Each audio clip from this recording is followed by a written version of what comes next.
got me thinking things I didn't mean to. You got me wanting things I never wanted. Is this the way you always get what you want? Alright, alright. You got me right inside of my head. You got me so, so close on the tip of your tongue. This is the way you always get what you want. Alright, alright. Let's do and say that we're done. Let's do, I know that you want to. Let's do and say that we're done. Say that we're done. Let's do and say that we're done. Let's do. You got me saying words I've never said. You got me powerless on the edge of your bed. This is the way you always get what you want. Alright, alright. Let's do and say that we're done. Let's do, I know that you want to. Let's do and say that we're done. Say that we're done. Let's do, say that we're done. Let's do, say that let's do. Say that we're done. Let's do. I'm powerless to you. I'm powerless to you. I know that I want you, and I know that you want me back, and I know that you want me back. Let's do and say that we're done. Let's do, I know that you want to. Let's do and say that we're done. Say that we're done.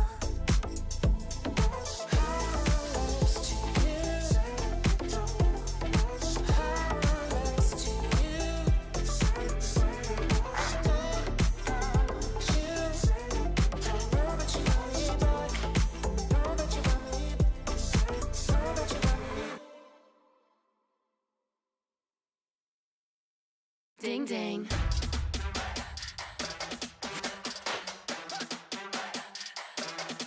Ding ding.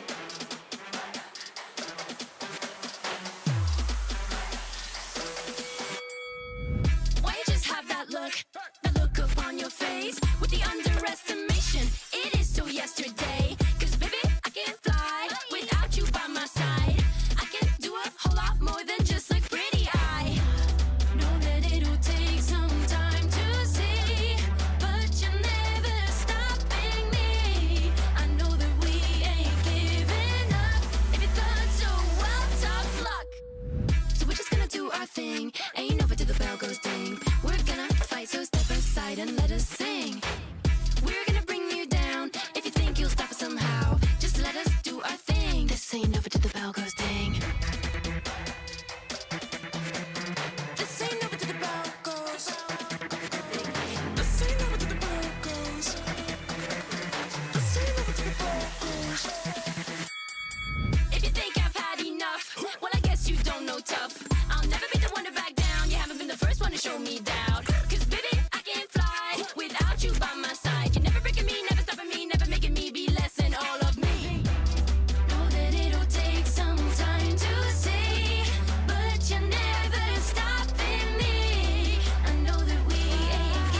our thing. Ain't over till the bell goes ding. We're gonna fight, so step aside and let us sing. We're gonna bring you down. If you think you'll stop us somehow, just let us do our thing. This ain't over till the bell goes ding.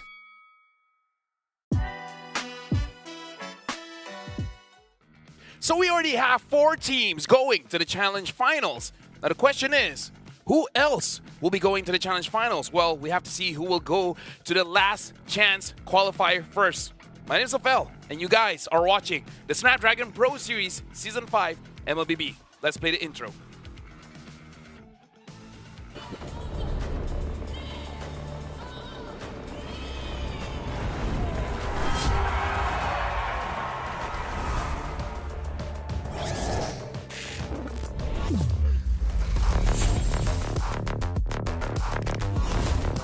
Looks like the players are ready. Here we go!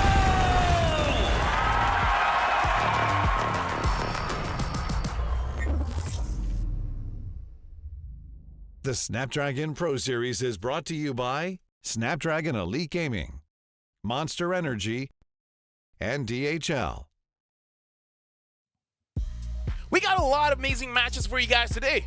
A lot, in fact, that I can't do it alone. So I have with me Sir Cloud to help me out. How are you feeling, man? Hey, LaBelle, it's a pleasure to be casting alongside the best talent. Ah, thanks, Shucks.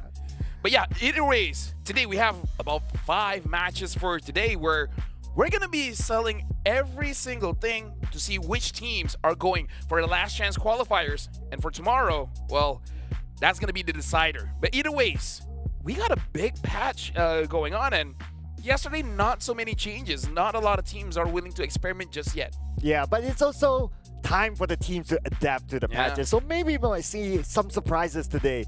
In fact, yesterday we saw a few surprises involving the Lord especially. Oh yeah, especially the Lord. It makes it so difficult. It changes the way how you play the game because you do want to contest for the Lord. The Lord is a meaningful resource for your team, but is dying in the process worth it? It's a question for all of our professional players to really think about whether it's worth it to fight for the Lord. And if you do, how do you fight for it, right? Yeah. Like the Lord dance, it has to change. Yeah, the Lord dance and also some key itemizations as well. So we saw like some of the new items being introduced into the game, and some of it maybe, well, I wouldn't, probably not the right word, but it's kind of like abused by some of the players. I would say it's straight up broken, man. Sky Piercer, something has to be done. I'm pretty sure Moonton is watching and they're like, okay, we wanted this item to be good. We didn't expect it to be this good. Although to be fair, we see like one team having one Sky Piercer. I feel like the moment we see 5 Sky Piercers in the team, maybe that's where it's a little bit too much. But either ways, we have a lot going on for today. We're gonna talk a little bit about a patch because some heroes got buffed, some heroes got nerfed, where it's kind of weird. Usually when you see a patch update, you really focus on the heroes, but because of this huge update, the heroes don't get talked about that much. Yeah, I totally agree. I mean, there's a whole long list of heroes getting their own buffs and also their own nerfs, but because of the new items, that's one. And also because of the changes inside the game itself, like the Lord itself, like how when the Lord spawns, the speed of the river is extended and all that. So those are actually more impactful in this time's changes. And I think that this is much more appreciated by the community as well because it starts to shake things up truly. Not a great patch personally for me as a roam player because a lot of items have been revamped when it comes to the damage items. But for now, we gotta look back at what happened yesterday. More specifically, the plays of the day where you guys voted for the best play of the day. We got 3, so let's see which one you guys voted as the very best. And it looks like it is between the match of Team Liquid BH going up against RSG Malaysia, where Benny Cutie was targeted and he survived. He made it look like not that big of a deal. Surviving is one thing, Sir Claude, but look at this. He even manages to get a kill. Yeah, keep your eye on him, right? He went off screen for a bit. Boom. And then bam! Oh, Benny Cutie, man. Beautiful. I mean, it's one thing for someone to try to kill you and you surviving, but you getting the kill onto him, it's like, yo, that's impressive. And honestly, Beatrix, you don't see a lot in the previous patch.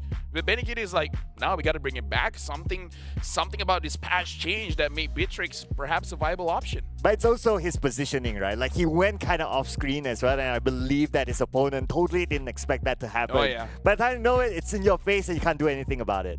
Yeah, I would say the biggest change is because Beatrix, now you change your guns a little bit faster. In fact, since we're talking about hero changes, let's look at the buff as well as the nerfs for the heroes, where Beatrix is one of them, where, look at this. So many heroes buff, only 2 heroes balance, and even the nerfs, it's not that much, and yet people don't talk about it. Yeah, I know, right? But I'm kind of sad because my favorite hero, Hylos, is not within the buff range. Oh, it's but buff, trust me. Yeah, it's buff enough. I'm kind of happy. No, with I that. mean like because of the Because new of- items. Oh, right. dude. Yeah, we're going to combine that. Yeah, Hylos is insane. But we got to talk about the heroes here.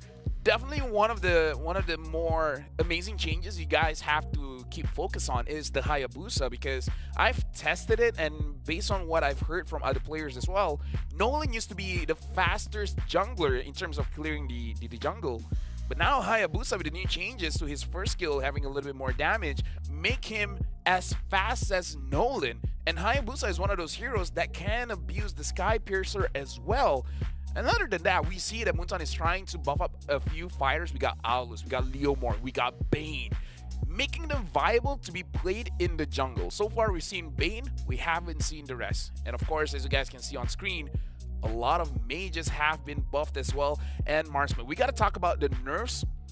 Esmeralda kinda is a reactionary.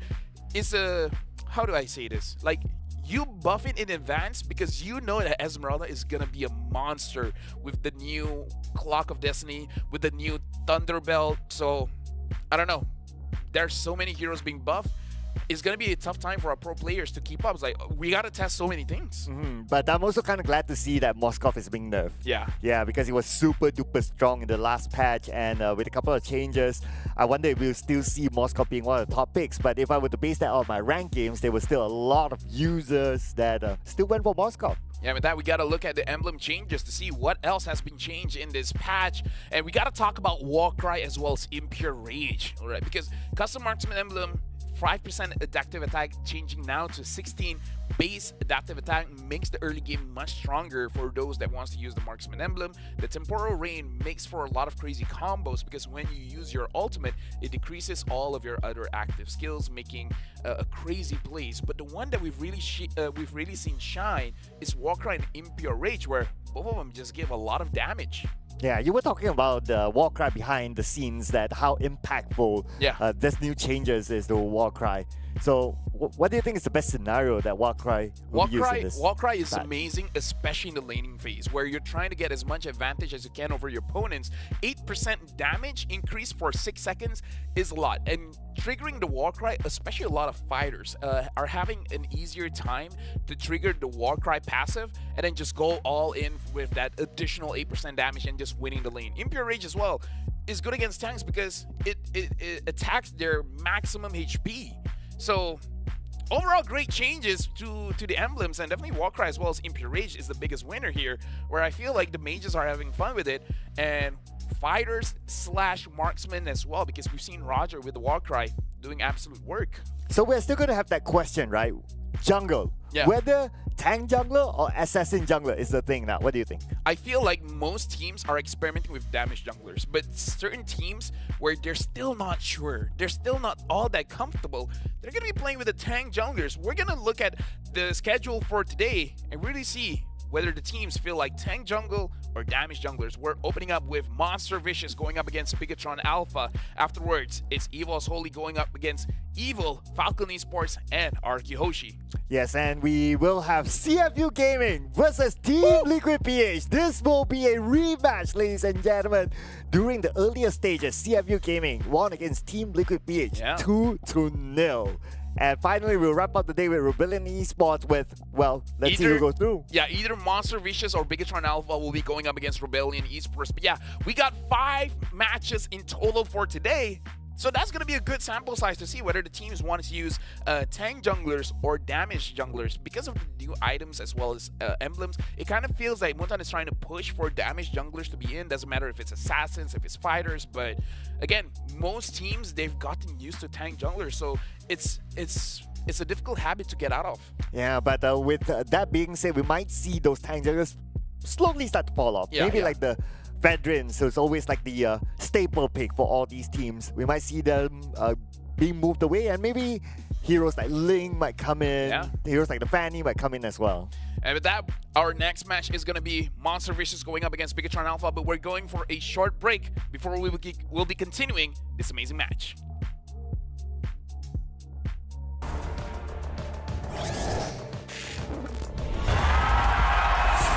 Here we go!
Again, it's going to be MV going up against Bigatron Alpha, where if we want to talk about storylines, MV has to win this one to get their revenge against Rebellion.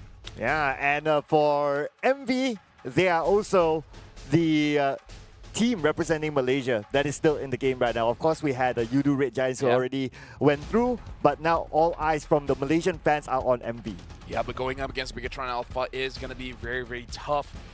But now, we got to talk about how all these matches, where is it going, right? Because when you win, you go to the next stage. And next stage, you're going to be playing in Jakarta. So make sure you guys grab your tickets for as low as 10,000 IDR. Buy now at esl.gg/MLBB-TIX-EN. Scan the QR code to make your life that much easier. And for the first 1,000 that you guys have bought, you're going to be getting prizes because we're going to give additional prizes worth 65,000 IDR for prizes. So make sure you guys get it as quickly as you can because when it's sold out, it's sold out. I don't know what else to tell you. So make sure you guys grab it quick because all the teams, they're going to Jakarta. Wow.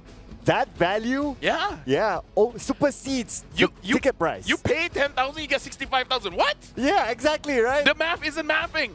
Yeah. Like, buy 1,000 tickets. Buy 1,000 tickets. Let's go. And keep the items, whatever that is. 10,000. Okay, we're going to do the math now. 10,000 times 1,000. No, 10,000 times 1,000. It's 10 million tickets. I could be mad. No. 10 million IDR. Yeah. 10 million IDR. LaFell can afford it, so it's fine. 10 million IDR times 65,000. Oh. Nope. The calculator can't. 6 billion? I don't know how to read that. Yeah. 6.5 It's E11. 6.5 E11. I'm guessing it's 6 billion. Yeah. So that's a money hack. That's infinite money hack. But now we got to introduce the teams. Let's introduce with Monster Vicious. Let's see the lineup that will be playing against Bigatron Alpha. And we're going to open up with Zeno, Uni, Fakes, Ruff, and Nova. Yeah, so this team, well, they do have like kind of like a trend on what type of heroes they like to play, right? So Uni likes to play Akai. He has been playing Akai for the most of this campaign so far. And they also like to play Yuzong. So Monster Vicious, one thing about them, kind of predictable in the draft.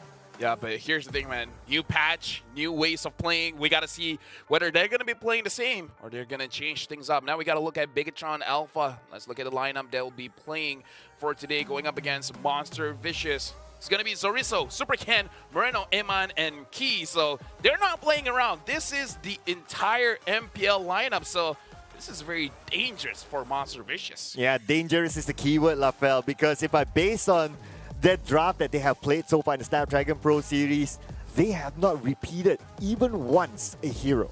And now honestly, we just got to look at a little bit of the highlights to pump us up for this match between Bigatron Alpha going up against Monster Vicious, where, again, look at the way that Bigatron Alpha plays. This is against Smart Mega, even though Smart Mega won against them, but look at how well composed they are in the team fight. Oh yeah, just look at this, right? Even though underneath the turret is not going to be an issue for them, and they maintain all their players. Except Super Ken, fine. You can expand one, but you get like almost the entire team. That's great coordination. Here's the thing. I believe I was casting when I saw Super Ken is on the Assassin Junglers, not for this Snapdragon Pro Series, but earlier in his career. Of course, because of tank junglers, he has to adjust, but I don't know. This could be a crazy turnaround where perhaps Bigatron Alpha is like, yo, Super Ken, you want your Lancelot, you want your Hayabusa. Maybe now's the time to go up against Monster Vicious. Yeah, and keep your eye on Key as well. He was the MVP in one of the rounds in Snapdragon Pro Series too.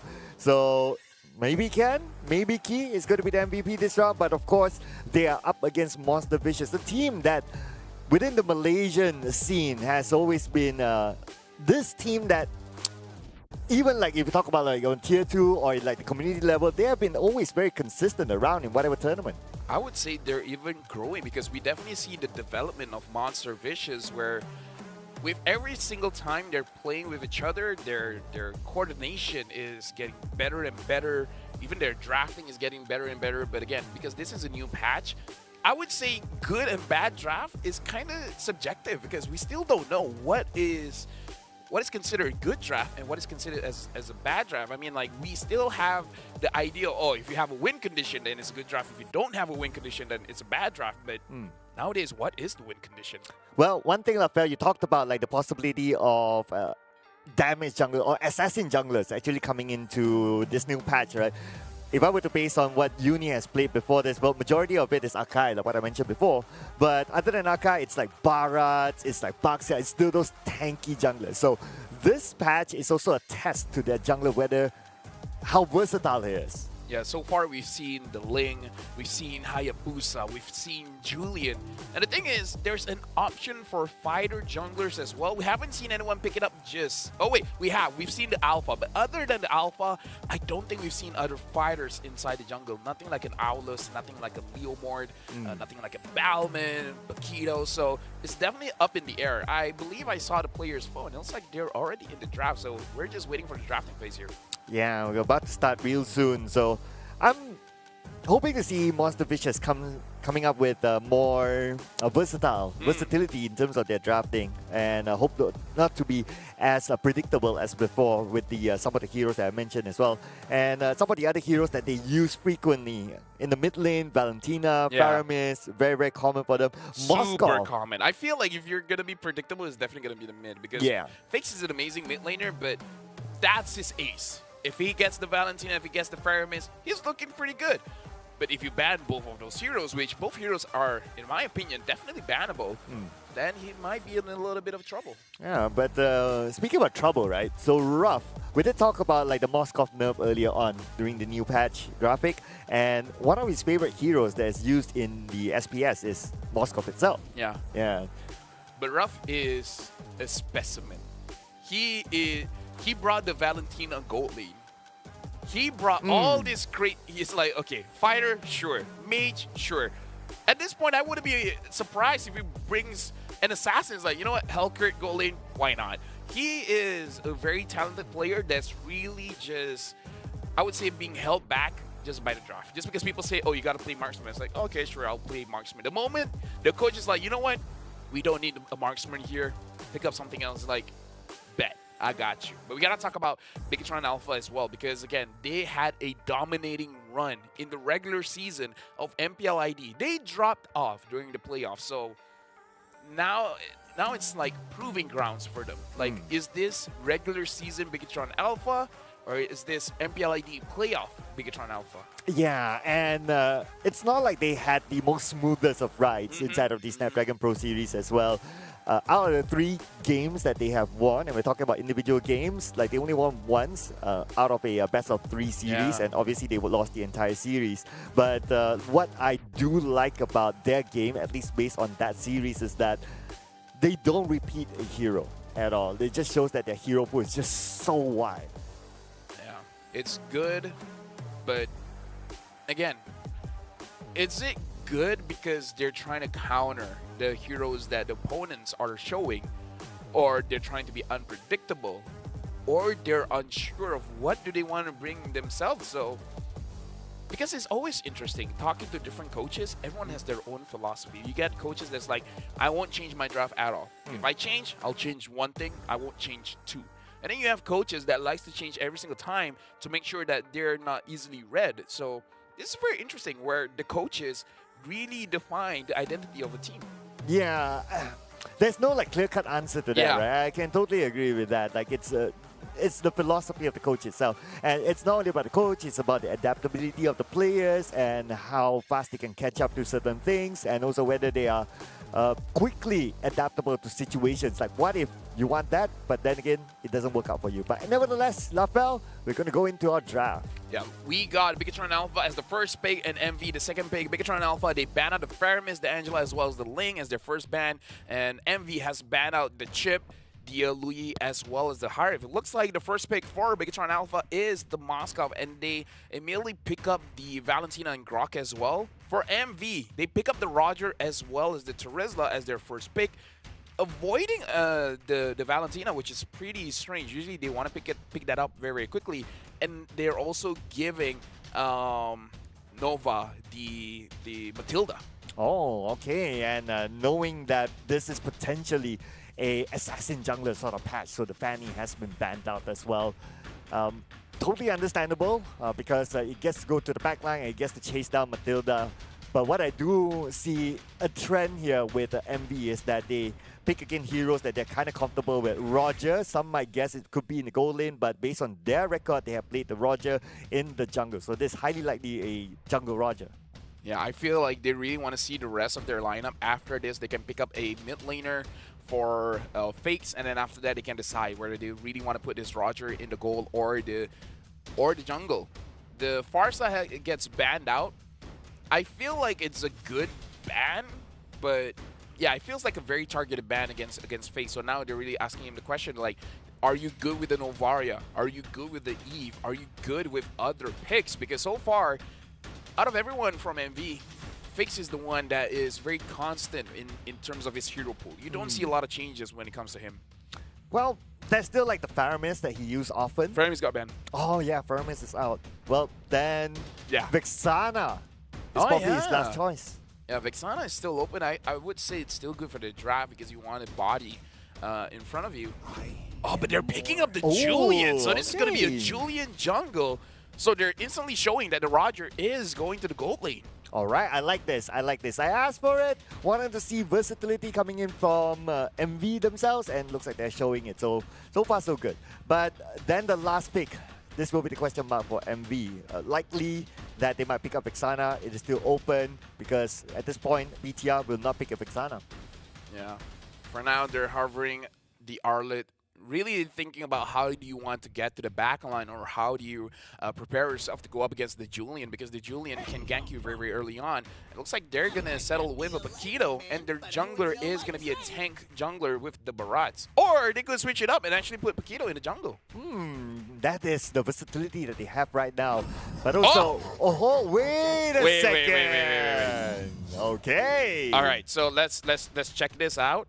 It looks like sure Matilda roam and Roger in the gold lane, and it looks like it's gonna be a Terizla mid. I don't know how to feel about this because we've seen a lot, and and believe you me, a lot of Terizla mids. None has won so far. This does seem like this could be a hidden strat in scrims because multiple teams from multiple regions are bringing out this Terizla mid. It's just that we haven't seen it work out just yet. Yeah, and one thing about putting the Terizla in mid is that it doesn't clear off the lanes as fast as if you would go up with against a Valentina. So Valentina able to clear out the lanes fast, able to make the rotations faster. So that's the downside of it. So for the Terizla to be successful in the mid lane early on, he definitely needs help from the roam. And right now we're gonna jump into the game between Monster Vicious going up against Bigatron Alpha. This is going to be a best of 3. First to get 2 points will become a winner. And right now, we're looking at the jungle. It looks like Super Ken will be on the Barats. So this is going to be a Barats jungle. So let's see whether the mid Terizla will work out or not, especially when it comes to the early game. Because going up against Valentina, it's going to be quite a tall order there. But between the two junglers, looks like Uni managed to get his first buff a little bit quicker than Super Ken. But let's see the following moves. Okay, and if you look at it, Matilda helps out the mid lane early on. And Matilda is going to help out Super Ken. It's like, hey, you're starting your buff here. You want some help? Maybe I could get some of that. But either ways, right now, Monster Vicious definitely have a faster rotation. Only level 3 as the Julian already having every single skill up and available. It looks like Figs is winning the mid lane going up against Moreno on this Valentina. And he didn't have to trade a lot of health for that. Well, keep your eye at the bottom right now. The Matilda is somewhat there, but Key, our Mr. MVP for BTR Alpha, keeps an eye on to Nova, ensuring that it doesn't do anything funny. You know, I'm looking at all the emblems for now. The only one that is to note is Zorizo, where he's using the Paquito with the Temporal Rain. So I believe if he's going to be soloing a lane, it's going to be very difficult for you to catch him because once he uses his knockout punch, his jab and his heavy left punch is gonna have a very low cooldown, so he can burst you out very fast, or he can just run away. Yeah, and I do really like the fact that it's not only in the fighting sense as well, but also split pushing is an option for them. Very strong option. We've seen that time and time again. Go in and out of the push, goes back to the lane, just puts pressure back onto Monster Vicious. Yep, looking at the goal lane here, Amon going up against Ruff. Now I'm starting to see some of the nerfs here coming in from the Moscow because that attack speed nerf is starting to really hit. So Rizzo finds Uni. Oh, to the back line. Super Ken is in trouble, but then again, Vegas 1v2. Vegas gets away to safety, but at the same time, Uni secures the turtle. But now the chase is happening. Uni, one last hit. Uni! Looks like the U-turn happened. Zeno gets 1 kill. Moreno now could be in trouble. The chase is happening. The spear did not connect, but Moreno will be taken out. That's a very early double kill. Yeah, Zeno did work there, but the more impressive thing is Uni having to use his enhanced sword, able to iframe out of most of the damage, and he dealt his own damage onto Bigatron Alpha, making it a little bit easier for Zeno to go in with the Vengeance as well. Really trying to pull back the damage that he deals onto Bigatron Alpha, able to sustain and reflect the damage. That was impressive coming in from Monster Vicious, using their own power spike to make sure that they get an early lead. Yeah, and the fact that how Uni was well protected as well early on to not be taken out, and he was at his last stick of health, but yet he still managed to survive. And not only that, he managed to pull the members of Bigatron Alpha towards him to put them in an off position. Zeno is clearly winning his lane for now. Zeno is level 6. Sorizo is just hitting level 5. He has a 2-kill advantage and a turtle. Monster Vicious definitely in the driver's seat for now.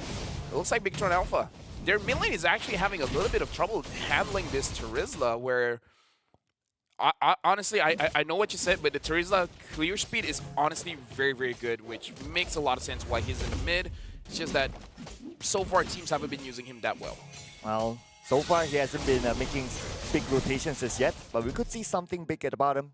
Nope, still pretty early. But look at what's happening at the top. Zeno versus Zorizo 1v1. Yep, and Zeno is winning that out by quite a lot. Fakes is able to avoid the damage. Uni goes in. Super Ken quite low. Oh, the chase is happening, but look at Super Ken right now. But Supercat's kinda tanky, not the target that you want to go all in onto. As Moreno and Kai gets away to safety, everyone resets because of the turtle. Yeah, Uni wants that turtle because he has the big advantage. Supercan is super low. He has to go back to his own buff. Not able to contest this turtle, but Moreno wants to do something about it. Amon cannot steal it away with the Spear of Destruction. Almost got it just by the nick of time. But then again, 2 turtles now given to the side of Monster Vicious. This is going to be... that turtle was a pretty clear cut. But now we got to put focus onto the bottom again. Iman have been having a decent amount of time at the bottom lane. So we can see the rotation from MV. Trying to catch Iman, but no space just yet. The thing is, Ruff is winning out. Ruff is level 7, Iman is level 6, so it could be just that 2 turtle difference that makes it so that Iman is losing out in the lane. But either ways, Monster Vicious, they're taking it methodical. They're winning out trades that they know that they can win, and Ruff is going to go all in onto Iman. Look at this, one last stick of health, but Ruff is not going to take the risk. He's going to let that one go for now. He knows he'll be back. I would say that's a big win because Ruff is able to deny 2 minions off of Amon, and one of them is the gold minion, so that's big. Oh, but look at the mid lane. Dakota's welcome being used. Vegas not enough damage taken down. But here we go. Uni gets on the Super Ken. As tanky as it is, he will still fall to the hands of Uni. Yep, Uni masterful using this Julian, juggling between... Oh, before that, Uni wants to go on a key. Key is forced to use his flicker. Oh, Key now pretty low on health, but still want to be part of that. This is troubling because Uni, with just his enhanced Scythe, is able to deal so much damage onto Bigatron Alpha, and I'm not so sure the item that he has built so far, and he just completed his Holy Crystal. So the amount of damage, even with an enhanced chain, which is not a damaging skill, is going to deal a lot of damage. So once his enhanced Scythe goes out, it could be lights out for Bigatron Alpha. Well, let's see who will put the lights out onto the turtle coming up next. At this moment, Monster Vicious, they do have the goal advantage. So there's a possibility that Bigatron Alpha might want to let this turtle go. But looks like the answer is no. Key is still somewhere around the turtle. They still want to contest for it. Amon does not have enough damage to go up against Ruff, even though he got a very good Spear of Misery into the wall to make sure that he gets stunned there. But yeah, Ruff is pretty tanky, even though I'm pretty sure he's not building tanky items. Zeno, 1v1 Zorizo, he gets a kill. Well, that is go time now for Monster Vicious. The shoo away the members of Bigatron Alpha, as they don't have the numbers to contest the turtle. The turtle will be taken by Monster Vicious. Zeno now having the Dominance Ice, making it so that even if Bigatron Alpha wants to go all in, he has a lot of defenses to make sure that he is up and healthy. Ruff looks like he's going for an on-hit burst damage build on the Roger with the Wind Talker as well as the Endless Battle. So Uni is handling the tanky heroes. Ruff is handling everyone else that's not tanky. Oh, I mean, Ruff have been having a good time at the top. 2 turrets back to back, just like that. Of course, he got a little bit of help from his teammates, but look at the middle. Fight might happen here. Super Ken together with Key. But because of these 2 heroes, they're not the damage dealers. They won't go all in onto it. I mean, like, Ruff is like, yo, you guys are not the damage dealers. You guys can't do anything to me. I'm going to free hit you guys. And now they're going for this buff. It looks like Monster Vicious, they're not going to commit because the Julian, Uni, is not around. Monster Vicious, they're taking this methodical. Ruff is just ranking up his damage numbers. He's hitting anyone that's close to him. They're all grouped up together now, trying to protect their turret as much as possible, waiting for them to go in, and here we go. Straight onto the mid lane. Supercan tries to take all the damage. Baker takes a lot of damage. Pretty low at this moment. Check out the backline. Zeno comes in to surprise. But then again, Zeno needs to disengage at this moment. He needs a little bit of help. Flicker away to safety is going to be key. And he is now A-OK. Everyone resets. A prolonged team fight, but no one goes down. But this is good for Monster Vicious because they push Bigatron Alpha back to their own base. And Uni is still very, very healthy. Now that he has the Blood Wings, he's going to have a big shield to make sure that he's going to survive any kind of engage coming in from Bigatron Alpha. So Monster Vicious did a good job making sure that they don't overextend. They took a lot of damage, but they make sure they don't put themselves in danger for anyone from Bigatron Alpha to get a kill. The kill score right now is 0-4, 4 onto Monster Vicious, and Bigatron Alpha has not found a trade just yet. Yeah, not at all. And when it comes to economy-wise, Monster Vicious is 5k goal ahead. This puts them in a good position to take this Lord. The Lord is a very, very dangerous piece. If you want to take it down, you got to take it as fast as you can. Don't let it ramp up. And now they want to go on to Key. Oh, circling Eagle all the way behind. Just a zone of Bigatron Alpha. Nothing that Bigatron Alpha can do at this moment. They are forced to retreat. At this point, the Moskov won't be hurting at all because, you know, just completed his blade armor. And we saw the interaction yesterday between the attack speed heroes going up against someone that has the blade armor. And this is not going to be good for Amon. His early game isn't that great because Ralph tanked all the damage. And Uni tried to use the enhanced scythe, unable to hit Moreno. But if he were to hit that, Moreno could have been taken down.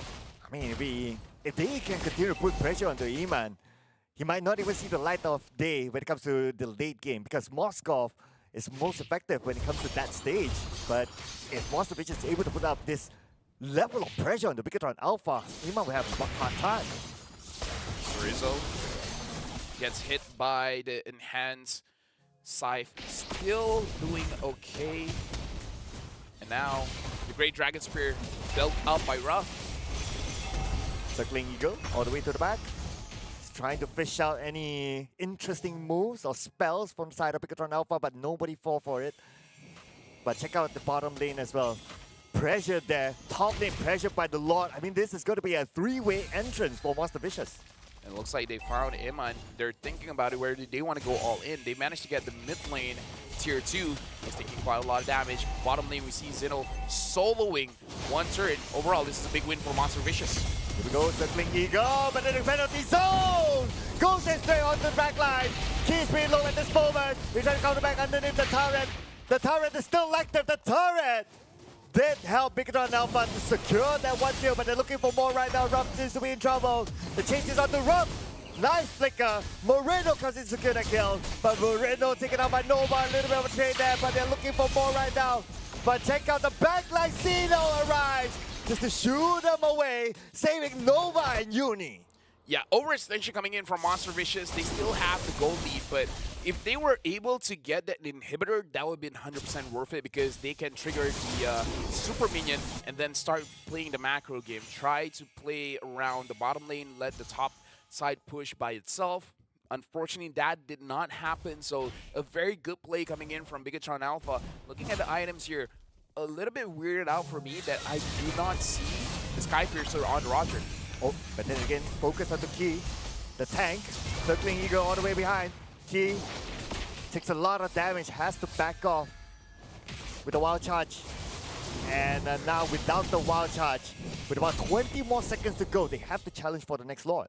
I mean, it's going to be very, very dangerous here. Looking at the goal leaderboard, Uni is getting the most amount of goal. Oh, looks like it's between Uni as well as Zeno and Ruff.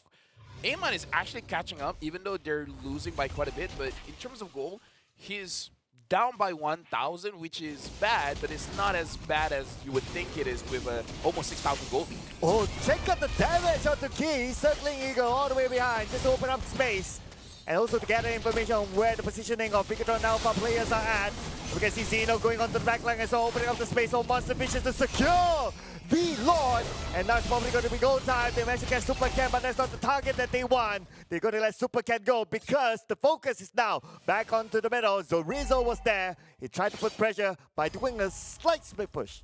And Zorizo is understanding what he is capable of. Ruff goes up against Zorizo. Here we go, Zorizo down, 3v1. Nowhere for him to go. Flicker, but then again, he's surrounded by the members of Monster Vicious. Circling Eagle onto Zorizo. It's just a matter of time. He goes down to Monster Vicious. Monster Vicious is doing good, but I really wish Ruff built up that Sky Piercer because we've seen a lot of Bigatron Alpha members go low enough for the item to trigger, but this is the new patch. It takes some time for a team to adapt to it, knowing what is the most optimum build. And now the Lord marching in is going to get the top inhibitor. Monster Vicious trying to get the bottom inhibitor. Yeah, so top is off. The bottom will be off as well. Now it's all in focus onto the middle. Instead of going onto the back line, but now he's all down to Iman. Iman is supposed to back up the kill up, but will he be able to back in time? But look at the answer is no, as Monster Vicious will take up game number 1. Looks like, honestly, for the Snapdragon Pro Series, the ones that bring in the damage dealer inside of the jungle is doing quite well. Congratulations to Monster Vicious winning the first game, going up against Bigatron Alpha, where they got a lot to think about for game number 2. Yes, and we did talk about like, the nerf on some of these heroes, the buff on some of these heroes, and one of the heroes that we did talk about as well was Moskov nerf, and this time Moskov was used, but no win. So what do you think about that? After patch update for Snapdragon Pro Series, 0% win rate. Every single Moskov has lose their. Here's the thing: it's one thing to lose the game. It's another thing. It's another thing when you don't see where's the damage. Ever since yesterday, you don't win in lane, you don't win mid game, you don't win late game. So when is he strong? So I believe that Moskov is still good, but it's by comparison to everything else. Everyone else just able to deal with the Moskov much easier, especially when you're going up against an EXP laner that has the vengeance. Good luck trying to shred through that. Yeah, probably Moskov will be effective if it goes late game. Once you have all the items in place. But then again, sometimes you won't be able to get there. Yeah, definitely not a lot of games you're able to get there. And Iman is one amazing goal laner. We got to look at the stats here to see the items being built by both teams. Again, slightly disappointed. Skypiercer could have worked on Uni or Ruff, but Meteors is like, yeah, we're just playing traditional here. What has been working well for us will work for us. And this time, Turisla mid wins the game. Looks like Fakes is getting out of the shell, not using his usual mid laners, and still doing well with a fighter in the mid. I'm just looking at Iman as well, and when it comes to the amount of gold that he managed to like, yeah, within his teammates, cool, he is the highest goal earner, but if we make a comparison to MV, well, that's a huge gap there. But even if I were to fall back to his teammates just to make an apple-to-apple comparison, right, like between him and Zorizo, the difference is only like 400. So overall, when it comes to farming, he hasn't had a good time. The thing is, I see the Moskov. We have to look at numbers whether the Moskov is able to deal a lot of damage, because if it's not, then maybe you have to change the way you build the Moskov. Maybe go for a War Cry for that additional 8% more damage, because this Moskov build with a common emblem trying to give him the HP regeneration, mana regeneration, as well as the quantum charge, more survivability. Maybe you just need a little bit more damage, because Fakes! The fighter mid dealt the most damage. I did not see that coming. Wow, okay. Wait, hold on. Amon only did 27,000 damage. Nova, the Matilda roam, dealt more damage than the gold laner of BTR Alpha. Yeah, there you go. That's the comparison here, ladies and gentlemen. He did less damage than the tank Super Ken. Those are the numbers there. And when it comes to damage taken as well, it was Ki. Okay, obviously Ki, great. Super Ken, great.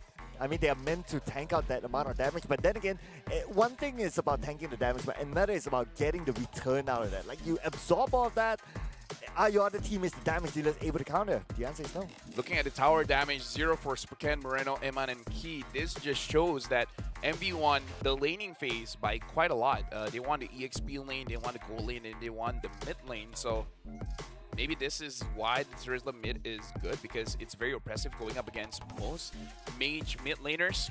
But either way, we gotta look at the graph here to see how the movement of the game is. And people might not believe this, but the entire game was all Monster Vicious. Only at the very beginning, but you know, that's like before the first turtle. The moment they get the first turtle, they just snowball all the way towards a Monster Vicious, and it doesn't feel like Bigatron Alpha had a chance of coming back. It's more about what they have doesn't have an answer to what Monster Vicious is showing, because Monster Vicious is showing a lot of damage. Where is the damage going to come from Bigatron Alpha? So that's probably the biggest thing, because even though every hero on Bigatron Alpha has a good base damage, but they don't build towards a good scaling damage. But now we're looking at Uni as the MVP, 2-0 and 3, 71% kill participation. This is his build for using the Julian inside the jungle. Yeah, playing a fairly different playstyle from what we're used to seeing his tank junglers. And this time, he comes up great with the Julian. And in fact, the entire round, just look at his movement as well and the impact that he brings to the game.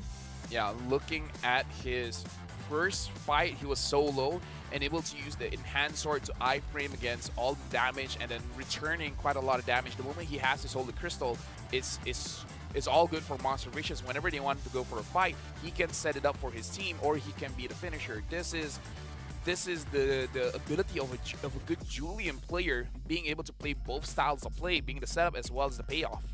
And also, when it comes to team fights, many times we see Zeno actually going for the back line. Like, he will come in for the flank instead of probably what Uni would do. So for him to start off, Uni to follow up later, I would say that when it comes to coordination, they have it in the bag.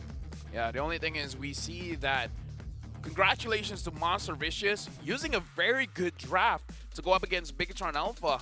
They haven't used too much of the newer items, but still, a win's a win. And looks like they're adapting a little bit better than Bigatron Alpha, where Bigatron Alpha is still trying to play the good old style of MLBB for the past few years. Using a tank jungler so far hasn't been working out. I mean, like the saying goes, right? If it's not broken, why fix it?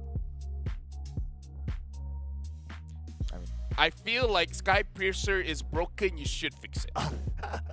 But no, neither of them wanted to use it. Yeah, I feel like they win. I feel like they could have gone for it, but you know what? We're going to go for a short break, giving time for both teams to be prepared for the upcoming game.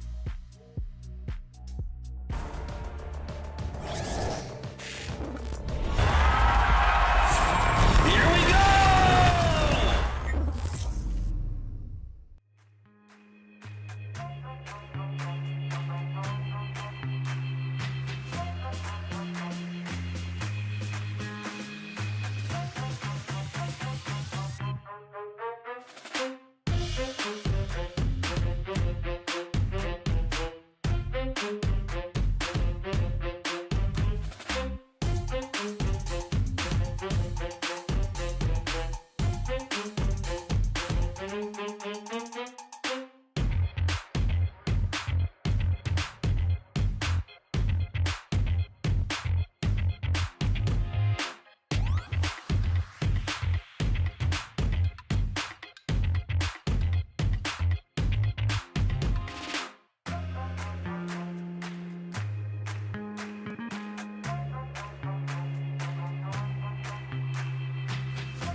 And just like that, we're back, and Bigatron Alpha, they got to figure out what to do because Monster Vicious have won the first game in this match. So that was a 1-0. Bigatron Alpha, if they win this one, then they're going to push us to a game 3. And I'm going to push you guys to buy tickets because they're setting out fast with 10,000 IDR. You guys can get a ticket and watch the teams play live in Jakarta by the asl.gg/LBBTix-en. Scan the QR code to make your life that much easier. And for the first 1,000 of you guys that buys the tickets, you're going to get prizes worth 65,000 IDR. Wow, that's a lot of prizes. That's there. a lot of prizes. Man, grab everything. Grab your whole family. Grab your whole village just to get the tickets, ladies and gentlemen, because you don't want to miss out on this offer. You definitely don't want to miss out, and now we don't want to miss out on this match between Bigatron Alpha going up against Monster Vicious, where Monster Vicious have shown composure. They make sure that they got a pretty good draft and they were able to play around it. From the early game, they were able to establish dominance. How does Bigatron Alpha respond? Do they go for a damage jungler as well? Or perhaps, according to them, the draft was fine. It's the execution that needs work. Yeah, and sometimes we talk about like, oh, maybe in the next round they need to do a respect ban for so and so and so. But in my opinion, for the past round that we saw, there's no clear indication of that because they work well as a team. The only thing is, I feel like this one is a bit of a stretch. But if you want to take something away, take away the Roger, and maybe this time you use the Sky Piercer and really show them how it's done. Because Ralph had a pretty good time in the gold lane, but he's more of a neutralizer. The one that really showed up for the team is our MVP, Uni, on that Julian. But overall, it wasn't a very big kill score kind of game. All in all, it's a macro kind of playstyle. Only 2 kills for Bigatron Alpha, 7 kills for Monster Vicious, where they just get kills when they have to. And then when the objective is free, they just get it for free. Yeah, and it became free after they got the first objective, that's the turtle. Yeah. And after that, it's like Bigatron Alpha could not even touch the turtle. It was so difficult for them, and they continued to snowball from there. They took one turret after another, and they just ended the game just like that. It's just playing by the book. And perhaps that's how you want to scare the Lord. Kill it before it ramps up. Like, in after 10 seconds, he's going to hurt like a truck. So before kill him under 10 seconds. Maybe that's the way MV has figured it out. But now we're jumping into the bans. Monster Vicious banning out the Faramis. Bigatron Alpha banning out the chips. So far, which one is it? Bigatron first pick, Monster Vicious first, Monster Vicious first pick, Bigatron Alpha second pick. Right, and early on there was a target ban towards Fakers. You gotta think about it, right? Like the Valentina was picked up, the Faramis was banned out, the Farsa was banned out. But after looking at how Fakers adapted to the target ban onto him, I think this time around, Bigatron Alpha is gonna switch things up. I mean, I kind of feel like Monster Vicious can second pick the Terizla and make Bigatron Alpha question. Okay, is this Terizla going into the mid or the EXP? Because just by picking up the Terizla early after what you did in game number 1, it kind of psychs your opponent out where they have to second guess. Like, where is this Terizla going? If you ban out EXP laners, then it's like, you know what, I can still go to the EXP. You ban out mid laners, like, okay, fine, I guess I'll go to the mid. Yeah, even if they pick up a Roger first, it's going to be the same Fury that applies as well. So they have a good amount of options right now on what's going to happen. Banning out the Arlet is going to be very interesting here. Not really showing too much just because the Arlet is pretty good in general. Bigatron Alpha, I feel like for them to open up the draft a little bit, maybe ban out the Roger. So there's not too many flexibility that Monster Vicious have, but if they want, they can ban out the Valentina as well, because Monster Vicious, if the Roger is banned out, they might pick up the Valentina. So there's a good amount of options right now, and Monster Vicious, they are showing the level of versatility that I think a lot of fans will be hoping for as well in game number 1. But looking at the current bans from BTR, they have not banned like any of the heroes that were used before, or some of the heroes that we mentioned that could be flexible, that can be some of the early picks for Monster Vicious. Oh, they're banning out the Terizla, trying to make it honest. Asking the question for Monster Vicious, do you want to first pick the Roger, or do you want to first pick the Valentina? Looking at how it was played earlier on, if they don't pick the Roger, there is a possibility that Bigatron Alpha might go for the Roger instead. Yeah, definitely. So I think this is a very good ban from Bigatron Alpha. Really putting all the chips on the table, and it's like, okay, Monster Vicious, what do you want to do?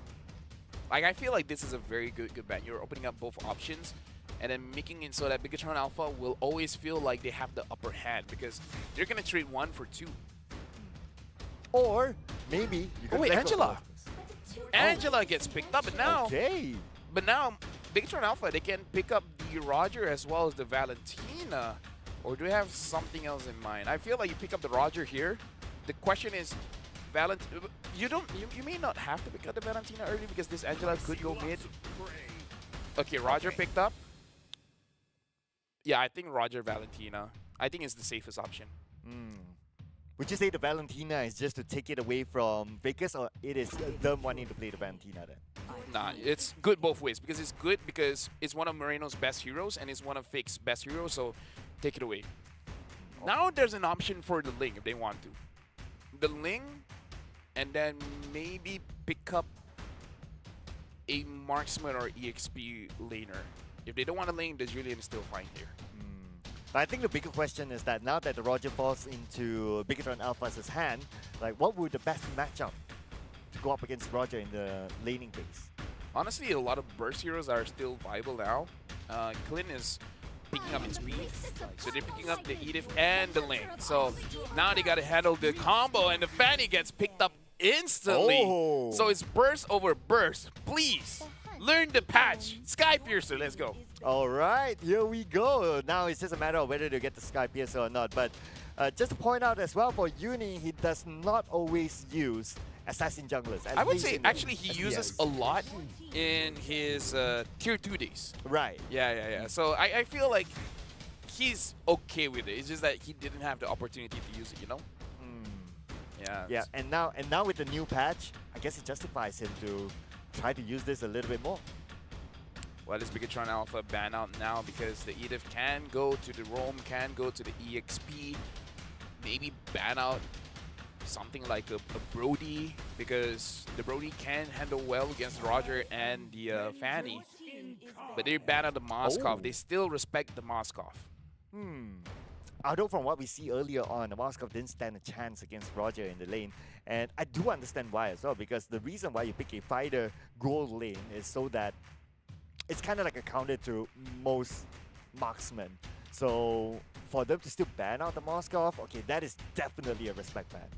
The question is, Ruff doesn't have to use a marksman in the gold lane now, especially showing the Fanny. It kind of incentivizes him to use either a mage or a fighter. The question is which fighter, because Ruby has been banned out. Ruby has been the premium fighter gold lane for quite a while here. So it's going to be a pretty good question on what he has to use now. The Yuzong gets banned out. Very good ban, seeing that the Angela could get caught before the hard guard goes through. Yeah, and you want to ban out something that could potentially chase the Ling as well. So it's a pretty decent ban, I must say. But now we come back to the pick. They need something tanky, either from the Roam or the EXP lane here. Someone that can open up the map. Unfortunately, Grok has been banned out. Grok would have been a great pick here. Yeah, the Terizla as well would have been a decent pick for them, I must say. Something to open up the fights with the penalty zone, but they choose to ban it out themselves. So I guess they had it in mind. Maybe a Minotaur, because you still have the heal, you have a way to engage into the fight, and you can kind of slow down this thing a bit with your knockups. Yeah, Minotaur gets picked up here. So heal over heal. Now for MV. The biggest question is really the gold lane here. The gold lane is the one that I'm unsure of. You can still pick up the what was the hero that's used just now? The Tamus. The Tamus still pretty good, very tanky, a lot of damage. Maybe even a Bane, as crazy as it sounds. But some of the heroes that he has used before are like Carrie and also Claude. Other than the Valentina that has been taken away. So going in for Carrie is not too bad as well, because you will want like a good tank shredder. I feel like you need a fighter here. Because I don't know, like Claude has very low HP. And yeah, they pick up the Chi gold lane, I'm assuming. And the Tamus, yeah, so it's a double fighter gold lane, double fighter composition for MV. Zeno is probably still going for the Tamus and the Xborg. The Xborg is unsure for me, because the Xborg is good against the tankier lineup for MV. It's just that the Ling is gonna take care of his Firaga armor very, very fast. Yeah, for the record as well, for Bigatron Alpha, they are still showing their level of hero pool. The versatility that they're showing, they're picking almost every single round different heroes ever since the start of the SPS. But now Eman might have a harder time. If he's using the Warcry, he might actually win out against the CC, but I'm unsure. Usually the fighters will have a better time there. And I think it's good because you have a scaling jungler. You have side lanes that don't need to scale that much. MV has a pretty scary lineup here. Ooh, okay. So are you putting down to you're liking the draft of MV more? It's easier to pull off. Right. It's easier to pull off. Just frontal, go in and fight. Not really, because you have multiple layers to it, because the Ling doesn't have to fight. He can just let all the other members do the fighting and he can just split push. So you have layers with what MV has in their kit. Same can be said for Bigatron Alpha that Super Ken is using the Fanny, especially if the Fanny does go for the Sky Piercer. If you're trying to protect your side lane or you're trying to push the side lanes, Super Ken can just come in and kill you before you even know what's going. Yeah, that one.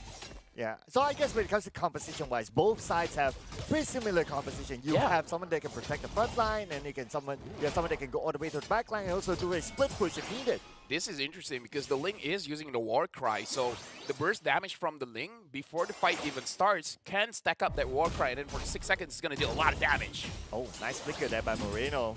Get away from Fakes. A-okay for now. Fakes is pretty low, so he will be able to continue to tank further damage. Oh, wait. I didn't even see it.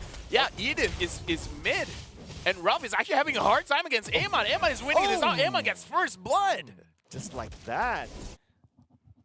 What did he do? How did he trade that much HP?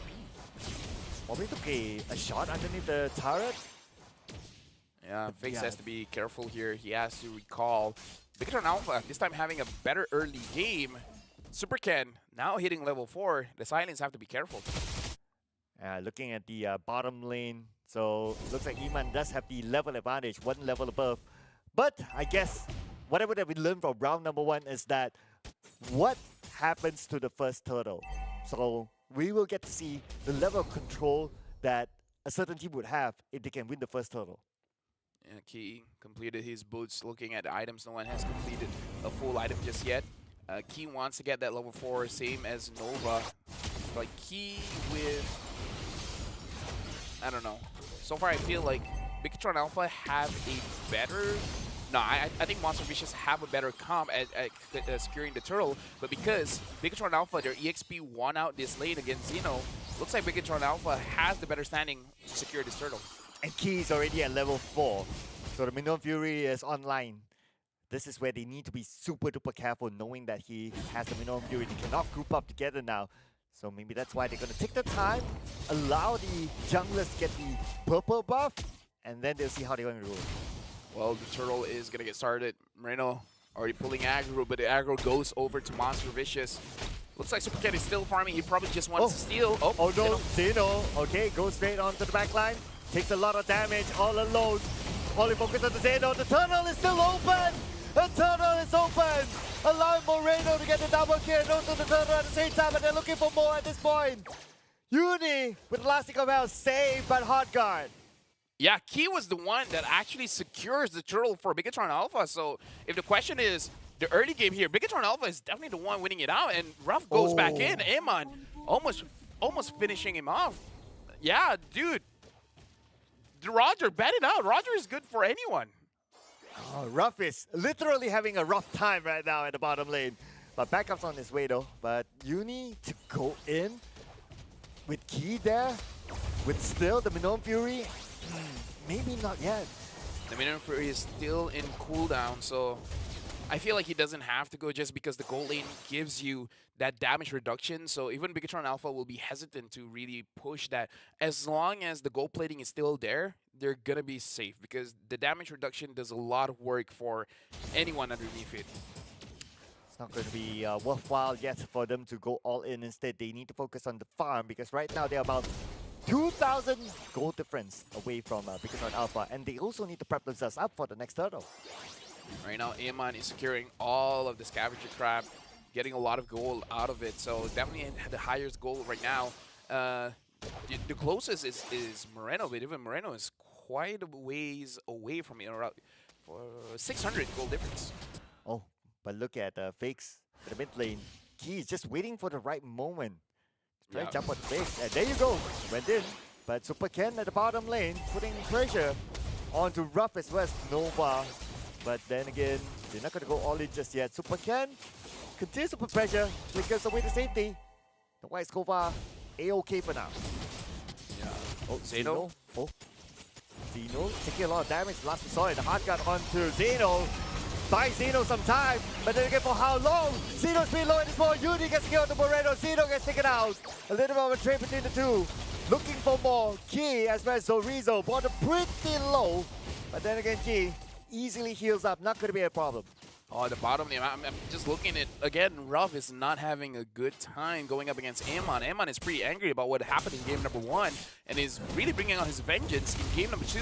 Bigatron Alpha, they're starting this turtle.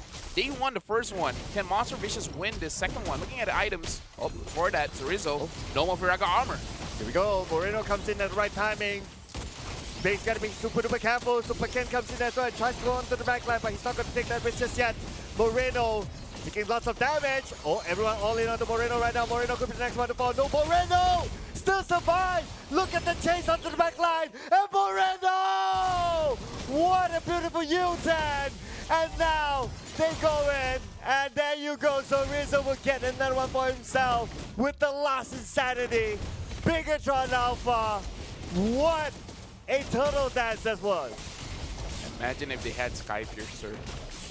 I'm pretty sure Moreno would be taken out. When will people learn? Still going back to the Sky Piercer. I mean, I wear my emotions on my sleeve, man. Either ways, right now, Zorizo is pressuring the EXP lane. Monster Vicious. Right now, Bigatron Alpha is about 4,000 gold ahead. And looking at the bottom lane, the gold lane here, I feel like Iman can secure this very, very soon. Super Ken goes in. Here we go. Look at the damage! Onto Noah's. Come on, you blink and you miss a moment, ladies and gentlemen. And now Ruff is in rough trouble as Iman will secure the kill. Yeah, it looks like in this game, Bigatron Alpha is winning all the lanes because Fakes on this Edith mid is really not doing all that well, especially considering that your roamer is the Angela. If you don't have a pretty good early game as an Angela, you're not going to be able to really put pressure onto your opponents. Yeah, instead right now, Bigatron Alpha is the one putting pressure onto them. Look at the damage output right now. Iman is having a good time. And we also have Moreno and Zorizo up there. Man, Bigatron Alpha, they are the driver's seat. Yeah, definitely. Bigatron Alpha now 5,000 gold hit. Super Ken has no problems securing his own purple buff. So this Lord, I feel like Bigatron Alpha has a lot of ways to start the fight, so they can initiate any kind of fight first and then go for the Lord, and then that could be end game setup for Bigatron Alpha. Here we go. Zorizo goes in straight onto the back line. They want to go in for the purple buff steal for the hands of Monster Vicious. And that's the thing about having assassin junglers. If your purple buff gets stolen away, it's going to be pretty tough.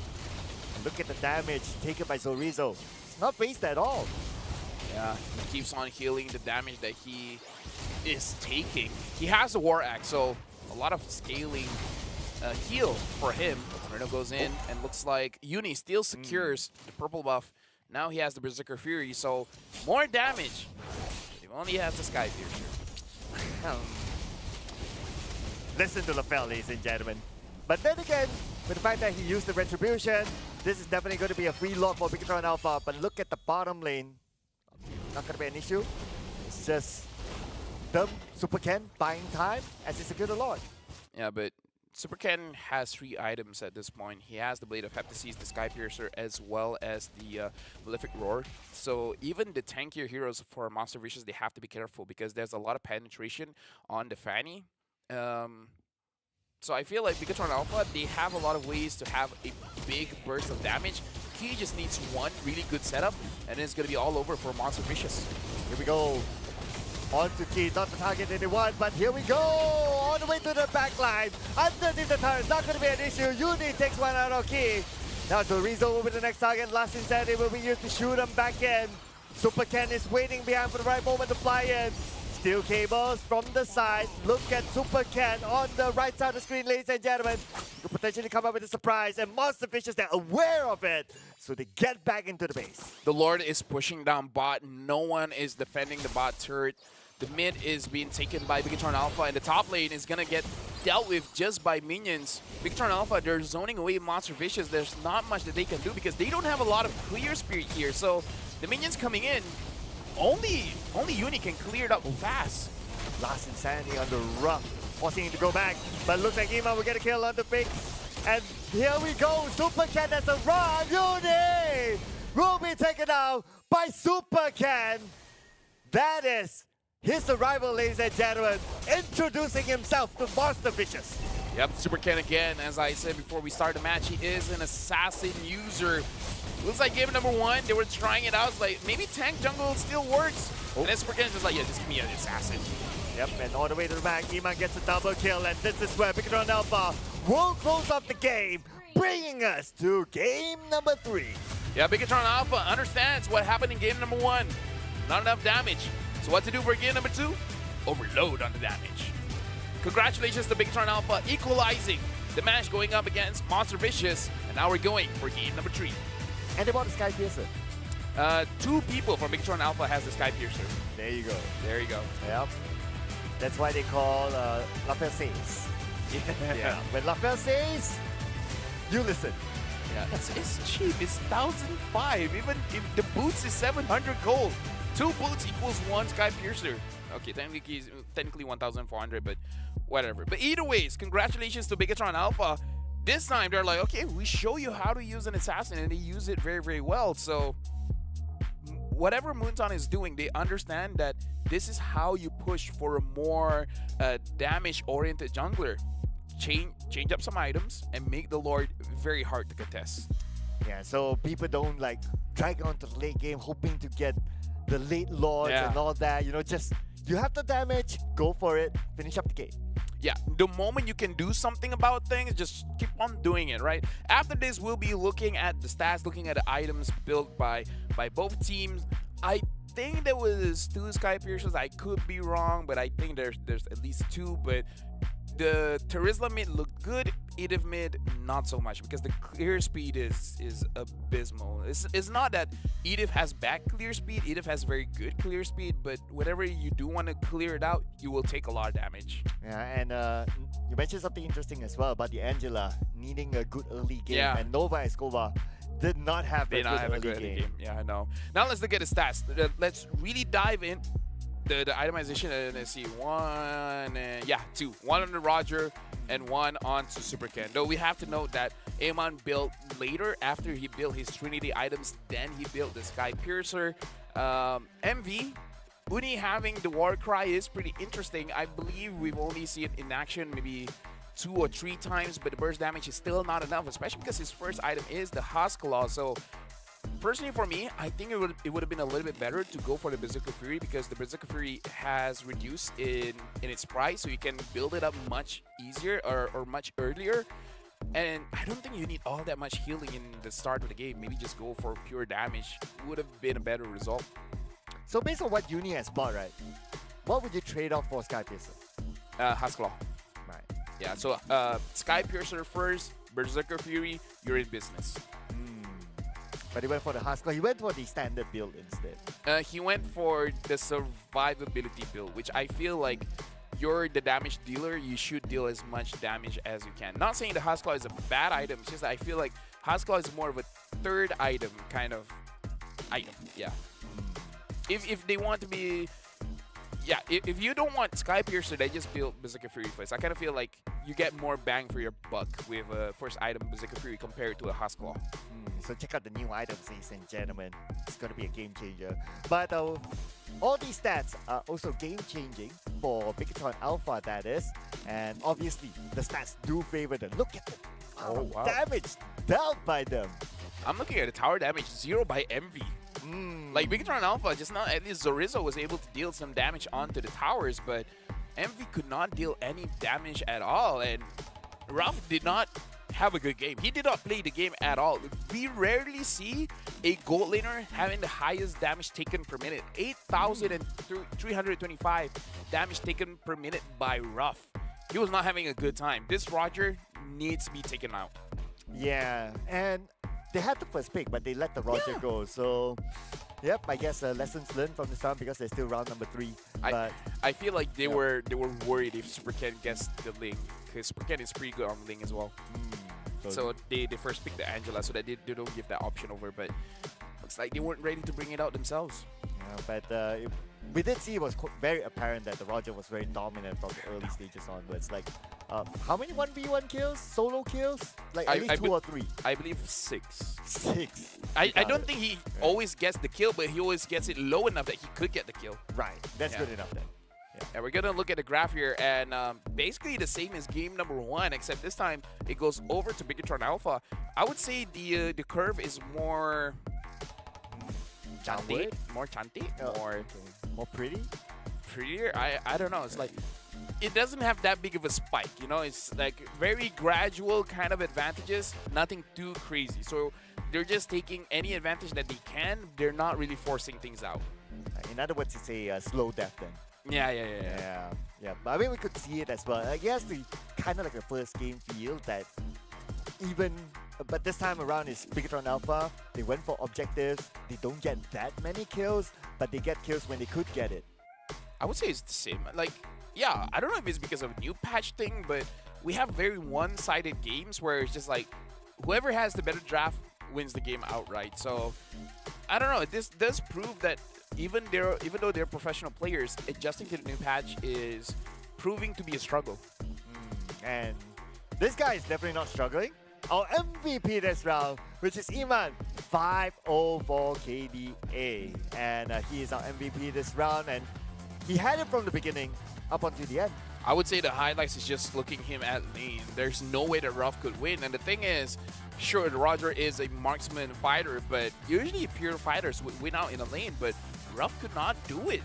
Even though Ruff has the vengeance, it was still not enough. And there were many times that Ruff was left alone, even though like, okay, he died like once, twice, or even that he was pushed to a very low health. He was left alone for a very, very long time until like what, the 6th minute, then they tried to come and save him, but by the time it was too late. I feel like the moment they come and save him, they died. So that's also another thing. It's like you let Ruff live, but you let everyone else die. And I think it's all on Bigatron Alpha understanding that at this point, Monster Vicious wants to protect their gold lane. So we come close. And we saw in that previous clip where the Ling was trying to get away with a slither of health, and that's where the Sky Piercer really kicks in, making sure that you don't get away with it. And again, I say it as a meme, but we saw plenty of times where Moreno was 1 HP left, could have died, and swung the game over to Monster Vicious. Congratulations to Bigatron Alpha, equalizing the game to a 1-1. So LaFell, respect ban Roger? No, I've ever since yesterday, ever since Benny Cutie showed what can be done with the Roger, I feel like if Roger was S tier before, it's SS tier right now. And we gotta go for a break because we gotta give time for both teams to really prepare for this final match. A best of 3 now into a best of 1. We'll catch you guys in the next game.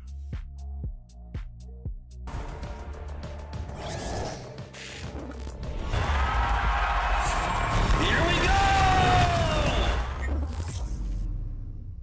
The Snapdragon Pro Series is brought to you by Snapdragon Elite Gaming, Monster Energy, and DHL.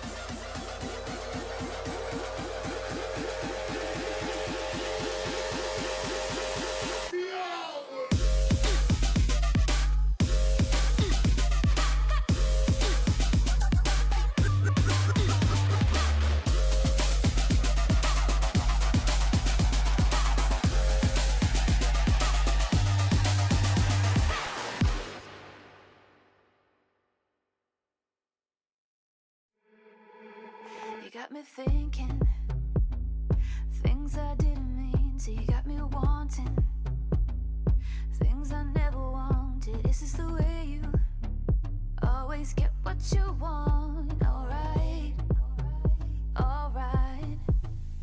You got me right inside of my head. You got me so, so close on the tip of your tongue. This is the way you always get what you want. Alright, alright. Let's do and say that we're done. Let's do, I know that you want to. Let's do and say that we're done. Say that we're done. Let's do and say that we're done. Let's do.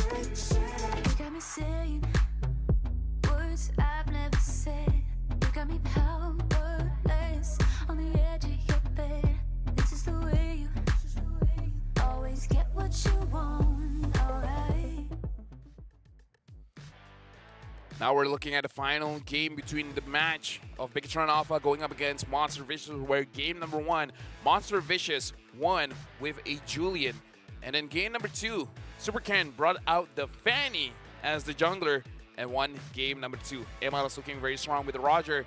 Looks like the Roger is going to be the focus or the highlight of the pick and bans here. Welcome back, my name is LaFell and Sir Cloud, where this is the final game where whichever team wins will move on to fight against Rebellion at the end of the day. Man, it's going to be a long day for whoever who moves on, that is. But then again, that's the challenge that they want if they want to move on to Indonesia later on. But so far, based on the 2 games, the one hero that brought the 100% win rate out of 2 games is going to be Roger. So you call it out. Roger, either you pick it for yourself or they ban it out.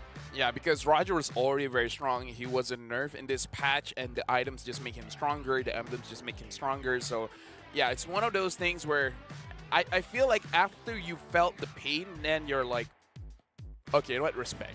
Either we first pick it or we don't let it through. Yeah, and MV, they had the chance to pick that They first. had a chance to Yeah, pick it they up, had the chance, but they let that go. So, and their first pick was Angela. Angela, instead. yeah. They really want the Angeline combo, but yeah, looks like it's not enough, especially because the adaptations isn't really there. Because I feel like how you play a certain draft before is changed drastically now. Especially before this, you usually use a Link to fight against a tank jungle, but going up against an assassin jungle, it's much more different. Bigatron Alpha will have first pick. MV will be having the second pick. Bigatron Alpha banning out the Terizla again. Kind of feel like MV ban out the Chips, ban out the Roger. The same bans as before as well. Faramis banned out, Harif banned out, so we're not going to see the light of day. Chip, like what you said, called it. Now, one more ban for MV, and the first pick will be BTR. Yeah, it should be So Roger. They should ban out the Roger. Bigatron Alpha, they have a lot of options here. Angela, since you already seen that you can beat Angela, maybe you can let it through this time. But if you want to be safe, you can bet it out. But other than that, maybe ban a Moskov or something. Ban a Moskov? Even though the Even with the Moskov, nerf? even though Moskov has 0%, but we see there is teams light, are willing to ban there it are out. also They're gonna ban out the shadows. Louis. Monster Vicious, if they don't ban the Roger here, they have to have an answer. Maybe pick up the Ruby early because the CC was not it against the Roger. And the best part is that Ruby was not banned at all. In No, the Ruby previous was round. banned. Oh, Ruby was Ruby banned. was banned. Oh, towards the second half. Yeah, that's why they couldn't pick it up. So right now it's that call, right? Okay, so it looks like the Roger's going to be open. They ban out the Angela themselves. So this has to be a Roger. I don't see a world where it's anything else.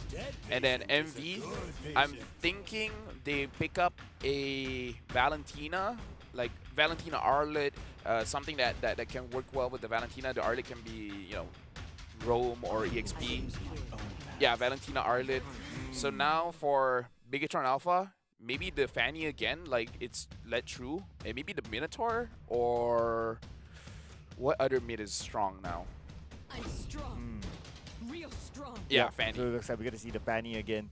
Well, if you want to talk about mids that were banned before this, well, the Varsa is still up for grabs. But if you pick the mid at this point, then I think you might want to see what kind of assassin that MV might come up with first.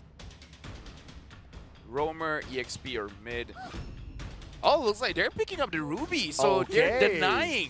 denying this Ruby pick to fight against Roger. So what else do they have up? And looking at the reaction coming in from Bigatron Alpha, they feel like they've already won the draft just by taking this Ruby away.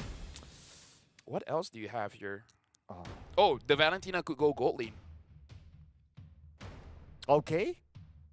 They won it with the Valentina gold lane before, but is it going to be a good matchup against the Roger? Ooh. Oh, man. I I mean, don't. we've seen that in game one. Yeah, we've seen that, and the Moskov did not have a good time. I mean, like, Amon won that lane technically, but not by much.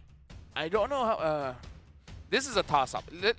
I'm just because it hasn't won a game ever since it has been nerfed. That's the only reason why I'm a little bit hesitant on the Moskov. If Ralph can prove me wrong, great. You know, it shows that Moskov is still strong in this meta, but for now, hasn't really shown a lot. So the key picks are done. Right now, Ban out the mid lane, I guess. yeah. Ban out the Vexana. The falling stars. Vexana and Novaria, that I kind of bad. Yeah. Vexana is probably going to be the next one.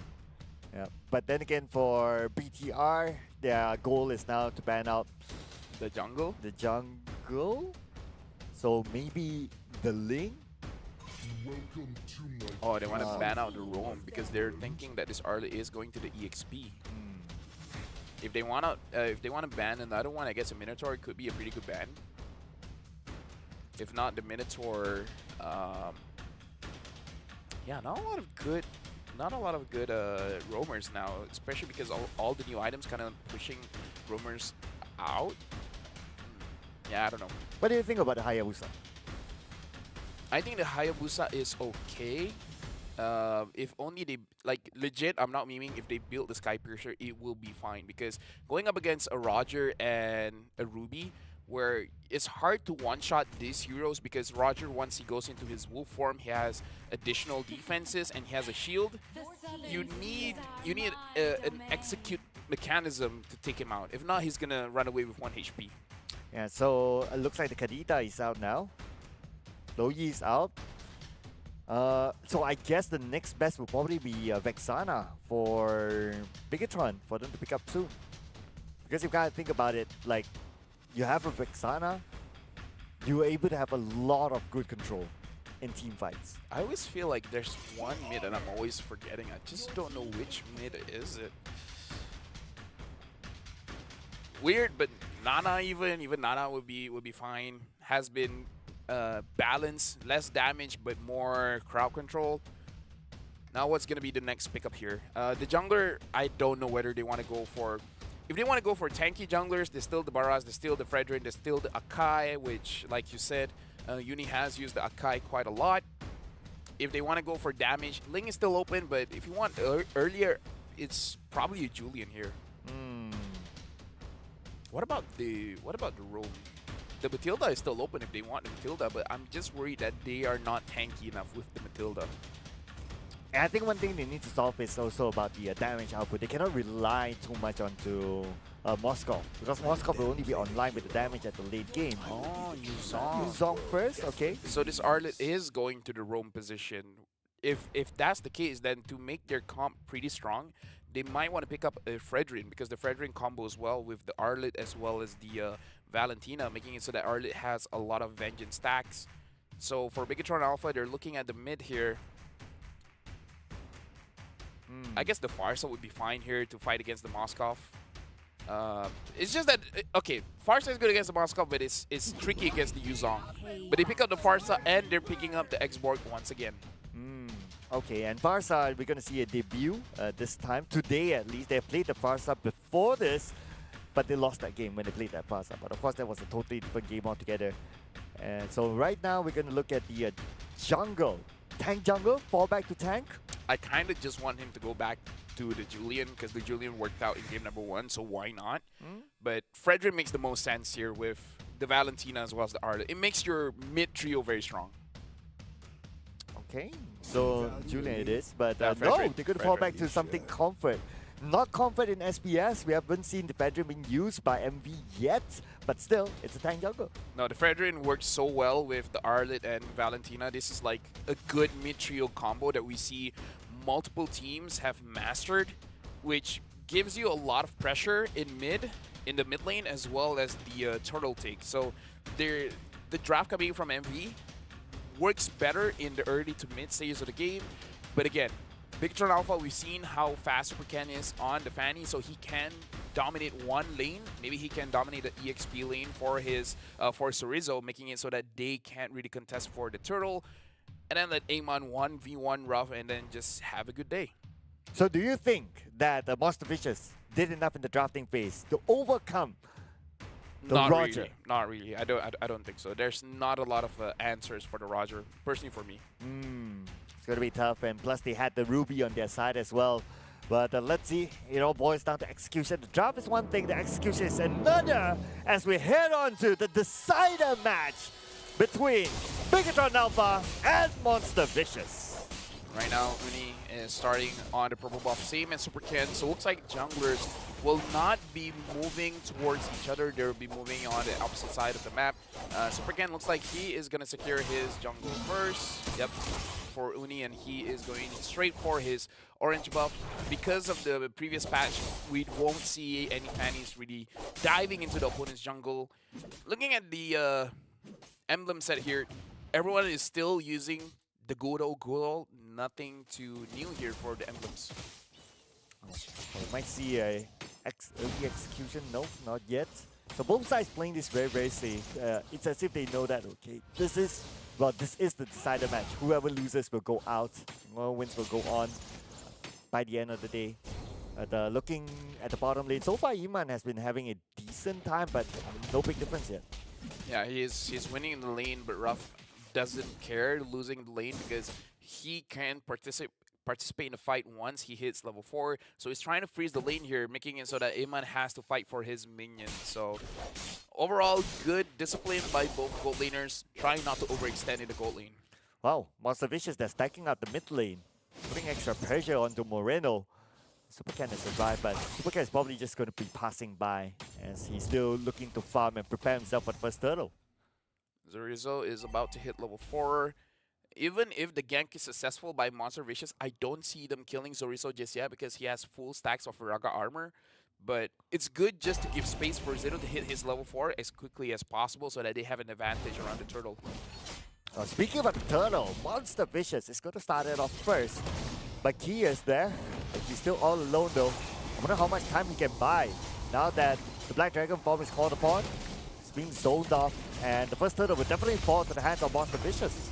Yep, again, the draft is all about security. Oh, Key! Oh, flicker to safety.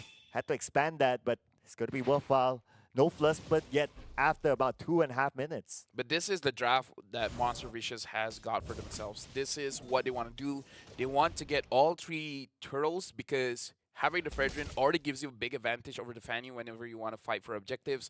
But having the Valentina and the Arlet makes it so that if someone wants to contest for it, they will get heavily punished, and they're going to stand still for quite a long time because they're going to get chain CC'd like crazy, and then eventually the kill will go over to Monster Vicious. So good discipline from Bigatron Alpha. If they don't have a good opening to go into a fight, they just won't go for the fight. And speaking of standing still, the mid lane has not had much movement yet. Both are stuck in together, locked in. Although Monster Vicious, they committed 3 players towards the mid lane. Now, just checking out the gold difference, how Iman's leading against Ruff. Yeah, but again, not that big of a difference. 2,100 and 1,900 by Ruff and Super Ken. So far, no one has gotten a big advantage just yet. Oh, here we go. The White Gova in trouble. One last hit on there, and he'll be down. But then again, the first blood elsewhere, and it goes to Bigatron Alpha. Yep. As I predicted, Super Ken will go over to the EXP lane, helping out Zorizo, making it so that he has a better time going up against Zong, secures the kill, and now Zorizo is very low and gonna get taken down. Feather Air Strike. Just to come in at the right timing, and they trade off 1v1. Yeah, Biggs now having the Enchanted Talisman will be able to spam his skills much more after this. Looking at the completed items, Super Ken has the Blade of Happy Seas. Iman now has the Corrosion Scythe, so much higher attack speed now, and Ruff doesn't really care. He just wants to farm this lane. Alright. Iman is there still, looking for his first kill, but then again the turtle is up, so now the focus is on to getting the objective. MV will start it off, while Black Dragon Form will be called upon. Zeno goes in onto the front line, but look at the amount of damage onto Iman. It says Moreno, Iman. Better be careful, better strike will be called upon onto Zeno. Zeno takes a lot of damage, and finally will go down. But Bacon, with the better strike from himself, from the inner side, will counter back, and they will take one out of Bigatron Alpha as well. And now they want to go for this gold lane. Key did not hit his ult, so no aggression coming in from Bigatron Alpha, but I believe both teams were surprised by how much damage that Zeno was able to put out because he hasn't completed an item yet. And then he almost killed Moreno and Amon as well. And both teams were late to react because they're like, wait, that was too much damage. Look at this key, being pressured. Same time Zorizo. There you go, all in on this, definitely gonna go down. Not gonna be able to get away from that. And now Monster Vicious is in the lead when it comes to kills, but still, he did catch up in terms of the gold. On the top lane, 1v1. Ooh, so much damage on the Super Ken. Yeah, like Yuzong is pretty strong, even though we see him not using the war cry. The damage is still good. Nova is able to escape from the Defender S-Strike, but Fakes, not the same. Hey, anyway, he kinda saved him there from that one better strike. But then again, yay! Taken down by Vix. He'll say thank you very much, not only for saving me, but also giving me the kill. That's the combination of Valentina and Arlen, man. You don't get to move. There's so much crowd control between those two, and the damage as well is pretty insane. Like Dragon Bomb, all the way to the back line, just to zone out Zorizo. Not much that Zorizo can do about this. Has to use the last insanity to back off. Amon is pushing alone up top. Probably going to secure the tower as well. He does secure it. Now, looks like Arlen finds Amon. Amon's going to retreat safely. Now preparing themselves for the next turtle. Monster Vicious. Now they do have a little of that lead, but then again the lead is not that much, so that will still allow. Oh, wait a second, Ruff? How did Amon get a kill onto Ruff? Just like that? And Amon did not. No one sacrificed their HP, so they probably caught Ruff with his pants down. Oh man, somebody gotta buy new pants then. But then again now Nova, Excova, opening up the space, Super Ken secures the turtle. This one goes to Bigatron Alpha, and now they're looking for more kills. So Rizzo is now pretty low. And here we go, last insanity onto the back line, but the damage is not that much. The spear comes in onto Key. This is the rough moment. This is the one that he's looking for. Well, he needs to make a redemption for himself because he somehow died earlier off screen. So now that he has 1 kill, 1 assist, it's okay. Now he's back into the game. I feel like the goal difference is not a lot with both his teams, so he's not really far behind of Amon. In fact, he has a goal. He has a EXP advantage over Amon. Amon is level 8. Ruff is level 9. Oh, and Uni stole away the purple buff. That was a good steal there earlier on. So now without the purple buff, they will need to find another way or wait up for the next purple buff. Yeah, Ruff now having the golden staff, so the attack speed is a lot. The next item is going to be the Demon Hunter Sword, and perhaps with a lot of physical damage from Bigatron Alpha. And honestly, Moreno is a non-factor. He could go for the Wind of Nature as the 4th item, and then he can pop off afterwards. Right now, both sides respecting each other. If you kind of think about it, although it's like 45 more seconds more, like they could continue to press, but none of them really going in for it. Super Ken does not find a lot of openings here to go up against Monster Vicious, where even though he has 3 items at this point, it's not enough. Oh, now onto Zorizo. Zorizo could be in trouble. Then again, Zorizo is able to get away far enough. Last insanity onto Zorizo. Zorizo goes down to Bacon. And now it's going to be a mega kill. Give it to Monster Vicious, looking for more right now keys. The next one to go down. Ruff gets his 2nd kill. This could be the scaling there. Ruff is looking for a Moreno. Has to get away to safety. Iman now trying to counter back, but then again, Iman, he cannot go all the way to the back line. The protection is just too strong.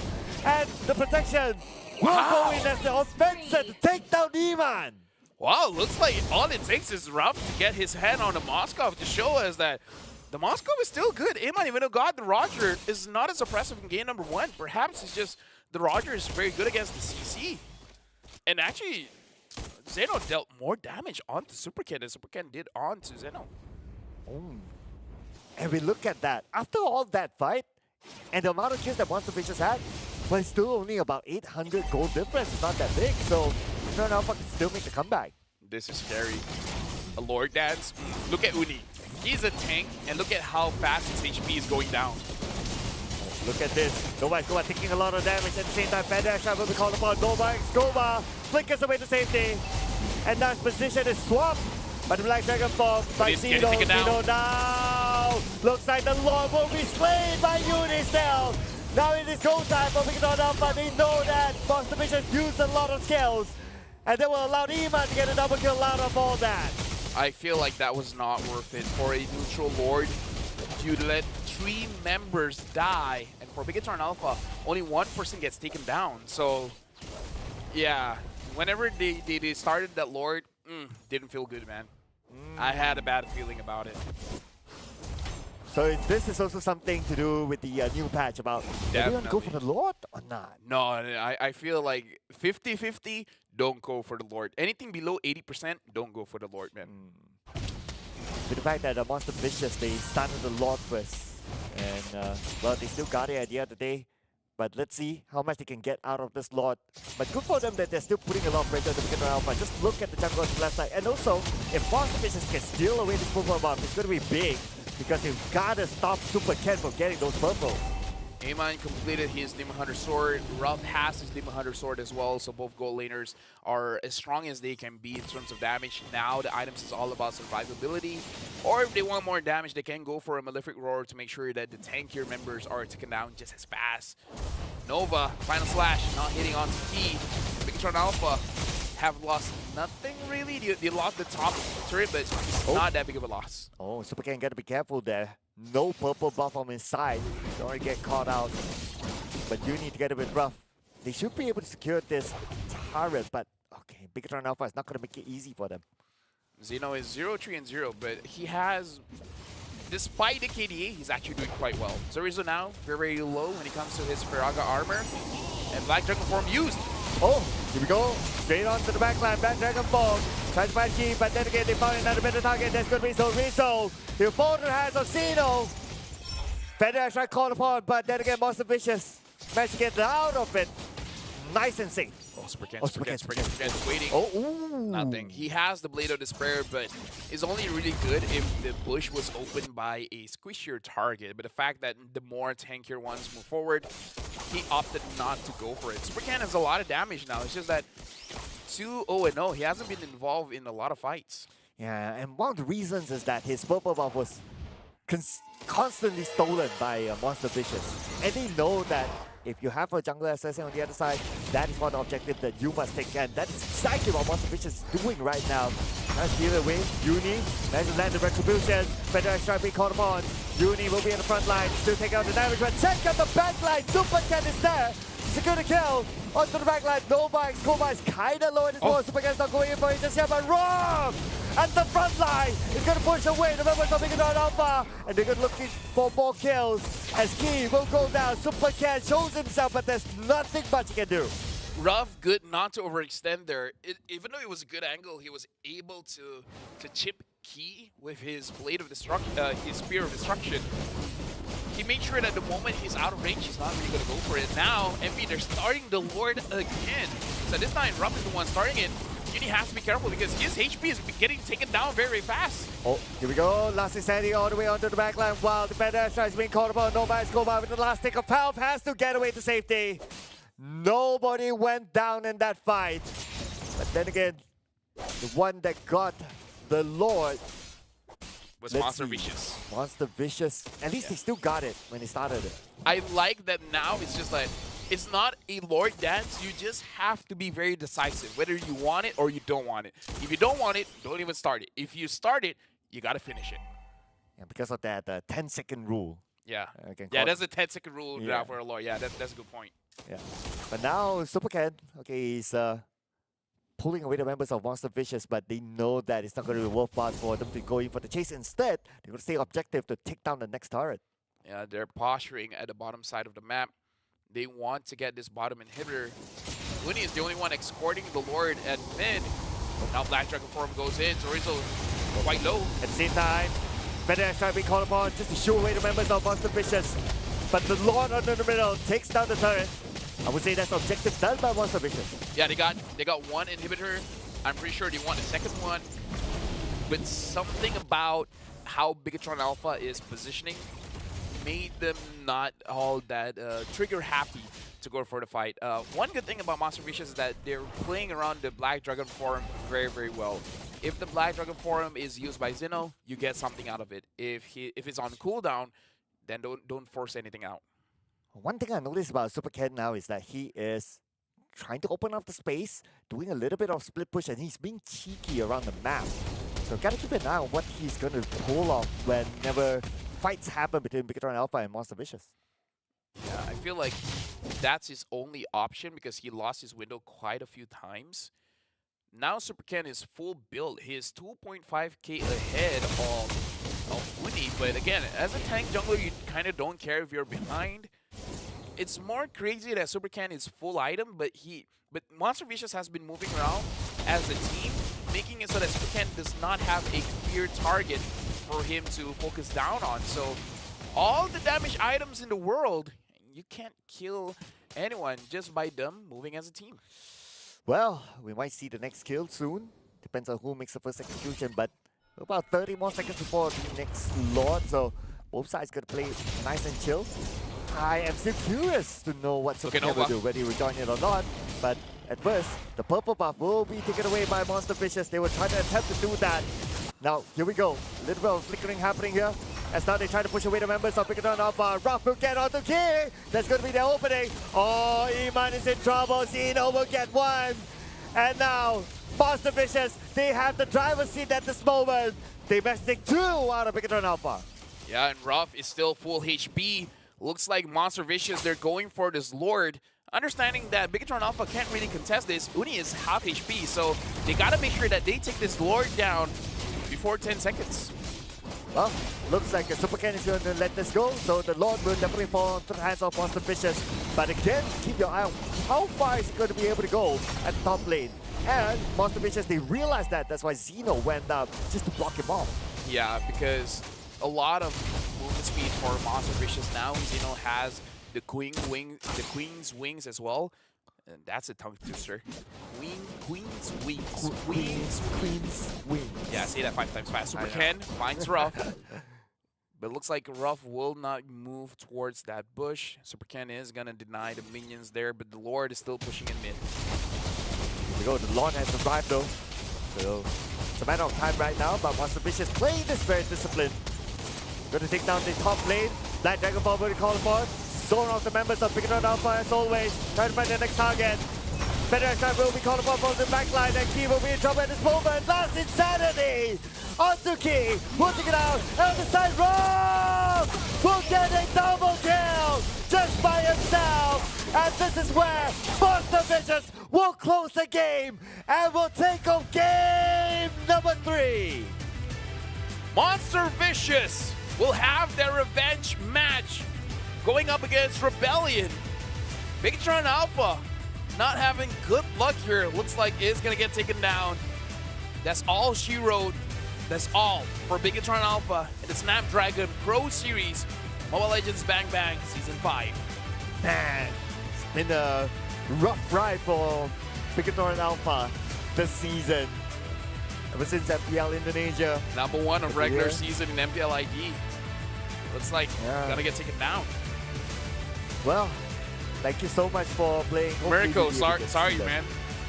Like, yeah. It happens, Mirko. You know, it happens. Just next time Bigatron Alpha will do fine. Just look at LaFell's face. He's definitely not sorry. There you go. There you go. We gotta look at like what went wrong in this game, because Bigatron Alpha really did not seem. They weren't proactive. I feel like that's the biggest issue, is that they weren't proactive. Like, the draft coming in from Monster Vicious allows them to get the first 3 turtles. They were able to get the final turtle for themselves, Bigatron Alpha I'm talking about. But other than that, they don't really posture to start anything. They let Monster Vicious do what they want to do first. It felt more like Super Ken was less active than before. Yeah. And at the same time, they allowed their purple buff to be taken away by Monster Vicious time after time again. So that kind of made Super Ken kind of stuck at some point. Even though I was thinking of picking up the Farsa to fight against the Moscow, but yeah, going up against the Yuzong, it was very difficult. Moreno, honestly, an amazing mid laner, but not having a good time here going up against NV, where this is a longer match than game #1 and game #2. 17 minutes, 70 kills for MV and 8 kills for Bigatron Alpha. And we did discuss about the whole Roger thingy, right? And I think that Iman actually had a decent game. Like, during the laning phase, I believe that he got like the first 1 or 2 kills or something like that. Like, he had a decent, okay lane. And even like damage output, he was at the top at some point as well. But it just depends solely on the Iman. it's hard. Actually, no. I feel like Iman, he was okay in his lane, but he didn't win. Like the first blood was Super Ken onto Zeno. All right. And that was quite a long time after was it after or just before the second turtle? Because I believe it was like 4 or 5 minutes when Super Ken got the first blood.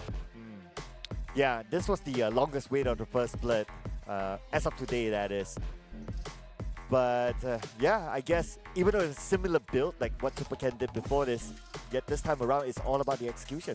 Yeah, Moreno this time having the highest damage per minute using the Farsa. So the Farsa did work out in terms of how much damage it was able to pull out. It's just that there was no finisher. He did 67,000 damage. Iman did 48. Super Ken did 34. So Super Ken did a little bit more damage than Zeno as an EXP laner in this game. I mean, like, to be fair, Uni didn't deal a lot of damage, but he's a tank. That's kind of what you expect from a tank, not to be the biggest damage dealer. And I guess logically, right, you gotta think about it. You got the Yuzong, you got the Vedran, and then you have the Arlot. So you got 3 beefy heroes here. So that's why they can take a lot of damage, but yet still they survive. And yeah, Super Ken, your only option is Fates or Rough, which, you know, it's good options. That's definitely the targets that he wants, but every single time you're trying to get either of them, Uni is there, Nova is there, making it so that you can't isolate a target. So MV, this is a traditional draft from the previous update, and then they're like, it's still good going up against assassin junglers like the Fanny that wants to isolate a single target. Looking over at the graph. Well, at least this time around the graph is kind of balanced up until like the 10-minute mark or the 11-minute mark. You still see like some ups and downs, but at some point after the 11-minute mark onwards, it just goes all the way down. Yeah, Monster Vicious only starting to hit their stride, I believe, after they're able to get inside of the jungle of Bigatron Alpha, and like you said, securing the purple buff. After that point, it was very, very rough for Bigatron Alpha to really do anything. And now we got to look at the MVP of the game, and the MVP is going over to Ruff, getting the first win for Moskov after the patch update. 7-2-5 KDA, 71% kill participation, and he making sure that the Spear of Destruction hit his target. Yeah, and you set it up right. Ruff and Ruff Shosai, the MVP. And this is actually the first Moskov win. So I wonder if that changes your thought about the Moskov now. Yeah, but either ways, Monster Vicious having a good game here. Moreno trying his best to deal as much damage as he can. But the follow-up from Bigatron Alpha, I guess that's where it was lacking, where the positioning for Bigatron Alpha was never in a good positioning to go for a fight. Because Moreno starts it off first, but everyone else, the finishers, are too far away. So maybe a communication breakdown there where not everyone is on the same page. And also his Spear of Destruction was on point as well. Like hits the right targets, goes backline, and gets the softer targets instead of one of the tankier targets instead. So that had to be on point as well for him to be successful. Yeah. Eman this time not having a good game on the Roger, so I guess you can still let the Roger through as long as you're ready for the matchup. And it looks like the Moskov actually does very well against the Roger, so it looks like the factor of how the Roger won against the Moskov was because Monster Vicious was able to take the first 2 turtles away from them. So congratulations to MV getting a 2-1 victory against Bigatron Alpha. And we will be seeing Bigatron Alpha again at the other day today for our last match against Rebellion. Yeah, either ways, yeah, like you said, the rematch, the revenge match is gonna be given to Monster Vicious, where they will be fighting for their lives again. If they want to continue forward, they have to defeat Rebellion, because if they lose, it's all done. It's all over. And after this, we actually have an interview with one member from Monster Vicious. I believe it's gonna be Zeno. So we'll be introducing him in and talking to him. So whenever he's ready, we're ready for the interview. Yeah. So what's on your mind now for Zeno? But nevertheless, hand that thought for a second because we're going to talk to the man himself, Zeno. Here we go. Hello, Zeno. Can you hear us? Can Can. Okay, you want me to speak English or Malay? Malay. Malay, eh? Okay. So first of all, Zeno, macam mana perasaan lawan dengan Bigatron Alpha, punyalah kuat time regular season MPL ID, and then korang dapat kalahkan dorang? Rasa happy kat sebab bantai diorang kan MPL tu kan boleh tahan kuat kat. Yeah, so I basically asked how's his feeling after beating Bigatron Alpha that was very dominant in MPL ID during the regular season. It was like he's ecstatic because they're very strong and able to beat them. That's a big win for Monster Vicious. Ya, jadi Zeno, rasa-rasa apa sebenarnya bagi pendapat Zeno formula pasukan MV untuk kalahkan Bigatron Alpha? Kita orang memang ada meta tersendiri sebab kita orang boleh tahan seminggu kat spam meta sama je kat skrip. Lepas kita orang bawa. Right. So basically, I asked him about the formula to beat the Bigatron Alpha, and he says that they have their own formula. Their own strat. Their own strats. Yeah. So it looks like he's not revealing too much, but totally understand because the journey is still here. Zeno, korang ada banyak burst hero. Kenapa tak pakai Sky Piercer Ada sebab ke kenapa korang tak pakai item-item baru lagi macam tak selesa ke macam mana? Saya tak tahu kenapa diorang tak beli. Oh, kamu tak tahu kenapa diorang tak beli? So kau rasa item tu kuat jugalah sebenarnya? kuat je. Okay, so I asked Zeno. Sorry, what? Masa tadi Fanny tu pakai boleh tak sakit kat. Okay, so I asked Zeno, is like, okay, what's going on? Why don't you guys buy the Sky Piercer? And his answer is, I have no idea. I don't know why my team didn't buy it because when the Fanny picked up the Sky Piercer, it was very hard for them to deal with. And that's his answer. He's like, the item is good. Even Zeno's like, yo, Sky Piercer is good. No idea why his team didn't pick it up. Terima kasih banyak Zeno. Ada apa-apa tak yang Zeno nak cakap kepada semua fans yang tengah tengok Snapdragon Pro Series? Nak cakap thank you dekat family. Lepas tu yang semua fans yang support MV. Terima kasih banyak. Alright, so Zeno said thank you to his family and thank you for all the fans for supporting. Thank you very much Zeno and good luck untuk korang punya match lawan dengan Rebellion. Actually no. Kita tanya one more. Korang punya revenge dengan Rebellion, korang rasa boleh menang tak? Boleh je. Alright, they're very confident that they can beat Rebellion. So bye-bye Zeno, bye-bye. And congratulations to Monster Vicious. Kita akan jumpa lagi masa lawan Rebellion. So yeah, even Zeno's like, yeah, Sky Piercer is strong. I have no idea why my teammates didn't buy it. I know, right? I was like, okay. I mean, it's just one of those things. You know, it's like how he answered you when you asked him about the whole Rebellion thing. It's like, yeah, I can. Yeah, we can beat them. I feel like he was also in his headspace. Like, if I could build it, I would.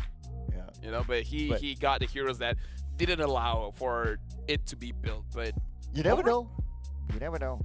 Yeah. I mean, they played the Valentina on goal lane. You never know. Honestly, I feel like Sky Piercer, I think it's pretty strong for the Yuzong. I just don't know which order of item. Personally, for me, first item. It's 1,500. It's very cheap. Might as well get it first item. But yeah, what do you think about that match? Because that was a pretty good match. Yeah, that was arguably the more balanced match, and it could have gone either way. If only Bigatron Alpha, they were a little bit more active, like what we discussed, then maybe we could have dragged that game a little bit more. But then again, it is what it is at the end of the day. Well, with that being said, that is it for the first match of the day. We have 4 more matches going over for today. We're going to go for a short break after this because we're going to be preparing ourselves for the next series. And the next series is going to be EVOS Holy going up against Evil. Indonesia going up against Singapore. My name is Rafael. This is Circle Out. We'll see you guys in the next match.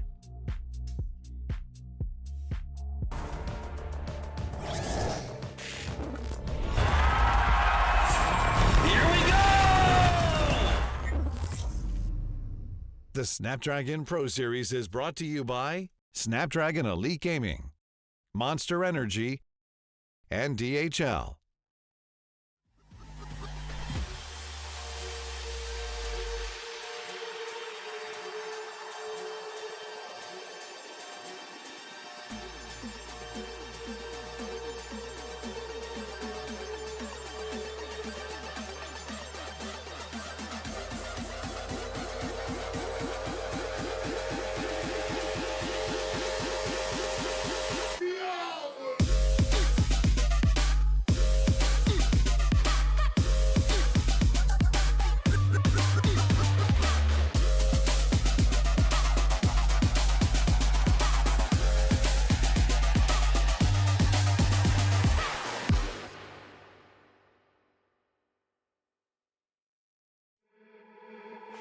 got me thinking things I didn't mean to. You got me wanting things I never wanted. Is this the way you always get what you want? Alright, alright. You got me right inside of my head. You got me so, so close on the tip of your tongue. This is the way you always get what you want. Alright, alright. Let's do and say that we're done. Let's do, I know that you want to. Let's do and say that we're done. Say that we're done. Let's do and say that we're done. Let's do and say that. You got me saying words I've never said. You got me powerless on the edge of your bed.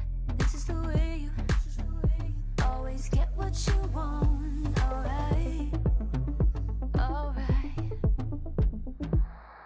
Let's do and say that we're done.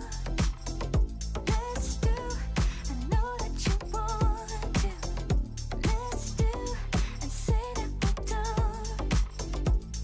Say that we're done. Let's do, say that we're done. Let's do, say that let's do, say that we're done. Let's do. I'm powerless to you. I'm powerless to you. I know that I want you, and I know that you want me back, and I know that you want me back. Let's do and say that we're done. Let's do, I know that you want to. Let's do and say that we're done.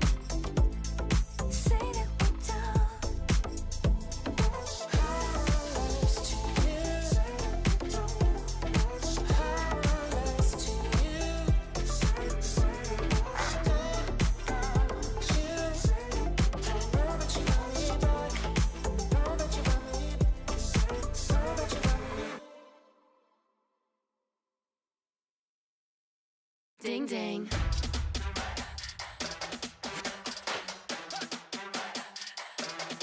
Ding ding.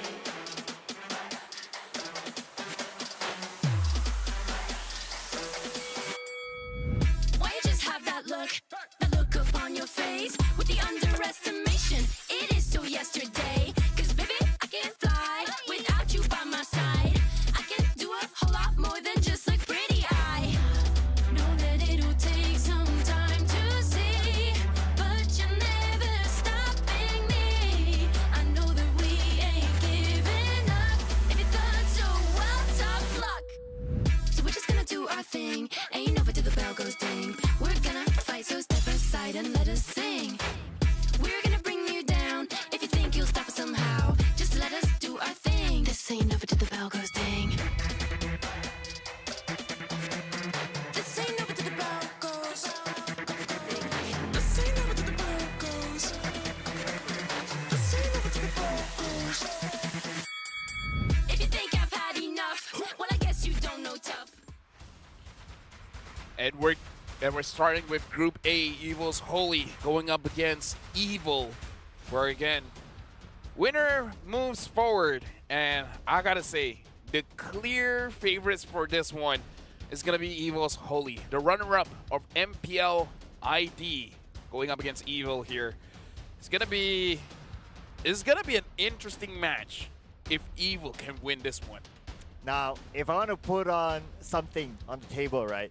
EVOS Holy, they played a lot of games in Yeah. Snapdragon Pro Series so far. So a lot of data is out there for EVO to actually try to read them out.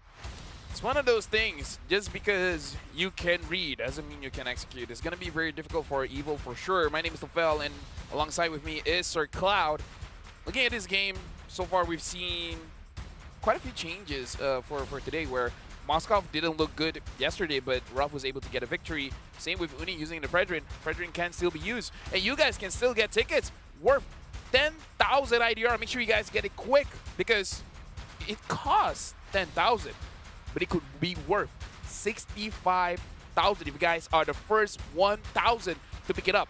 And if you guys want that great deal, go over to esl.gg/MLBB-TIX-EN. Because again, paying 10,000, getting back 65,000, that's a 55,000 IDR profit. I would so get it right now Yeah? if I'm not working. Yeah. Yeah. I was so like, okay. Working sucks. Oh, man. But we need to work to be able to pay the ticket. Man. Honestly, one of the best jobs in the world because we'll be able to watch all these amazing teams going head-to-head in good old Mobile Legends action. Now, the fight between Evil's Holy going up against Evil. Evil will have to basically be cunning here. I kind of feel like they gotta bring something out that Evil's Holy can't expect and maybe try to win off of a big cheese play, you know? Ooh. Well, I try to put out the positives, right? So, Evil only played 2 games in the Snapdragon Pro Series, but then again, that was like the previous patch even. Yeah. Yeah, I mean, there's like this pro and con there. Yes, the data is not much for Evo Holy, but then again, there was the data for the last patch anyway, and they actually lost the 2 games in the Snapdragon Pro Series. Yeah, so I don't know. The Singapore region is very good at coming up with new things, so perhaps we will be seeing something new coming in from Evo, but whenever you see something new, something experimental, it makes the game very polarizing. It's going to be one-sided, one way or the other. Either Evo's Holy will get a lot of advantages going up against a shifty draft, or Evo would surprise Evo's Holy so much that they can't do anything about it, and Evo will have a dominating game. So we got to see which is which if Evo wants to experiment for this one. Yeah, I mean, even if we talk about the draft, like early on we talk about like, oh, Roger must ban, must pick, yada yada, but then again the Roger still fell in the previous round. So it just shows that anything can happen. Yeah. After this, we'll be showing the lineups for both teams, for both Evo's Holy as well as Evo, to see who will be playing for today before we even go into the draft. And I don't know, there's still big questions on what the junglers are going to look like. For now, we're going to see how Evo's Holy is looking like because we're going to introduce their full lineup here. It's going to be Fluffy, Annabelle, Clawkun, Brands, and Dreams. Yes, they have played a lot of games here. Some of them wins, some of them lose, but based on their track record, their last game, they actually lost as well. They lost their last game. Well, that's why they were here. But it was a 2-0 loss, so who knows? Maybe they're not in the best of spirits. I'm just trying to put out the devil's advocate there. Yeah, but either ways, NFL use a lot of assassins. We got to look at the highlights from Evo's Holy from their previous matches. And here, I would say this is a big highlight for Brands because Brands, as a goal laner, has been doing quite a lot for his team. This is against RSG Philippines, where even though RSG Philippines did well, but Evo's Holy, even in a very bad matchup, they're still able to hold their own against RSG Philippines. Just looking at the score, right? At some point it was like 3-10, but yet they're still able to bring the game against RSG Philippines. What a solid defense that was. And from then on, it looked like they were able to snowball back. So it just shows the mentality that Evo's Holy has. Yeah, honestly, that matchup, Light was too much to handle using the Hellcurt. But now we gotta look at Evo. We got Twist, Powerful, Sayla, Coconut, as well as Carrot. Coconut being a new member for Evo for this match. Sayla, I would say a veteran. He's been around for a very, very long time. Popularized the Kagura from previous World Championship. The Kagura has been buffed a little bit. I don't know whether they want to bring it out or not for this one. I also just want to point out that the Sayla was former EVOS as well. Yeah, so if he is able to get something out of Evo's Holy, it's kind of like a flex for him. And now we got to look at some highlights from Evo to refresh our minds about what they can do. This is between RSG Philippines as well. Evo going up against RSG Philippines, and this time Light again using the Hellcurt Roam. I wonder if any of the teams like, you know what, we got stumped by this Hellcurt Roam. Maybe we should bring it out. Yes, we have not seen that yet, at least for, well, today that is. But those are some of the surprise picks that we could potentially see, especially coming with the new patch as well. I mean, like, RG Philippines used the Hellcat roam until it was banned, and now they're in the challenge final. So RG Philippines is doing something right. Looking at Evil here, we see some action where, you know, they're able to fight toe-to-toe against RG Philippines. But again, RG Philippines is one of the best teams in the world. The fact that they can hold out against them is quite impressive.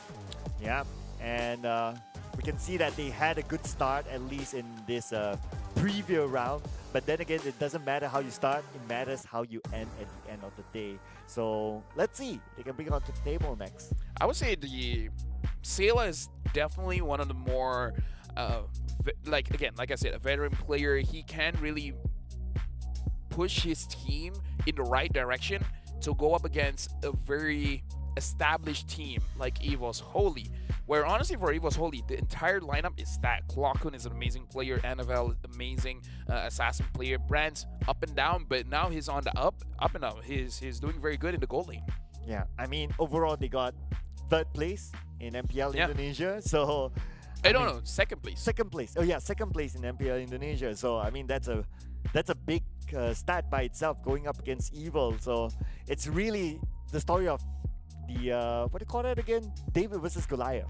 Oh yeah, definitely. So again, we're gonna be jumping into the draft where I'm actually looking at EVOS Holy to be using the damage jungler, because it's one of NFL's favorite things to do, because he brought out the lane so many times when it wasn't as optimum as it is now. And I do want to see how NFL differentiates himself from other junglers by the build when it comes to the emblems as well as the items.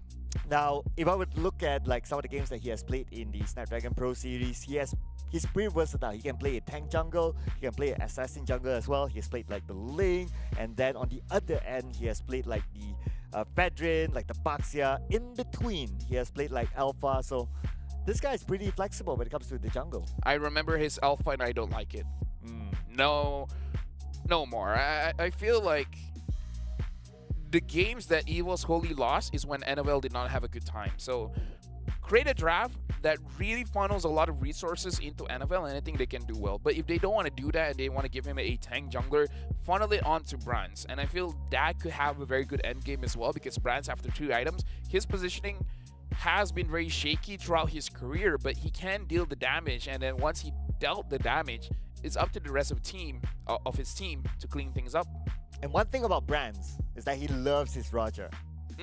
And we did talk about like the Roger time and time again today. So if they do get the first pick, well, Evo better ban out the Roger straight up. We got to see between both teams who adapts the fastest, because again, because of the new patch, power rankings is all over the place, right? Even Evo can probably take a game, maybe even 2 games against EVOS Holy if EVOS Holy is not prepared at all. In fact, I believe the draft is ready. So let's jump into the draft. We're going to see who gets the first pick, who gets the second pick, and overall, what are the bans looking like. Drafting phase starting, and Evil is going to be first pick. EVOS Holy is second pick, and Evil already picking up the Roger. They ban out the Moscow Angela as well as the Minotaur. EVOS Holy betting out the chips, betting out the Harif as well as the Louis. Roger getting picked out. Maybe pick up the Valentina / Terizla, I guess, because we don't know. Maybe EVOS Holy wants to play the Terizla mid as well. And the fact that they pick up the Roger since they have the first Oh wait, pick Faramis is anyway. open as well. Oh yeah, the Faramis is Oh. open. But here's the thing, if you pick up the Faramis, then the enemy has the Valentina. So you pick up the Valentina and then let Evo pick up the Faramis. So I believe Valentina should be taken by EVOS Holy here. Alright, so let's see if that's going to be the first pick. Yep, call it right. So the Faramis for Evo. It's iffy. I feel like between the two, maybe pick up the EXP, maybe like a Yuzong first. Yeah, Yuzong gets picked up. Faramis is good, but you just have to understand the risk that you have the Nether Realm. EVOS Holy will have the Nether Realm as well. If you want to be a bit safer, maybe pick up the Novaria, or yeah, Novaria is probably one of the safer picks to go up against him, or pick up the Roamer, because not a lot of good Roamers are open now. Maybe pick up like a Grok or something. Yeah, the Grok. Well, the EDIF was taken though, so there's a potential that the EDIF will be playing the Roam. Well, just to put it out there that Evil has played Camilla as well as Kaja in the role previously, but unfortunately no success for them. So, but they're going to repeat the Kaja again. Well, the Kaja getting picked up, so let's see. Fighting against the Roger. Favors the goal. Oh, Brands is bringing out his Claude. So this is going to be, looking at the reaction coming in from Evil's Holy, Brands looks pretty chill. This is one of his signature heroes. Yeah, and if we look at his journey so far with the Claude, pretty good, I must say. He's used it like 4 times in SPS and he won 3 out of it, so the stats do favor onto him. But coming back a little bit on the Kaja, I personally am not a fan of Kaja. I think Kaja, you really need to have an early good game, early pickoffs. If not, it's gonna be hard for the Kaja to be successful mid-game onwards. So you need a damage dealer in the jungle, or you need a very high burst hero coming in from the mid. Previous combo of Kaja is with the Lunox. Not so sure how the Lunox will fare against the lineup that Evil's Holy has. The Baxia has been banned out, and Evil banning out the Terizla, which is a good idea. I kind of feel like you got to take out all of these tanky heroes. Another hero that they could probably ban is actually the Fredrin, because the Fredrin, the Ruby, all this hero that has a lot of crowd control is not going to be good for Kaja, because even if the Kaja is able to catch someone, the Kaja can counter back. But it looks like Evil's Holy, they themselves don't want. Oh, another good pickup for Evil's Holy is honestly the Akai. Kaja tries to catch anyone, Akai just pushes them away. Right, yeah, and that is potentially going to be open. Yes, the Gog is mana, so Akai Unless they want an assassin jungler like a Ling, but I don't know. And for the record, they have played an Akai before with a win rate here in the SPS, so they are definitely pretty comfortable with that. Reporting for duty. But they got to keep that for the last pick, potentially the last pick. Yep, Export gets picked up. Evil, they can pick the Akai for themselves as well, but again, you kind of want damage alongside with Kaja, because I do agree with what you're saying. Kaja maybe have someone that can set the tempo up very well in the early game, might be a little bit better. Yeah, so if we look at like, they still need to pick a mid lane. Vexana maybe the Farsla maybe, just to get a good early setup, good early burst, so that the Kaja will be successful, and also the opponents onto the side lanes will not be. Again, Sayla is a great Kagura player. I don't know if they want to pick up the Kagura here, but it's one of those signature picks that he is known for. So there we go. I called it before the draft even started. The Kagura gets picked up, and the Roger is gonna be in the jungle. Beatrice gets picked up. Whew, I'm good at doing my job. Man, somebody give this guy a raise. I mean, I am the best talent, so yeah. Okay, yeah. Either ways, last pick here. Squishy target. So this is a good shout if they want to go for an assassin here. Lancelot will be fine. Hayabusa will be fine. You can still pick up the Akai, but the options are there for Evil's Holy. But if they pick up the Akai, then their damage output, well, they need to depend on the Xbox and also the Claude. Claude for the late game, obviously. But it's a worthwhile pick for them. I mean, the export could be jungle. I don't know why you would put the export jungle, but it could happen. Well. Oh, they pick up the Tigreal. Okay. So Edith, EXP, and export jungle? Wait, are they putting the Edith in the jungle? Okay, no. This is export jungle, so Edith XP. I would say, honestly, the damage coming in from Evil's Holy is still quite a lot, because only the Tigreal can't deal that much damage. The tricky thing is for Evil right now is that Beatrix, traditionally you want that flicker because you don't have a lot of mobility without it, so you can't pick up the Purify, and that's a big problem, is because you're going up against the Tigreal. The Tigreal is gonna have an easy time catching you. Without the Purify, you're dead. I just want to get a thought about the Sayla's Kagura, right? Like, all this while, yes, Sayla Kagura, but then again, we are talking about the new patcher. How much would it impact him? It has been buffed, where you clear the lane much faster. I still personally believe that Kagura against other mid laners like the Valentina is that the Kagura still clears it a little bit slower compared to the rest, but you know, maybe maybe he doesn't care about that. Maybe he just straight up wants pure damage. And the good thing about the Kagura and the Kaja is that the Kaja doesn't have to pull someone towards you. The Kaja could just use his Divine Judgment and stand still for Sayla to use his Yin Yang Overturn and get multiple kills off of that. And that is what they need to achieve to allow Kaja to be successful from the early game. Because if he's not able to pull off those quick moves, especially with the Divine Judgment, then the later stages will be a little bit difficult, especially if you're going up against a team that can potentially play it very, very fast. I would say in this game, it all goes down for Evil, at least for the Roger to do well. If the Roger in the jungle has a bad early game, I feel like the rest of the game is not going to be good for Evil. I'm also looking at like, okay, if you're Kaja and like you reach the mid stages, like which hero can you target? You can target the Valentina and also the Claude, and that's about it. Other than that, Edith, Xbox, Tigreal, it's out of picture.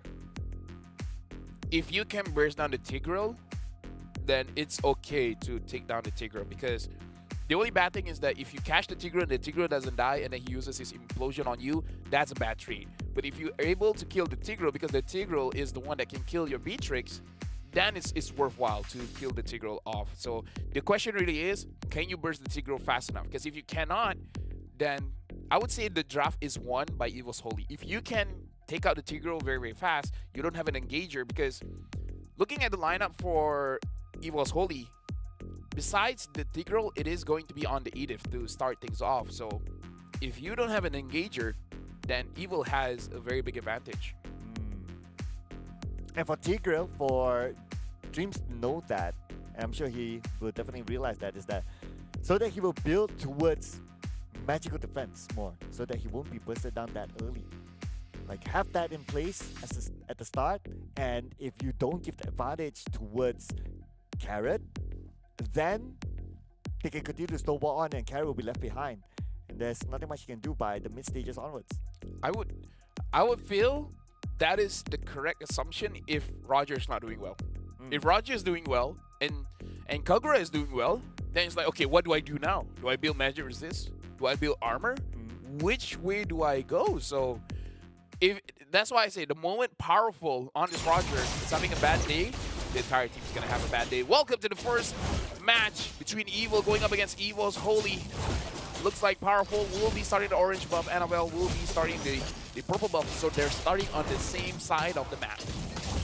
And let's see whether Kaja will have a good start as well. That's going to be important, ladies and gentlemen. Keep your eye on to Carrot when he reaches level 4. So at this point, of course, it's still going to be 50-50 between the two, but just keep your eye after the first turtle. Looking at the lanes as well, it doesn't look like anyone is winning or losing out too much. For the gold EXP, I'm not seeing a lot of HPs being traded off. Carrot is taking a little bit of damage. Kwakun is doing a lot of damage onto Sayla. So I guess the trade has been won by Evil's Holy. Well, a little bit of advantage to Evil's Holy, but when it comes to gold, slightly towards Evil. But now it's all about pushing each other back to the lane, because the turtle is going to be up in about 35 more seconds. And then after the turtle, that is where normally we'll see all the roamers will get level 4. And that is where it's going to be important for Carrot to execute this plan. We gotta look at how the EXP is doing, because if Twist gets taken down here, then Evil's Holy will probably be getting the turtle for themselves. Twist has a rough idea that he's gonna get ganked, so he's playing this lane much more carefully this time. And Powerful is posturing himself to be able to fight back. But the thing is, if Powerful gets taken down as well, Evil's Holy will definitely get this turtle. Twist cannot be locked in together with Powerful at the bottom lane. I mean, they have to go for the objective. And speaking about the objective, it's now currently up. You can see that the members of Evil, they are going towards that area as well, the area of turtles. But same goes for Evil's Holy. Again, Twist might be a little bit late to the fight here. Will he use his Black Dragon forms to fight for the turtle? Oh, yes he will. Black Dragon form all the way in. But then again, it's still going to be Annabelle securing the turtle. Evil's Holy is still going to get it, but Evil themselves gets 3 kills. Looking for one more. But then Annabelle, he will go down. 4 kills. And Sayla with the Kagura triple kill. This is why I was shouting out the Kagura for Sayla, man. Like, he carried, if I remember correctly, it was M3 with this Kagura. 3 minutes in, 3 kills, and 1 assist. This Kagura is gonna... Oh. And Sky Piercer as well. You already have 3 kills. You're gonna have a little bit more after this. Definitely knows what he's building here. Adapting to the bottom patch with one of his best heroes. So great start here, I would say. Even though they lost the turtle, but then again, look at the goal lead right now. It's 1,500. Turtle doesn't matter, man, because in my books, if you get 2 kills for 1 turtle, the one with the 2 kills has a bigger advantage. You're getting 4? Forget about it, man. The turtle is only worth maximum 2 kills. So Evil definitely won that trade for sure. So that's how you do the math, ladies. Exactly. If it's for the Lord, you can lose 3. More than 3, definitely a big loss. But that's only for the Lord above 12 minutes. For the 8-minute one, you can only trade 1, realistically. And you have to consider like how many turrets you have at the same time as well. Yeah, there's a lot more equation to it when it comes to the Lord. But anyway, 25 more seconds till the next turtle. Now, with EVOS Holy losing, well, they won the turtle battle, but they lost the turtle war.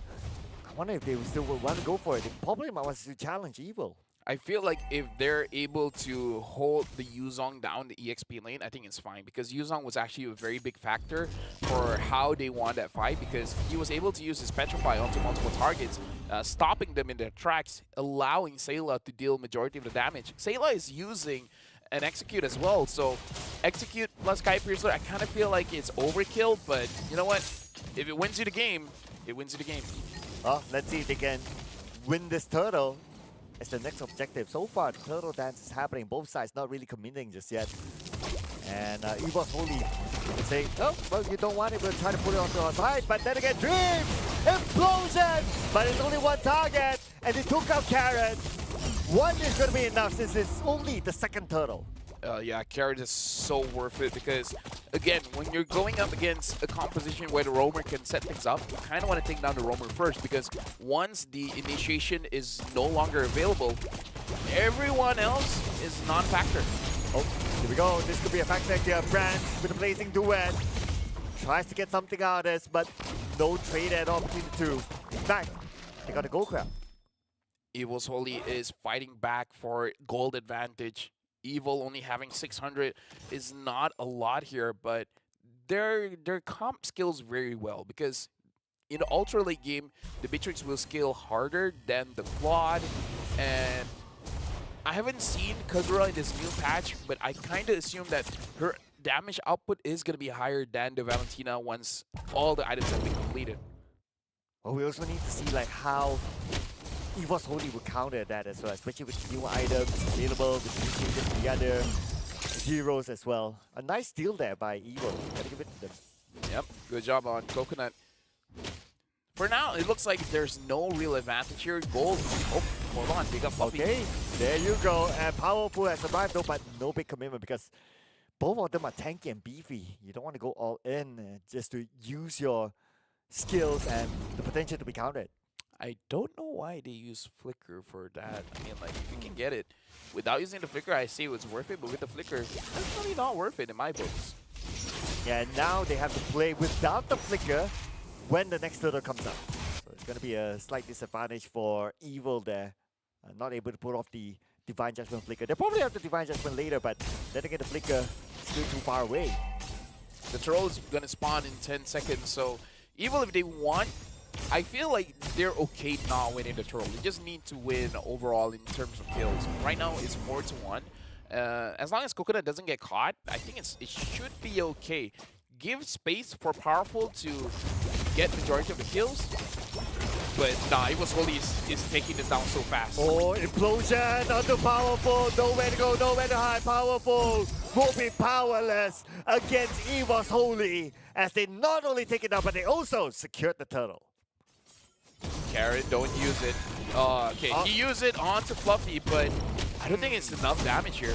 Not at all, and look at the cavalry. They will arrive real soon. Coconut's way low at this moment. Will be taken out. Not only Coconut, but Carrot will be eaten alive by EVOS Holy, and Clockwork will claw him back. He really should not have done that. Like, I think Beatrix at max has only one item for now. I don't think the Beatrix has two items. With one item, the Beatrix won't have enough damage to deal against a tank or a fighter. If you catch the marksman, sure, you will have enough damage. And if you want that, perhaps Coconut should have changed to Wesker or Renner so that you have more on-hit burst for that kill. And then maybe you can really do something about it. But that was a bad call to use your Divine Judgment for that one. Damage leaderboard, Sayla is still doing the highest damage. So if the Kaja wants to move around with Sayla. He even have the Sky Piercer and the Execute. Well, now it's Oyo, the powerful Preload at this moment, has to get away to safety. Black Dragon Ball will be used. Annabelle underneath the turret. Takes a lot of damage, but it's going to be Twist as well as Sayla that went down to EVOS Holy.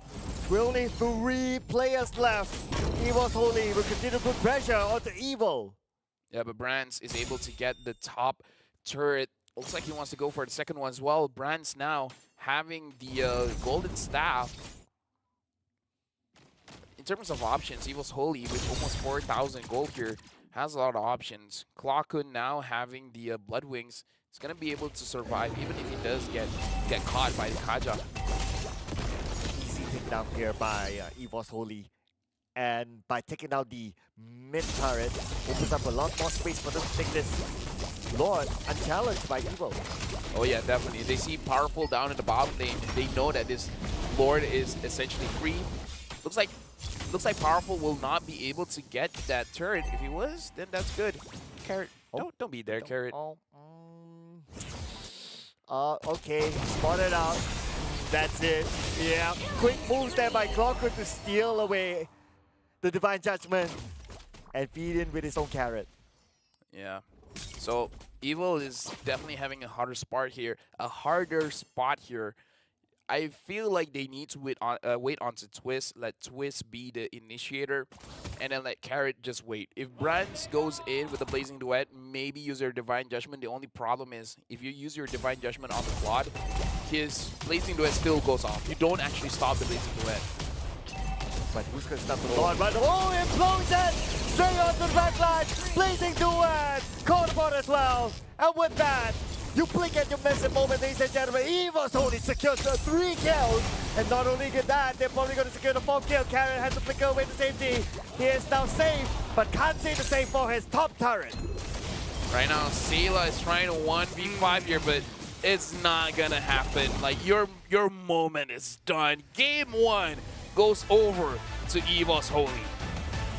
We talk about the few targets that Kaja should and should not focus on.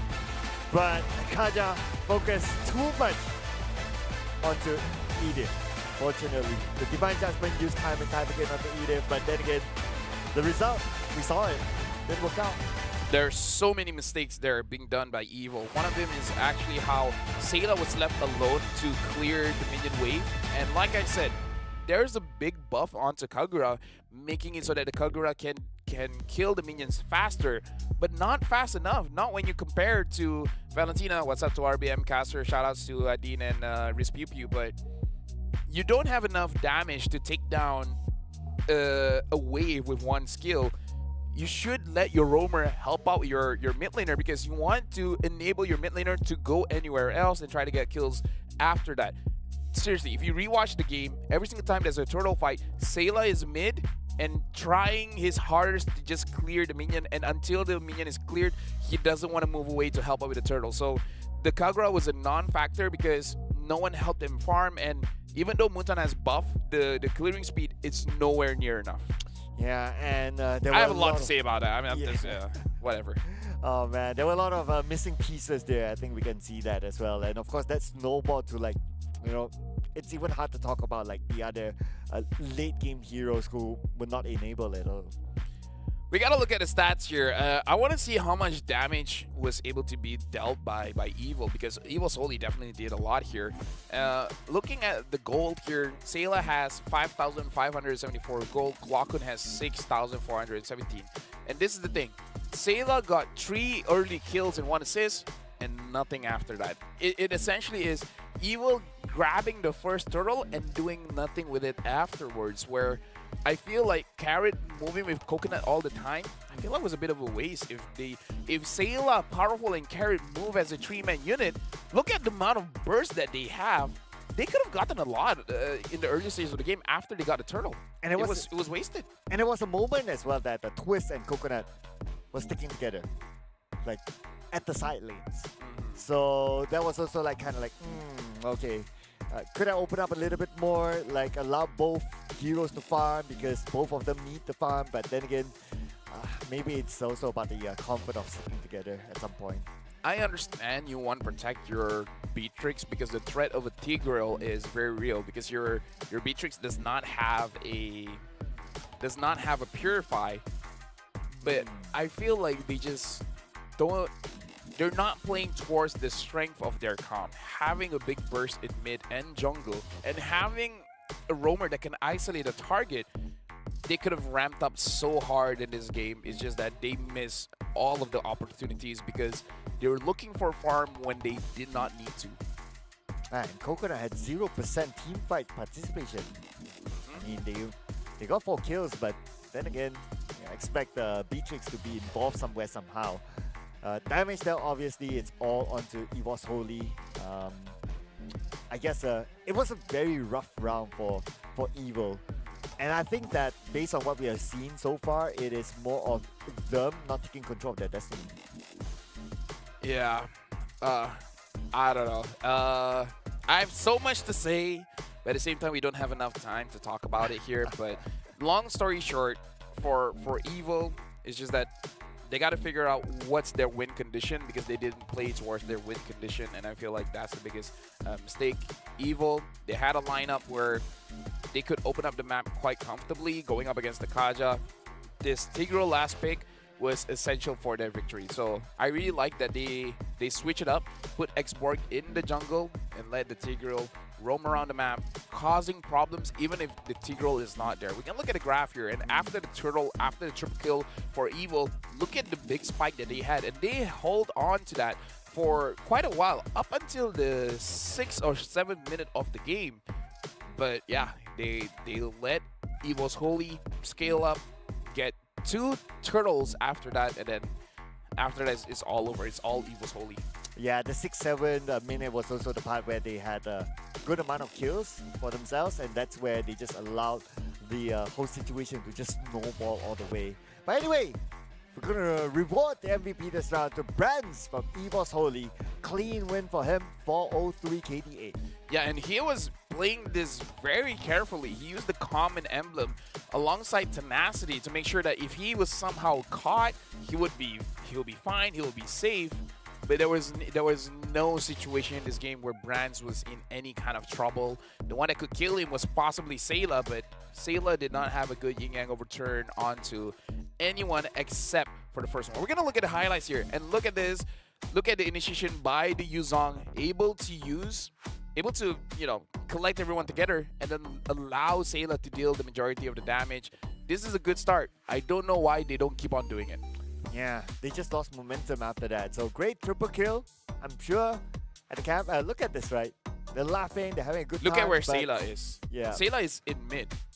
Sayla, like every single time you see a highlight here, Sayla is in mid, trying to clear the wave. That's why the Kagura isn't good now, because it's so slow when it comes to the rotation. And he's nowhere near the other team fights. Now, Yeah. even in this case as well, like he's at the top. Yeah, so if you want to pick up a Kagura, pick up a Grok. Even the Kaja is fine, just help him clear the wave. Like, help him so he can help you. Yeah. Potentially play of the game for that one, by the way. That was an amazing 3-man implosion. Yep, towards the end here, ladies and gentlemen. So, 1-0, and the first point goes to EVOS Holy up against Evil. So, Evil, match point for them. They have to win 2 games back-to-back, Lafel. Yeah, so Evil, I would say, is a very good start. They just have to understand that they can win against Evil's Holy. They just gotta make sure that everyone is on the same page. With that being said, we're going for a short break, giving time for the teams to get ready, because after this, we're going for game number 2 in a match between Evil and Evil's Holy.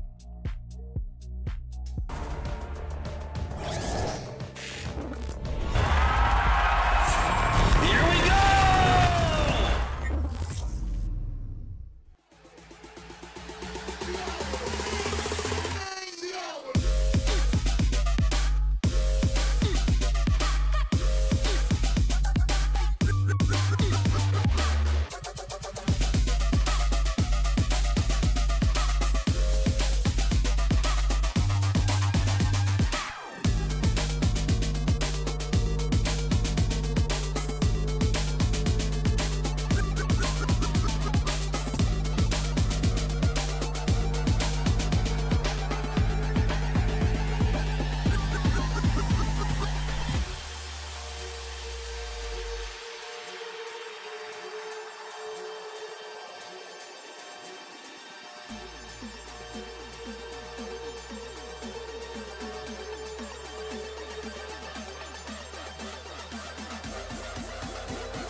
You got me thinking things I didn't mean to. You got me wanting things I never wanted. Is this the way you always get what you want? Alright, alright.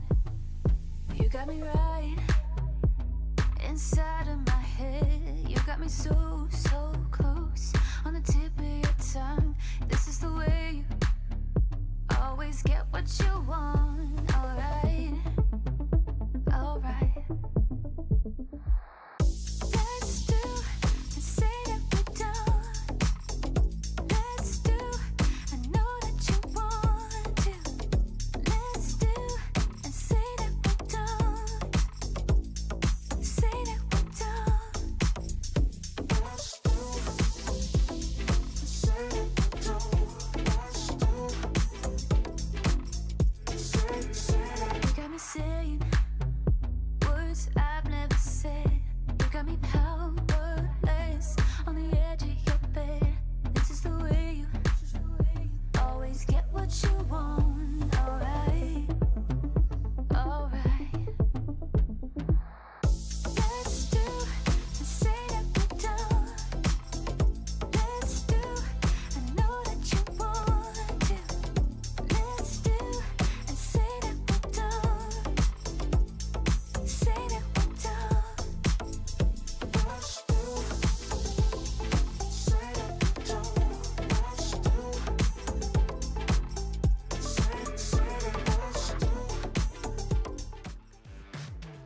Match point for Evil's Holy. Now they're 1-0. They need one more victory in order to move on and drop Evil out of the series, out of Snapdragon Pro Series. Welcome back. My name is Lofel. Alongside with me is Sir Cloud. You guys make sure to grab your tickets now while it's still available. It's only worth 10,000 IDR. Sorry, it only costs 10,000 IDR. Buy now at esl.gg/MLBB6-EN. You guys can scan the QR code to grab the ticket for yourself. And again, the first 1,000 will get 65,000 IDR worth of gifts. So make sure you guys get it as quickly as you can so that you guys get a net profit over your purchase of the tickets. Yeah, whatever the gifts are, well, we don't know, but whoever who has bought the early bird tickets, well, let us know as well in the comment section, and also maybe put up some content out there, tag us, because we're curious to find out as well. And now we gotta go back into our game, into our match between Evil's Holy going up against Evil, where Evil tried something new. It worked out in the first turtle, but after that, there was not a lot of movement coming in from the team. The mid trio, I feel like it needed a lot more polishing because it looked like 5 individual players playing 5 separate things going on. We see that the Kaja helping out the Beatrix, cool, but I kind of feel like the timing wasn't it. Yeah, they had a good start during the first turtle. 3 kills, triple kill for Sayla with Kagura, but then again, they were not able to ride on the momentum that they had from the start. They allowed their opponents to just take over back again.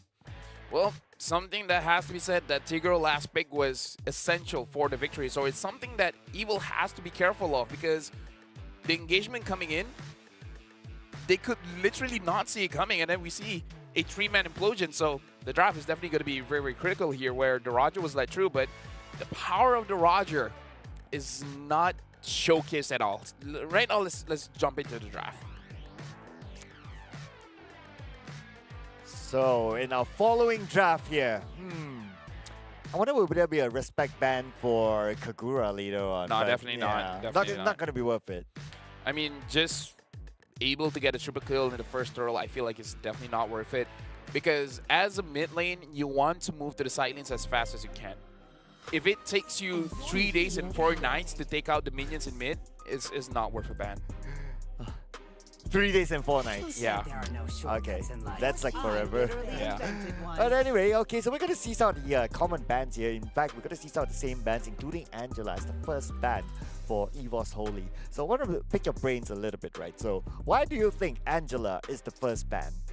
Because it's so annoying when you think you get a kill, and then all of a sudden there's a big shield coming in, and then Angela is an enabler. Because if you want to go for a damaged jungler, Angela is your best bet to make sure that your damaged jungler is as tanky as a tank jungler that does more damage. So yeah, I feel like that's the only reason. But to be fair, I feel like you can let it go through, but people haven't experimented that much with letting Angela through, so I think people are not willing to let it go.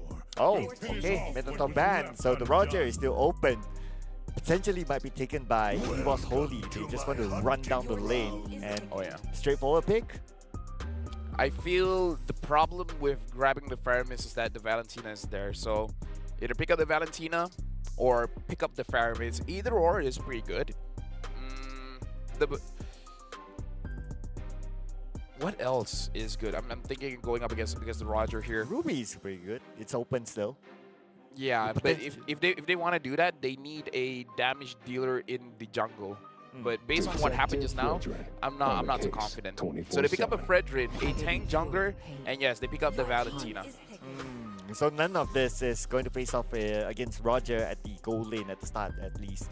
So that still opens up Ruby to be taken. I mean, we saw that earlier in the previous game. Our previous series is that you can still play with the Roger and also the Ruby in the same lineup. I feel like Evil might switch things up. They might pick up something different in the goal lane. Maybe something like a Clint, maybe even a Melissa. Try to fight against the Roger here. Because if not, they might have to go for a Claude. Honestly, the Beatrix is fine to go up against the Roger. The only problem is the Tigreal. So maybe if you ban out the Tigreal, it should be okay. I feel like Evil, as much as they pick up the Kaja, try to move away from it. It's not working out. Yeah, but we're gonna get our answer right now, whether the Ruby will be picked up or not. So it looks like the answer is no. Okay, they're gonna go with something fresh this time. The Guinevere is actually the first time that they're playing in the Snapdragon Pro Series. The Guinevere is flexible. It can be a jungler. It can also be a roamer. The fact that using the Winter Crown on the Guinevere, you can use your Violet Requiem and you won't get interrupted. So that's pretty good. Not getting interrupted, not getting damaged is good. Evil, I feel like grabbing a Grok here would be pretty good, because going up against a Guinevere, you need information of where the Guinevere is. Because if not, I feel like the Grok is going to get banned out. I'm still curious to find out like what's their answer towards the Roger. But looks like they're going to go for the Claude. Okay, something that they've picked up before again.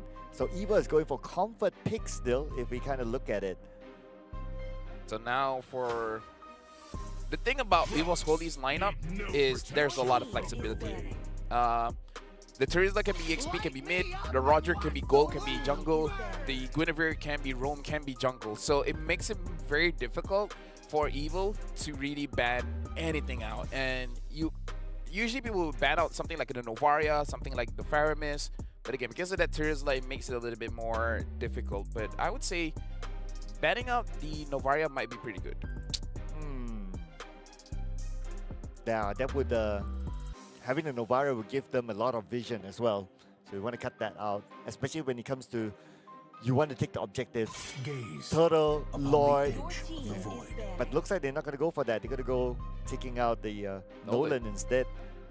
And Nola actually has been used by Annabelle before with the used twice in the SPS, and both of them with a good win rate, 100%. So that's a reason for them to take it out.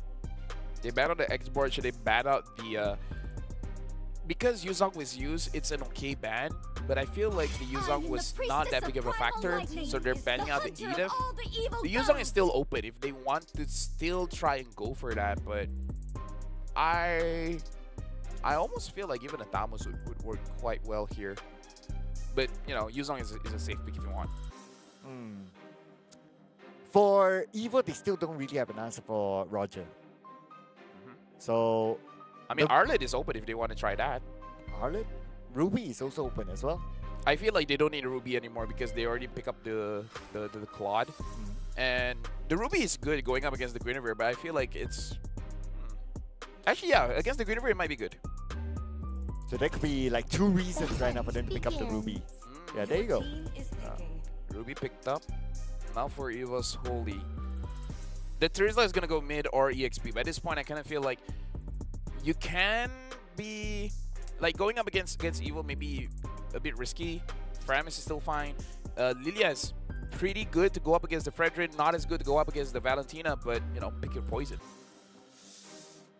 Okay. Novaria, though. Could that be a possibility still? Yes. Honestly, even the Kadita might be good going up against the Fredrin. Hayabusa, Okay. oh, Hayabusa picked up, so this is good. Now Evo's Holy wants damage, and Kadita is picked up as well. Man, time and time again.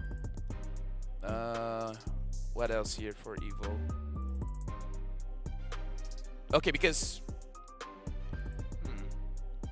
Damage dealer for sure. Because I'm thinking Ruby can be Roam, can be EXP. That's what's shaking me here. It makes me Okay, I'm giving up. I don't know the last pick here for Evo. I don't know what's good for them here. I still think Roger is pretty good, so that you can slow down Evo's Holy a little bit, but I don't think they'll be picking it up. So, I mean, they do have a couple of flex picks in between, right? Like they can move around, especially with the Ruby pick. It looks like they're going to go for 3,000 worlds. Martis. And not a single So- worthy foe. Where's this Martis going? Like, Yeah. is it Martis EXP? Mar- or is it Okay. Fredrin EXP? Martis EXP. Martis EXP. Right. So this is gonna be a Ruby Roam. My question is, I initiate? don't know. Like I don't know what Evil's win condition is gonna be for Evil's Holy. It's all about pickoff. This is new for me. I mean, you had the Yuzong Open as well. That could have been a decent pick in the XP. Or even Lapu Lapu. Oh yeah, even the Lapu Lapu. Even the Lapu Yeah. Lapu. Thick, damage, but Martis, it's anti-CC. Damage, okay, but anti-CC, but they don't have somebody who can really start a fight. Okay, just go crazy. First item Sky Piercer onto Martis, and then at level 5, group S5, and then fight non-stop. Maybe that's the idea here. Try to have a faster game going up against Evo's Holy that they won't see it coming. We're jumping into the game, and looks like Annabelle as well as Powerful. They're both will be starting the purple buff, so they're not going to be meeting each other in their rotations. Right, let's see if they can actually farm that fast as well before they've been pressured by Evo's Holy. So Evo's Holy might want to take this as a fast-paced game as well because of the Hayabusa. Annabelle expect him to go all around the map to try to get pickups by himself. Well, Annabelle is definitely farming this faster. When Powerful hit his orange buff, Annabelle's already putting the orange buff at half HP. Look at the amount of damage that the Carrot. I mean, immediately Carrot has to fall back. Sayla now stuck with Carrot. Okay. And Carrot, yep, full away. But Coconut, very early recall back home. Okay, now looking at the FM set here, it looks like the Marcus will have the Festival of Blood, so want a little bit more sustain. Other than that, looks like everyone... Oh, Roger Warcry. I kind of feel like Roger will definitely win the lane here. And yes, he is definitely... he already forced the first Oh wait, recall actually back. 2 Warcry. 1 for Roger and 1 for Hayabusa. So, looks like Evo's Holy, they're just going to overload that damage. Evo wants to go for sustain, but I guess this is a good test for us to see which is better, more damage or more sustain. Well, We can see through the first fight here in the middle. All 3 knockouts for the side of Evil. Annabelle, when they talk about him playing this fast, let's get the first blood, but at least they will be able to get the trade back there.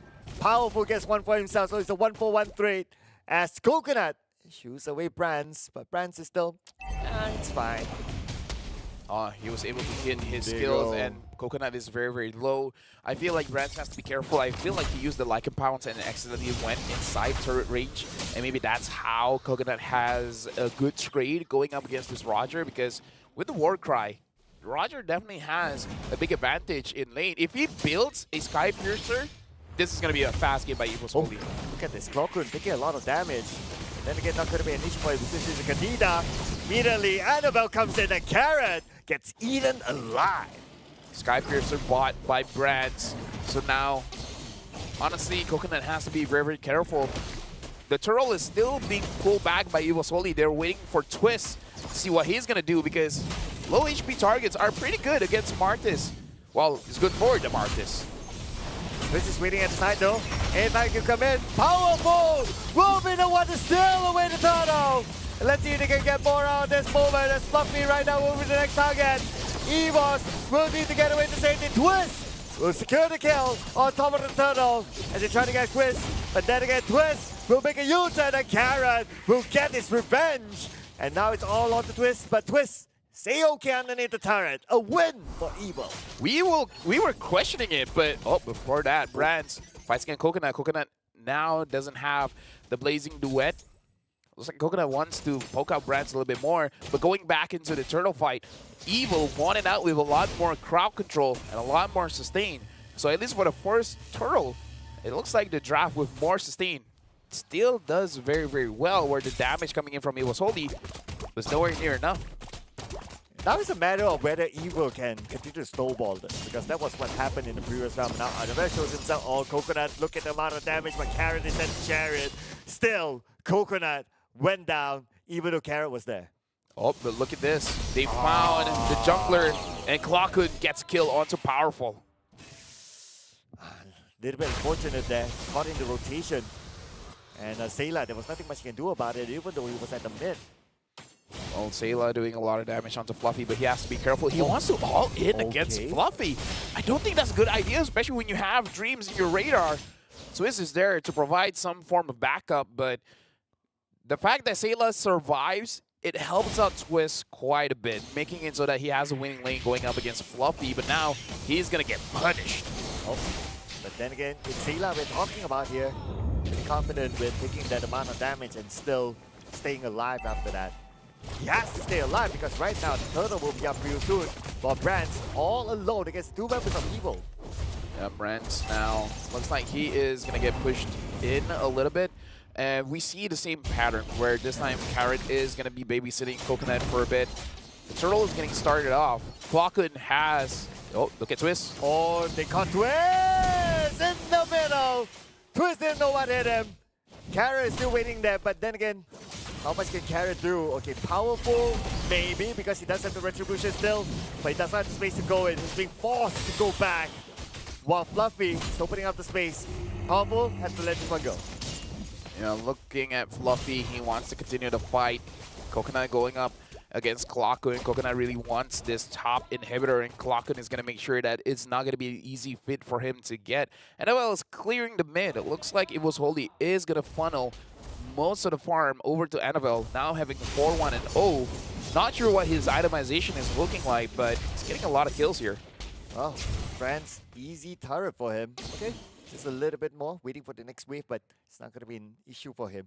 In fact, he has help from Dreams at the bottom. Nice rotation by Dreams now. Now Sayla has to back off. Yeah, about 2,300 gold advantage for Evil's Holy here. That's a difference of maybe like 2 items. Brand's now having the Wind Talker, so he has 2 items. Clockhood! Oh! Look at the amount of damage on the Coconut there by Clockhood. Fluffy and Annabelle comes in. Powerful! There you go, all the way onto the back line. Powerful! As powerful as he will not be able to withstand the damage output from Evil's Holy. And now they'll be looking for Sayla next. Sayla gets away. For now, City Clockhood will not be able to catch up to him. The damage from Annabelle, I could be wrong, but it looks like he has a Sky Piercer, and I believe that he does because the amount of burst damage coming in from this Hayabusa is insane. Right now he's level 11, Powerful is level 9, so a big level difference when it comes to the junglers here. Looking at Coconut, Coconut is found by Dreams, and apparently it was Dreams alone, so the Roamer almost took down the marksman, the gold laner. And also to note that all the other turrets have been taken out. So right now EVO's only will have a lot more access into the jungle of Evo. But before they go into the jungle, they're going to focus onto the objective first, and that's going to be taking down the next turtle. Block it. Oh, look at this damage. Nowhere to go. Definitely. Oh, nice flicker to catch up with the Twist. And Twist, Yep. unstoppable. Definitely a Sky Piercer. We see the 9999. And now Fluffy alone against 4. Here we go, going on to the back line, and Dreams has to flicker with safety. Fluffy right now is probably going to be the next one in trouble. Fluffy is tanky enough.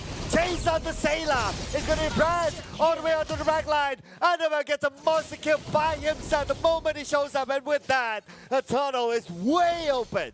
Annabelle must be loving this patch, man, because now opens up a lot of assassins for him. Now looking at him doing a lot of damage. Now he has the Endless Battle as well. 8-1-0. Looking at his items, he has the Sky Piercer, the Endless Battle, as well as the Hunter Strike. A lot of penetration, a lot of true damage. Man, we've got 2 of them on EVO's Holy at this point. I mean, how are they going to withstand this level of damage? Level of burst from EVO's Holy is just insane right now. Coconut has to be extra careful. Immediately battle mirror image away to safety. Quite interesting here that Carrot opts for a brute force breastplate. Usually we see those on EXP laners or the junglers. Usually we see a more defense-oriented defense item for the roamers. So this is an interesting build coming in from Carrot. Looks like going on to the top lane. And now Brands to take down the tower, but then again Carrot goes down to Goku. Fluffy gets one for himself as well. Coconut, battle mirror image away. Fluffy is going to be the one to put Sailor back home. EVO's Holy, straightforward siege down by them. They're going to be looking for more right now. They're going to try to bait out Twist. Coconut, but got to be extra careful not to overcommit. Yeah, Coconut really can't do much now because Fluffy, oh, Sky Piercer. All the way out to the back. Either way, it's like, at this point, it's going to be very difficult for Coconut to deal damage as long as Fluffy's around because Fluffy has the Dominance Eye, so 80% of his attack speed is going to get scaled down, and that's not good when you're a Claude. It's definitely hard for him, and we saw the amount of chain CCs that Fluffy, as well as Dreams, as well as Clockroon can chain together. If they get a very good engage, there's not much that Evo can do. Yeah, and look at the top damage dealers, right? They're all stacked up there from EVO's Holy. But oh, look at the top! The moment Coconut shows up, every time the moment Coconut shows up, Annabelle is there. That's it. This is why the assassin meta can happen, is that if you show that you're gonna use a marksman and the opponent can use an assassin, it's a pretty easy pickup for an assassin because they can burst you down so fast because the marksman's hasn't been updated to have higher armor or magic resist. Now that Annabelle has a Blade of Despair, well, forget about it. Oh, okay. At least they pull one back, taking out Clockun. Fluffy was there, but he's not going to commit that because he knows that the lot was taken, so they have to wait for the lot to come up. No, we'll commit. They're still going to go in for it, and here we go. Powerful. Right back on the ball, and Brass will be the one to take the point away. Looking for more kills and to the back line. And now, the penalties are went. They've got 3 of them at least. And the moment Annabelle shows up himself, he gets 3 kills back-to-back just like that. Dude, right now it's 13-1-1. This Hayabusa is doing a lot of work. I mean, like, to be fair, it was Holy. The cavalry was there. A lot of crowd control was being dished out to stop them, and then NFL just like, I'm just gonna last hit, man. I don't want to die here. I just want to last hit. Just want to get the stats for himself right now, but let's see if he can add on to the stats. Powerful, trying to buy time, trying to clear off the minion wave as well. And Drift, oh, here we go! Brad! Straight on the Carrot. Dreams, still be alright. The top turret will be taken out. And now this is EVO's Only wrapping up the game. He goes straight onto the backline. Sailor might be taken out before the game ends, but then again, the game will end before anyone else goes out.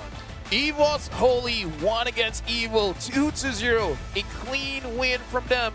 Annabelle showing what he can do, given him when he's been given the assassins. The Hayabusa, amazing kill score, 14-1-1. Congratulations to EVO's Holy. And this was a very dominant match by EVO's Holy, especially with the Hayabusa. The moment his power spiked, that's it. He shows up, he gets a confirmed kill.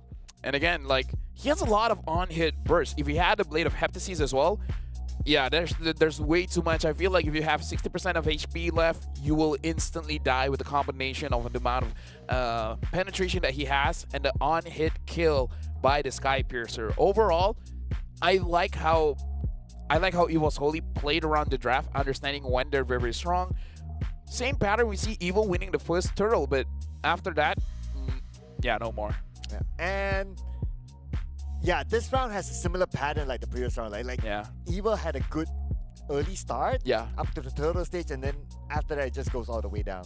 I mean, again, EVO's Holy has a lot of experience going up against a lot of a very aggressive team, so I feel like they've gotten used to losing one or two early neutral objectives and then figuring out a way on how to win it back. In this game, Clockun as well, using the Kadita, was able to add a lot with the Breath of the Ocean, and even though he doesn't get a confirmed kill, but it's enough to make them lose a lot of HP that they gotta go back to the base, so they just lose the map pressure. Yeah, and that was like what? Every time he uses that, it's like 80% of health Yeah. loss for almost whoever that he caught on map. And there was that one time as well on top that the moment he did that, Hayabusa came by and just gets a free kill. But let's check out the items from this round. 20 kills to 4, 11 minutes in, 42,000 gold compared to 27. That's a very big lead. That's more than how many tens of thousands of gold here? That is 15? 15. 13,000 gold difference. That is a lot. But yeah, we got to talk about this Hayabusa with the War Cry, Sky Piercer first item, and then the Endless Battle, and then the Hunter Strike, followed up by the Blade of Despair. I personally feel like the Blade of Despair is already overkill, because at that point, looking at the defense item, powerful. He only had a Brute Force Breastplate that can't do anything when it comes to physical damage reduction. The armor, same with Carrot. No one only Twist. Twist had a lot of armor. Other than Twist, Annabelle is able to just burst them down so fast. The tanks don't feel like tanks anymore. And Annabelle will be doing the highest amount of damage, 5,159 damage per minute.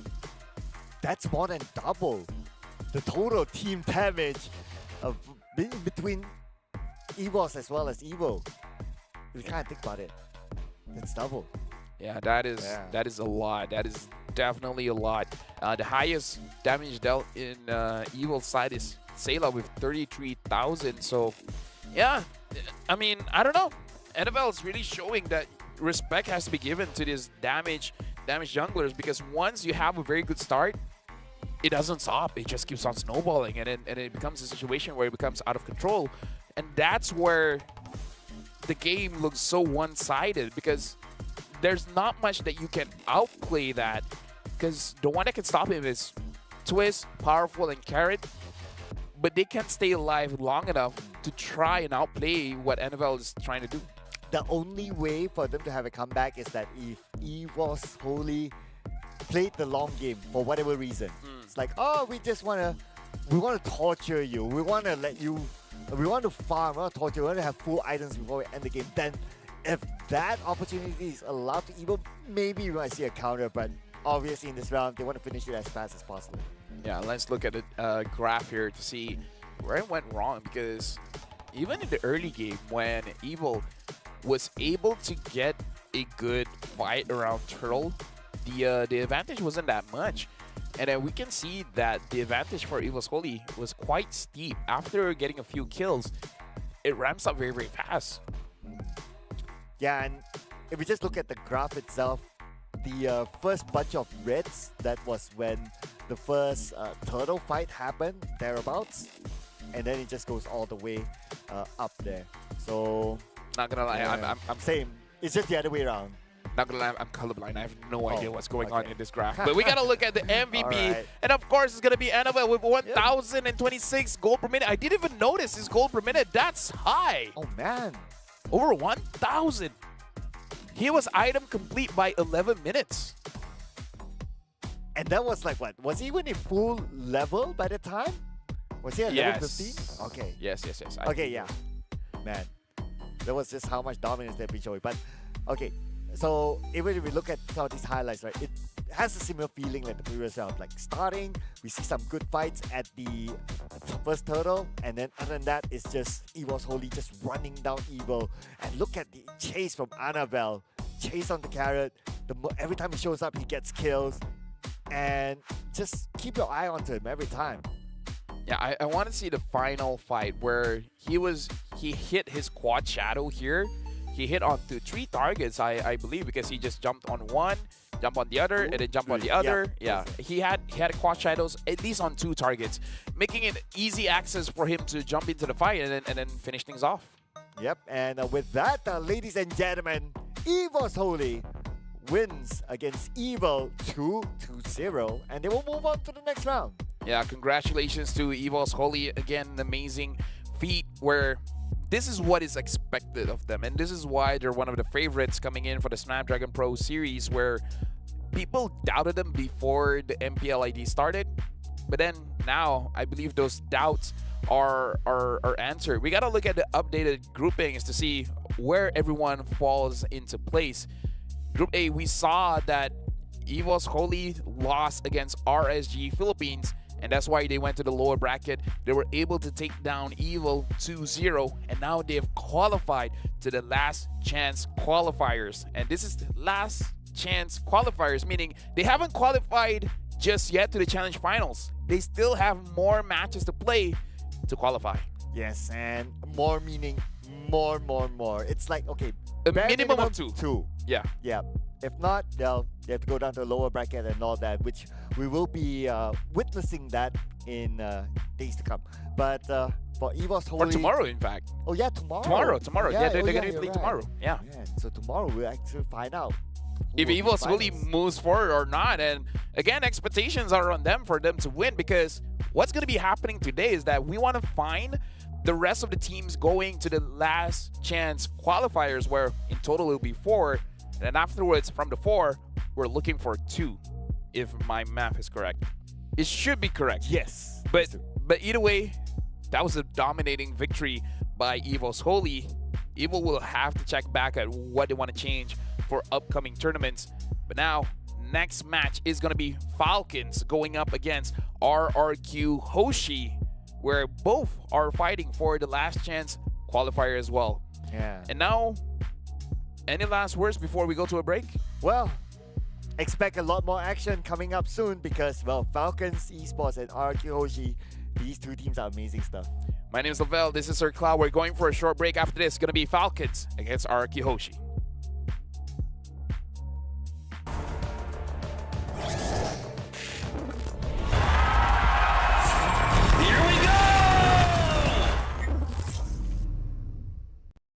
The Snapdragon Pro Series is brought to you by Snapdragon Elite Gaming, Monster Energy, and DHL.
you twerk for?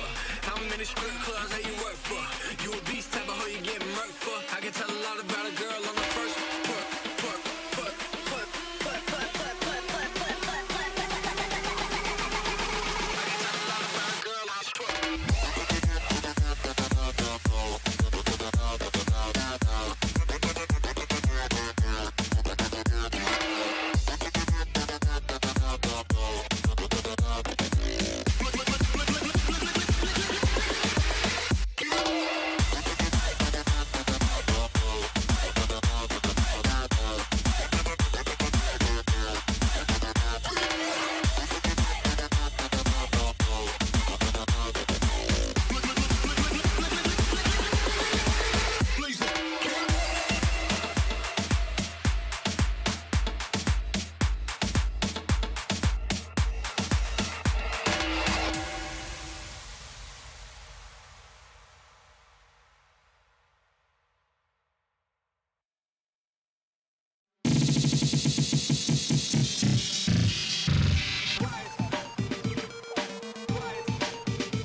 And now we'll be watching between Falcon going up against RRQ Hoshi, where they will be fighting to qualify to the last chance qualifiers, where again, they're fighting for the chance to go to the challenge finals to play in Jakarta. Welcome back, my name is Lavelle. Alongside with me is Sir Cloud, going to showcase you guys this amazing best of 3 between these two amazing teams. This is going to be a do or die for them. Oh yeah. The team that loses will go out, and hopefully we'll be able to see them next season. And the team that wins will move on to the last chance qualifiers that will be played tomorrow, ladies and gentlemen. So make sure you're still staying tuned with us tomorrow as well. Yeah, both amazing teams, where Falcon is one of the teams that has the highest first blood rate in a world championship, going up against Arkeoshi, where there's a lot of pedigree. And for you guys, make sure you guys grab tickets soon before it's sold out, because it costs 10,000 IDR. And you guys can get it at ESL.gg/MLBB takes-EN. Scan a QR code to make sure you guys can get it very, very fast, because the first 1,000 will get goodies worth 65,000 IDR. Man, 1,000? Yeah. Man, got to do the math then, how much that's worth. 3 ringgit. All right. Yes, 3 ringgit. 3 ringgit? Yeah, 3 ringgit. Oh. Yes, 3 ringgit. Okay. Oh, you thought I was playing? Oh, yeah. Yes, I mean, 3 it's Lafelle. Yeah, to be fair, it's me. Like, I've been known to lie. But yeah, it's 3 ringgit. Okay. A thank single you. ticket is just 3 ringgit. You could legit buy 100 of those, and it only costs 300 ringgit. Take my money, man. Yeah, Yeah. 3 ringgit. Right. Okay. Hold the mic for a second then. It did. Okay, yeah. Yeah. 10,000 Guys. IDR translates to 3 ringgit. I know currencies. Ask me how much 10,000 IDR is in Egyptian currency. How much is that? I don't know. We'll be watching this match between Falcon going up against R. Kiyoshi. He walked right into that one. Woo! I feel like if I remember correctly, Falcon eSports is the team with Royal Milk. He is an amazing EXP laner, and usually going up against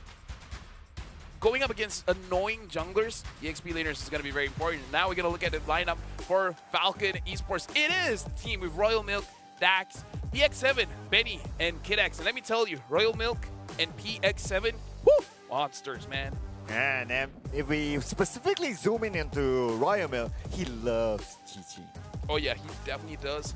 And Benny can hold his own as well in the jungle. So far, Dax has been using a lot of tank junglers. We're looking at their highlight going up against RSG Singapore. And look at this, they make very, very quick work of them. Yeah. Just look at this, right? Their coordination, their trust between each other with the Paramis and the Netherrealm. Both highlights that we can see starts off with the Netherrealm just running down RSG Singapore.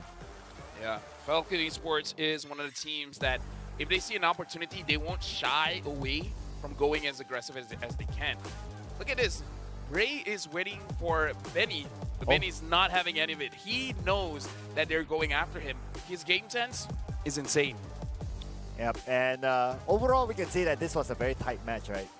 Although, and it went like what, 14, 15 at the mid stage, and it could have went either way.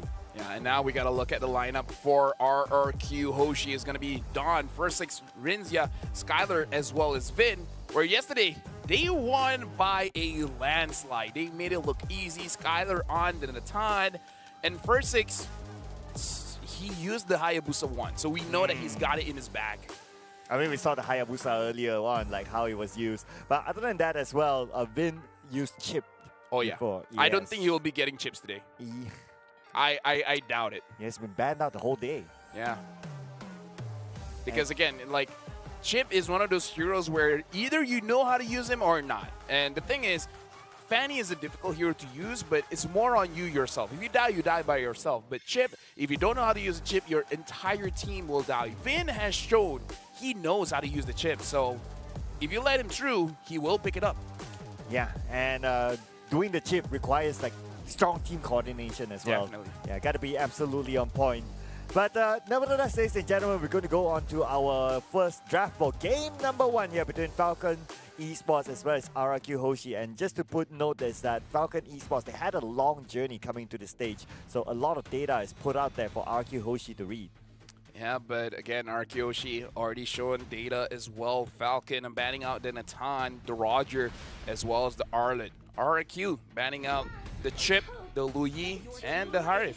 First pick for Falcon is the Angela. So most probably they want to pick up a Ling here. So Arkyoshi, how do you guys respond? The Moskov is still open if they want to pick it up for themselves. And this time the Roger is banned out. So they got it all planned. They don't plan to take the Roger from themselves. So what you say, the Moskov? Yes, and the Moskov have been played once by Arkyoshi in the SBS with a win. Yeah. So Arkyoshi, what do they follow up with? The Moskov.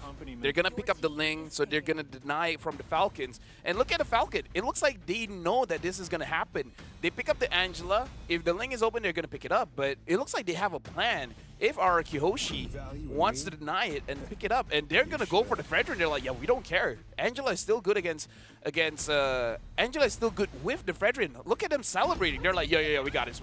We outdrafted them. Just the first 2 picks for Arkyoshi is like, yeah, we got this in the bag. Yes, and also they pick up their comfort pick as well, Chi. And we talked about that before. And them pick out Chi, well, majority of it wins in this SPS. So now we are coming towards the final pick for Arkyoshi before we come up to the ban. What do you think will be the next best pick? A Roam. A Minotaur would be good. A Grok would be great as well, where they can be aggressive and they can deny aggression. So now both teams Falcon, they can easily ban out mid laners. I feel like Falcon, they can ban out the Valentina, the Kadita, or the Novaria. For Araki, maybe ban out the gold laners, ban out the Claude, and then I'm not so sure which other one. I feel like I'm forgetting one crazy strong gold laner. But either ways, I feel like, Nathan? Nathan has been banned out. Yeah. Oh yeah. Okay. Oh, the Claude. Wait, did I say the Claude? Yeah, I said the clock. Yeah, I said the Claude. Okay, Yeah. yeah. So I was right for that one. Looks like they're gonna ban out the Terizla. They're gonna make sure that the EXP lane has a winning matchup, which, you know, respectable. So I'm thinking along the lines of like probably because you have a Moskov there, right? I wonder if they want to go for a Ruby ban? goal. Yeah, I feel like Ruby ban is pretty good as well. That's a good shout. A Ruby ban would be pretty good for Araki, making sure that the Moskov will win the lane no matter what. Unless Falcon has a crazy pick. Like, we haven't seen a Brody for a while. The Brody should do well against the likes of Ling as well as the Moskov, but I have to confess, I haven't tried out the Brody in this current patch, so I don't know how strong he is. But in theory, it sounds pretty good. Oh, It looks ran like out good Beatrix. Beatrix. Okay, so maybe Ruby. Ruby's going to be open for Falcon. So pick that up. I think that wouldn't be too bad. What else would Falcon want to ban here? A Benedetta, a Yuzong, a Lapu Lapu, any strong EXP laners that the Chi-Chi will have a tough time with. Maybe the Yuzong. The Yuzong, I feel like, has an okay matchup against what Falcon has in store for them. Or X-Borg. X-Ball will be pretty good. Because Actually, to a no. certain extent, they could use some tank melters. Yeah, because the thing is, Angela can be roam, can be mid. Let them play the hero. They're gonna ban out the Yuzong, okay, making sure that Very safe. Royal Mink has a good time. Valentina picked up by Araki. Now it comes to the question whether this Angela is going mid or going roam. If it's going mid, they can pick up something like the Minotaur, having more heals. If it's going as a roam, then you can have a very strong damage dealer like a Kadita, like a Farsa in the mid lane, so that you have a very strong early game. Well, if I were to look at the past record, Kid X is the one that has used Angela, and PX7 has not used Angela before in the SPS. So Okay. potentially this could be a Angela roam. Okay. Do they want to even try a Faramis, even though the Valentina can steal it away? But I'm thinking of the gold lane here. I haven't tried the Brody, but the Brody looks good here against Araki. It's the proof that I'm So the Brody still gets alive. picked up here. And the Faramis. So mid Faramis, there you go. So Angela locked in as a roam. A final pick. Lapu Lapu. Or if you want to go a bit crazy, even the Benedetta might be okay here. But Wow. someone that dives. Or yeah, I'm thinking either of those two, the Lapu Lapu or the Benedetta. Or If- maybe like a Tamus. Yeah, or Tamus. Yeah. Tamus would be a good shout as well. Yep. So Tamus is one, unless they want to go like something that has split push capability, like a Masha. Masha is a good shout, but going up against Faramis, traditionally you go for a Lapu Lapu because the Lapu Lapu cleans out very fast, and the Lapu Lapu has been picked up. Well, there you go. So Lapu Lapu it is, and it's going to be RQ's Hoshi's first Lapu Lapu in the Snapdragon Pro Series as well. And let's see how will this pan out. So between these two drafts, any favorite picks? My favorite is Falcon because of their reaction. They act like they have predicted this draft from yesterday. They're like, if we pick up Angela, they're going to pick up the Ling. Just watch. And then after the Ling pickup, they're like, yep, we won this one. So based on the reactions of Falcon, it looks like they got everything that they wanted, including the Brody as well. So I don't know. I feel good for Falcon just based off their reactions. Yeah, and also it feels like they are the ones in control of the picks. It's like, Oh, yeah. RQOG, you are following our pace right now. Like whatever you pick, maybe you try to counter, and that might kind of mess up your initial plan. So let's see if Falcon eSports can actually bring this onto the table right now that they have this draft that seems to be the comfort draft, including Royal Mill with the Chi-Chi in the lineup. Ladies and gentlemen, it's going to be game number one between Falcon eSports and RRQ Hoshi. And it looks like both junglers are starting at the same side of the map. If I'm not mistaken, they're starting on the EXP side of the map, where Dax is starting on the orange buff. And First Six is going to get that purple buff as fast as he can. He's getting it pretty fast. He reaches it before Dax. And Vin did not steal it away, and Vin has to be careful. Extra 20% more damage. Kid X is going to punish him for a little bit, but Vin is going to survive.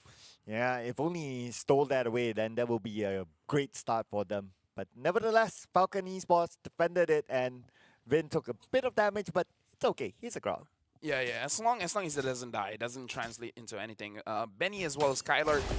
This is going to be very interesting how the matchup looks like, because I haven't seen a Brody against a Moskov for a very long time, especially after the nerfs onto the Moskov. Well, let's see this Moskov. So far, based on the record after the new patch, Moskov has only won once in the Snapdragon Pro Series. But keep your eye on what's going to happen on top. You can see a dive here. Benny, 50% of health. Benny tries to defend himself, but Benny might be the next one to fall. Off, here goes the chase there. Benny is still holding on strongly, but not long enough. Vin will get a kill. Vin is now super duper low. Percy blocks out two members of a Falcon from the chase, and they were not able to get into the trade. Count it, folks. 1, 2, 3, 4. 4 members of Falcon Esports were incredibly low. If the Fredrin was there, they probably could have gotten the kill there. So Falcon Esports used the damage reduction on the gold plating as much as they can. But again, to no avail.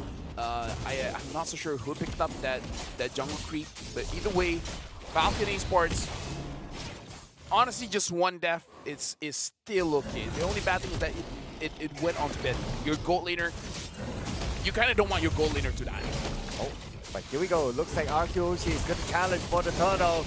Go onto the back line. Shoots up the XL and Percy will be the one to steal away the turtle. And now the chase is happening, ladies and gentlemen. Going on to Royal Milk. We need to let this one go. Now the counter is going to come in from the other side with Dax there. Dax takes a bit of damage, soaks it away from Royal Milk, and both of them survive. Well played by both teams, where we saw a lot of low HP targets from Falcon as well as Araki Hoshi, but they were able to get out of there scot-free. Rinzia was able to take away the Netherrealm, which really made sure that Araki Hoshi was able to survive, but kudos on to Dax. I really thought he would have been taken down there, but he was able to survive. Gold leaderboard right now, Skylar is the highest, but again, only by 200-300 gold, so not that big of a difference. Not a difference where your difference is a small component, not entire item, so it's not that bad. So let's see if we can get another kill on top now with the help of Vin here. If we can get another kill at least, then he might start to snowball after that. Benny, what is his first item going to be? I would imagine it would be a Sky Cursor. The only thing is, I would thought that Benny would go for a War Cry, but instead he went for the Quantum Charge, so he wants more survivability instead of just straight up damage. Araki 1,000 gold lead ahead. Looks like they're playing it slow. They're not forcing anything just yet. Well, the rotation seems to be sort of happening down on the bottom lane. Percy is around though, but not the right timing yet to go up against Royal Milk, so good, let that one go for now. But both sides now respecting each other, and that's also partly because in about 20 more seconds, the next turtle will be up. First Six hasn't built his first item yet, so it is slightly expensive. I'm thinking either a Berserker Fury or a Haskell as the first item for Ling. Again, I prefer Berserker Fury just so that you get more bang for your buck, especially after the price has been reduced. If it goes for the Haskell, it's still good. It's just that, you know, less damage, more survivability. Vin checking the push. Royal Milk is there. This time around, Falcon eSports, they definitely want the turtle for themselves. But RQOC is not going to make it easy for them. Royal Milk holding down the front line. And now Dax is probably going to join in. Nope, Dax. You got VX7 there. Coming in to hold the front line as well. Oh, the spear has arrived. Is he going to go in for it? No, not yet. But then here, Royal Milk will make sure that the turtle is not stolen away. But now RQOC is looking for the trade bag. No one that they could find that they could take away out of Falcon. And Falcon won this clean. Oh, yeah, definitely do. And Falcon. Oh, Benny was able to take down Skylar in mid. I'm pretty sure he used the Torn Apart Memory alongside with the Sky Piercer. Instant death. First Six now having the Berserker Fury, the preferred first item for Ling. So in terms of damage, it should be up and up for now. Kid X now having the Flash of the Oasis, gonna give a shield whenever he heals his teammates when they're low. And Royal Milk, first item War Axe, where Chichi got a buff because War Axe from before is already pretty strong. Now having extra Spell Vamp or base Spell Vamp of 12 is gonna make sure that he stays alive for a very, very long time, especially when you have the Angela helping you out with the Heart Guard. Now Skylar is a little bit behind, but okay. Check out the highlights from the previous fight. Yeah, we can definitely see Skylar. Yeah, there you go. Boom. Last hit. Sky is wrong. Nothing much you can do about that though. But now Vin will need to get away to safety. Oh, underneath the turret. They're going to go in for the tag, but the risk is just too high because the other two members of RRQ Hoshi is still there. And Dax will just need to reset and clear off the lanes and be respectful of RRQ Hoshi. That's very good by First Six. He saw that so many members of Falcon were up top, so you might as well get the mid lane turret. So personally for me, that's a big win because when you get the mid lane turret, it enables you to dive inside of the jungle much, much more confidently because you don't have the extra protection. So very good play by RRQ Hoshi. Even though Falcon traded up for the top tower, I would say the mid tower is much more important. Oh, absolutely. And plus, now the turtle is going to be up. Taking that mid tower away, it's going to give them a little bit more space. Let's see if with the space gained by RRQ Hoshi, can they get something out of this? Dax now, about 60% of health. He needs his teammates together with him. The rest of RRQ Hoshi, Dodge is going to come in. The turtle's very low. Who's going to be able to steal away? Land the Retribution. It's going to be Dax! To still land the Retribution, not giving away to RRQ Hoshi. And now they're looking for more kills. And now Dax, together with Benny, will secure a kill onto Dawn. Oh yeah, Dawn was already very low. I think Renzia actually stole the Heart Guard away. And RRQ Hoshi, they just traded with a tower up top. Oh, but here we go. Spear of Destruction. And here is Skylar, ladies and gentlemen. Skylar's going to go in for the chase on the PX7 first, and PX7 will not stand a chance, and Rinja will land the final blow. Dax is still there. You do see Percy though. He's going to go in. Yes, they will. Percy is now being the blade. And Percy still survives. Not going to be an issue. They have no lockdown on the Percy. Oh yeah, First Six has very low energy. Dawn wants to go in. Dawn, all in front. Oh, Dawn, really risky move as Benny will get the killing spree onto him. This might open up the space to take down the mid turret. And mid turret goes down, opening up the purple buff for Falcon eSports. And it looks like Dax is going to secure it for himself. Even if he doesn't, as long as someone from Falcon steals it away, it's all good. And it looks like Dax is the one to take it. And Vin is still sticking around. Dax is more than happy to deal damage onto him. Wow, charge onto Dax all alone. Just for one hero, just for one player. Then again, it's not going to bring him any return from that. Spear of Destruction will not connect. This time, Rinzia does indeed get the Nether Realm, so he will be able to help his team out in a big team fight.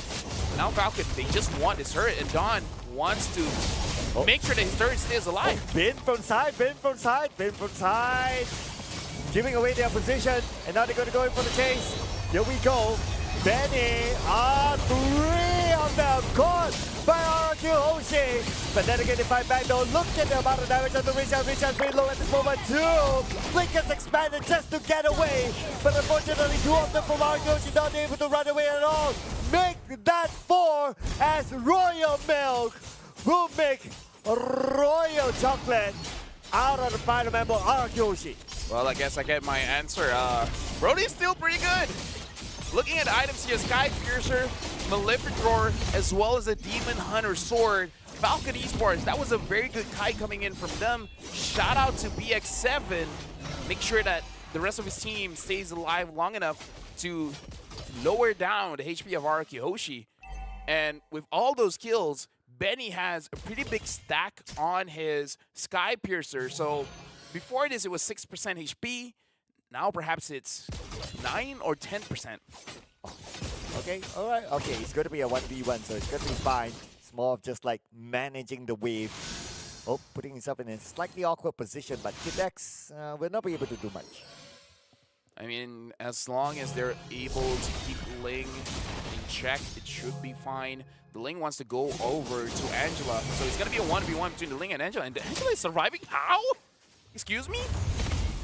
Oh, okay, but anyway, the Lord is not gonna push onto the bottom lane. Now Lord is here, saying hello to the side of RQ Hoshi. But at the same time, the top is not really pushing just yet. No big opportunity still. Instead, Falcon Esports gonna put focus onto the mid while the top does its own job. Yeah, the neutral Lord, even though he's pretty tanky, he's not enough to take down the turrets just yet. Especially with the crystal, sorry, the inhibited turrets still having the holy defense, able to clear out the minions very, very fast. Benny now having to see Halbert, making it so that even if they do have healing coming in from Rinzia, it's not going to be enough. Oh, it's interesting here. Dawn apparently first item is the Queen's Wings. Oh. I feel like maybe you want to pair that up with maybe a 100 strike first item. It would be a little bit better, but okay, interesting. Okay, but what else is interesting is that our damage leaderboard at this moment, Rinzia, actually has the most damage, but of course that is understandably if you compare with the Baroness that is played by PX7, but they're not too far away though. Yeah, definitely not too far away.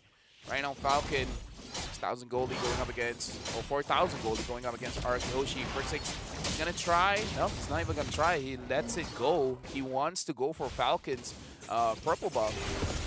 It looks like Falcon, they're not moving towards their own purple buff here. Okay, they really want to take away the purple buff from the other side because they know that again, it comes into the rule of thumb, right? If your opponent has a assassin jungler, you take away their purple buff as much as possible. So that's what they're prioritizing.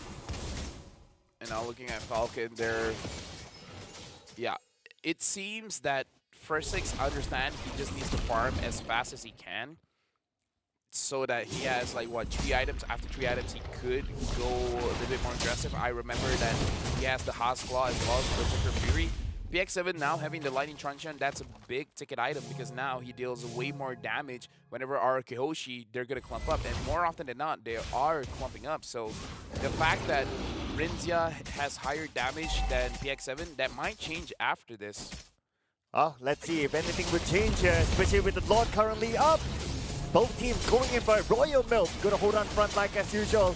Together with VX7, since he does have the Nether realm together with him. And look at how far Royal Milk is zoning out the members of RQ Hoshi. And now he knows that he needs to zone out Dawn as well. Dawn taking a decent amount of damage by Royal Milk. Gotta be extra careful not to put inside an awkward position. Royal Milk is still A-OK as of now, but it's pretty low. Kidex, we need to kill him up. And now the Lord, who will let it versus! Sails away the Lord! That is what they are looking for! And now Falcon Esports are looking for revenge. They're holding on the Dawn! As godlike will be given to Benny. They'll be looking for more targets at this moment, but everyone has to take a step back with the Lord at the top moving in. Yeah, Falcon, they did well, but again, First 6 with a faster trigger finger was able to use the Retribution to secure the Lord. Amazing play coming in from Arakihoshi. Dawn using his own body just to delay Falcon Esports from taking the Lord, because we saw that Falcon was doing the Lord dance, and it's a good thing that they didn't sacrifice too much HP there. Oh, easily taken down. Falcon Esports clears it all up, and everyone's going to reset. But keep your eye at the bottom lane. Skylar, free turret at the bottom. No spear, so that's okay. He's going to remain there. Yeah, pretty good macro coming in from Arakihoshi, making sure that if they lose one, they're going to trade for the other. Benny now having a Haas Claw, meaning that he will be able to stay much longer inside the team fight. Arakihoshi, the Lord advantage, 4,000 gold. That is a lot, but again, it is on to First as well as Skylar having the map presence to know which lane that they can go for. Not much damage at the Royal Milk though, so Skylar definitely needs to farm a little bit more. So far, he hasn't been able to get a single kill yet. The damage output is still not enough.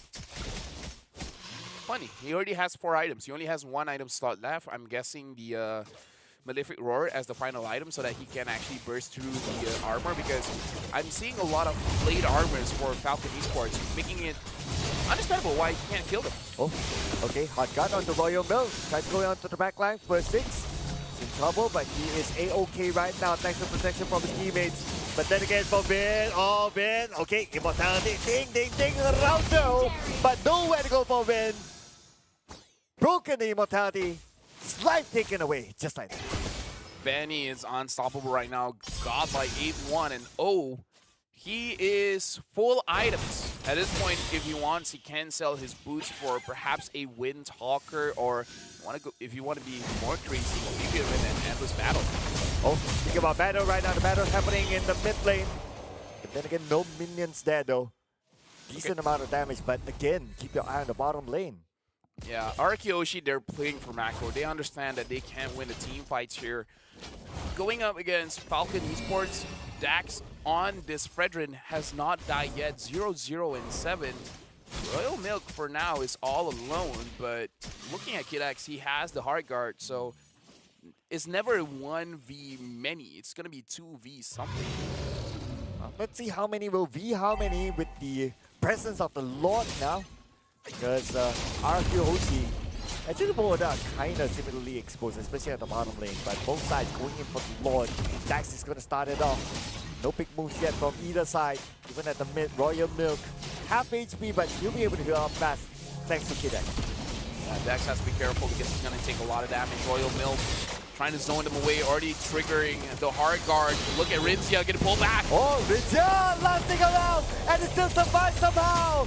And now, the medal round, we'll see the members of Falcon Esports. Wow, they get a kill on the Dawn. Verse 6. What is he able to do right now? He can't even get close. The Lord is still being pulled on the side of Falcon Esports. Right now, they're still going to try to go for it. And Skylar goes down to get him a win. Double kill, mix and a triple kill for Benny. Excuse me, can we get an instant replay? I want to see how much health did First Thing have. Because I could have sworn he had 60 or 70% health left, and then it was gone. Oh, good job. Before we can do that, Rinzia will be taken out, and there's going to be a wipeout onto Arkyoshi. Falcon Esports wins the game nice and clean. I mean, they planned for this, because after picking up the Angela, and then after the Link pickup, they're like, GG, we won. Falcon Esports, they prepared this draft yesterday, and Arkyoshi fell into the trap. Congratulations, Falcon Esports. 1-0 onto Arkyoshi. And I would say, yeah, it definitely is part of their plan. You can just look at the level of control that they have from the start of the match to the end.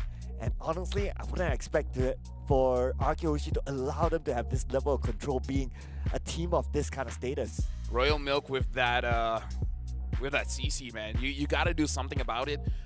Bat it away, steal it away quick. I don't know, but Brody looks pretty strong. We got to look at the itemization because, again, that Sky Piercer did a lot of work. I could have sworn the Ling had so much HP left and then obliterated.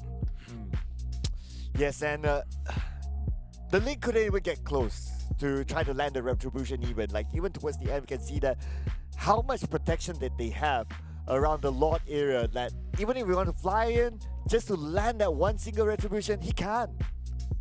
Actually, it was right there on the Lord. It's just that he died immediately after that. Like, the moment he gets close enough to do anything, he's... Yeah. Sky Piercer needs a sound effect for it. What sound effect would? Because it has to be lightning based. Oh, I thought you just did the sound effect. Like that's your audition tape. Nah, I feel like we need a little bit more. We need to take something that Pikachu can do and then just put it there. Like the scene. Does Pikachu?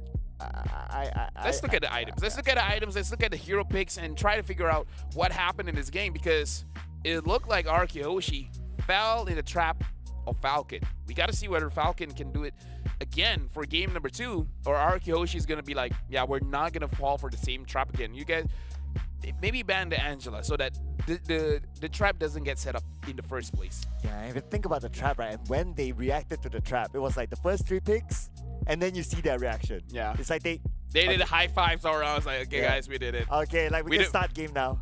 Yeah. Let's look at the stats here. 14 kills over to 3 kills, and we're admittedly looking at a team fight participation. We gotta look at the damage. PX7 actually did the highest amount of damage, and I really feel like after he got the Lightning Truncheon, the damage is just overwhelming. 82,000 damage being done by PX7. Funny enough, Benny only did 42,000 damage. So in this game, looks like he didn't have to do a lot. He just had to be the finisher. But my goodness, was he an effective finisher? And I noticed that Don wasn't able to come out with the amount of damage as well. I mean, as a Lapu Lapu, I kind of expected to do some level of damage, but yeah, it was just too bad for him. Didn't have the chance. And when it comes to the turret damage, well, obviously it's going to be Benny. Aside from not coming up with that much damage, well, he still got the kills, and that's where it all matters. He come up with the damage onto the towers. Objective. Yeah, either way, Falcon, I would say they definitely won the draft. Like, draft is subjective, but their reaction kind of says that they won the draft. They have practiced this for quite a while, and we've seen some adaptations for sure with the Sky Piercer on to Brody, where we have theorized that having that item onto someone with a lot of burst damage, like, look at how high the spike was. The moment they won around the 10 minutes, it just shot up so high. And this is the stats from the previous round. So we gotta digest the stats, right? 31 and 0 for it. 31 oh, what? Kidax have 100% kill participation, 0 and 14. And he didn't have much damage output. Like, this is a true finisher. Yeah. I mean, like, I feel like starting to figure out the meta. Right. One person, you don't need a lot. You just need one person with the Sky Piercer, just so that there's no shenanigans where people try to outplay you. We gotta look at the MVP for this game. Falcon is going over to Benny, 93% kill participation, 802 GPM, 13-1 and 0 KDA. And the thing is, we can, I feel like by tomorrow we can have a data for people that built the Sky Piercer, what is their KDA? Because so far, I've seen double-digit kills for people that has the Sky Piercer. Ooh, and this was one of the best moments, at least caught on screen there, onto Skylar, just like that. And you mentioned about, like, you haven't look tried... at this. Just boom, kill one, kill two, kill three. It just happened so fast. Another one, boom. All the way. Rincia. Yeah, but this one was the last one was Royal Mech anyway. Could have given a 4. But yeah. Yeah, I'm just really looking at the last Lord fight, because was it here? Was it? Oh yeah, it's probably this one. Look at the Ling. Look at, and then done. He had like 60% HP left, and then immediately gets deleted. That one as well. Rincia had 60% HP and then was deleted. Yeah. So the key was probably the Brody pick, and then you got the CC pick just to, like, be the front line, and then that's it. And then they can start to celebrate. That was part of their plan. Dude, just grab. Angela and CC is so overwhelming. So yeah, I feel like Arkihoshi, as much data as they have watching Falcon play, is not enough. Not just yet. Yeah, I mean, based on the data, it does tell that, okay, they love their CC. But it does not tell that they love their Brody. Well, with that being said, we got to go for a short break, giving time for Arkihoshi to figure out what do they have to do to go up against Falcon eSports.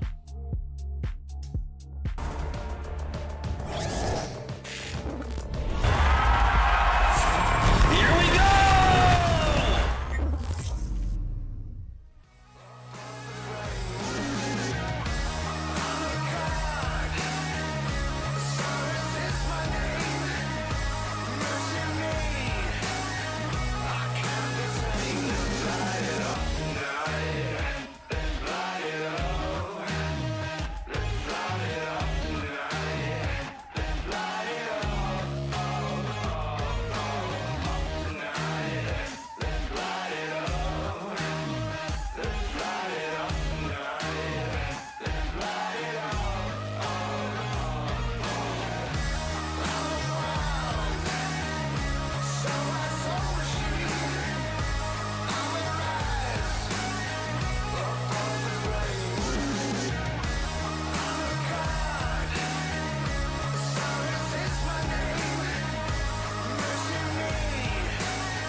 How many strip clubs that you work for?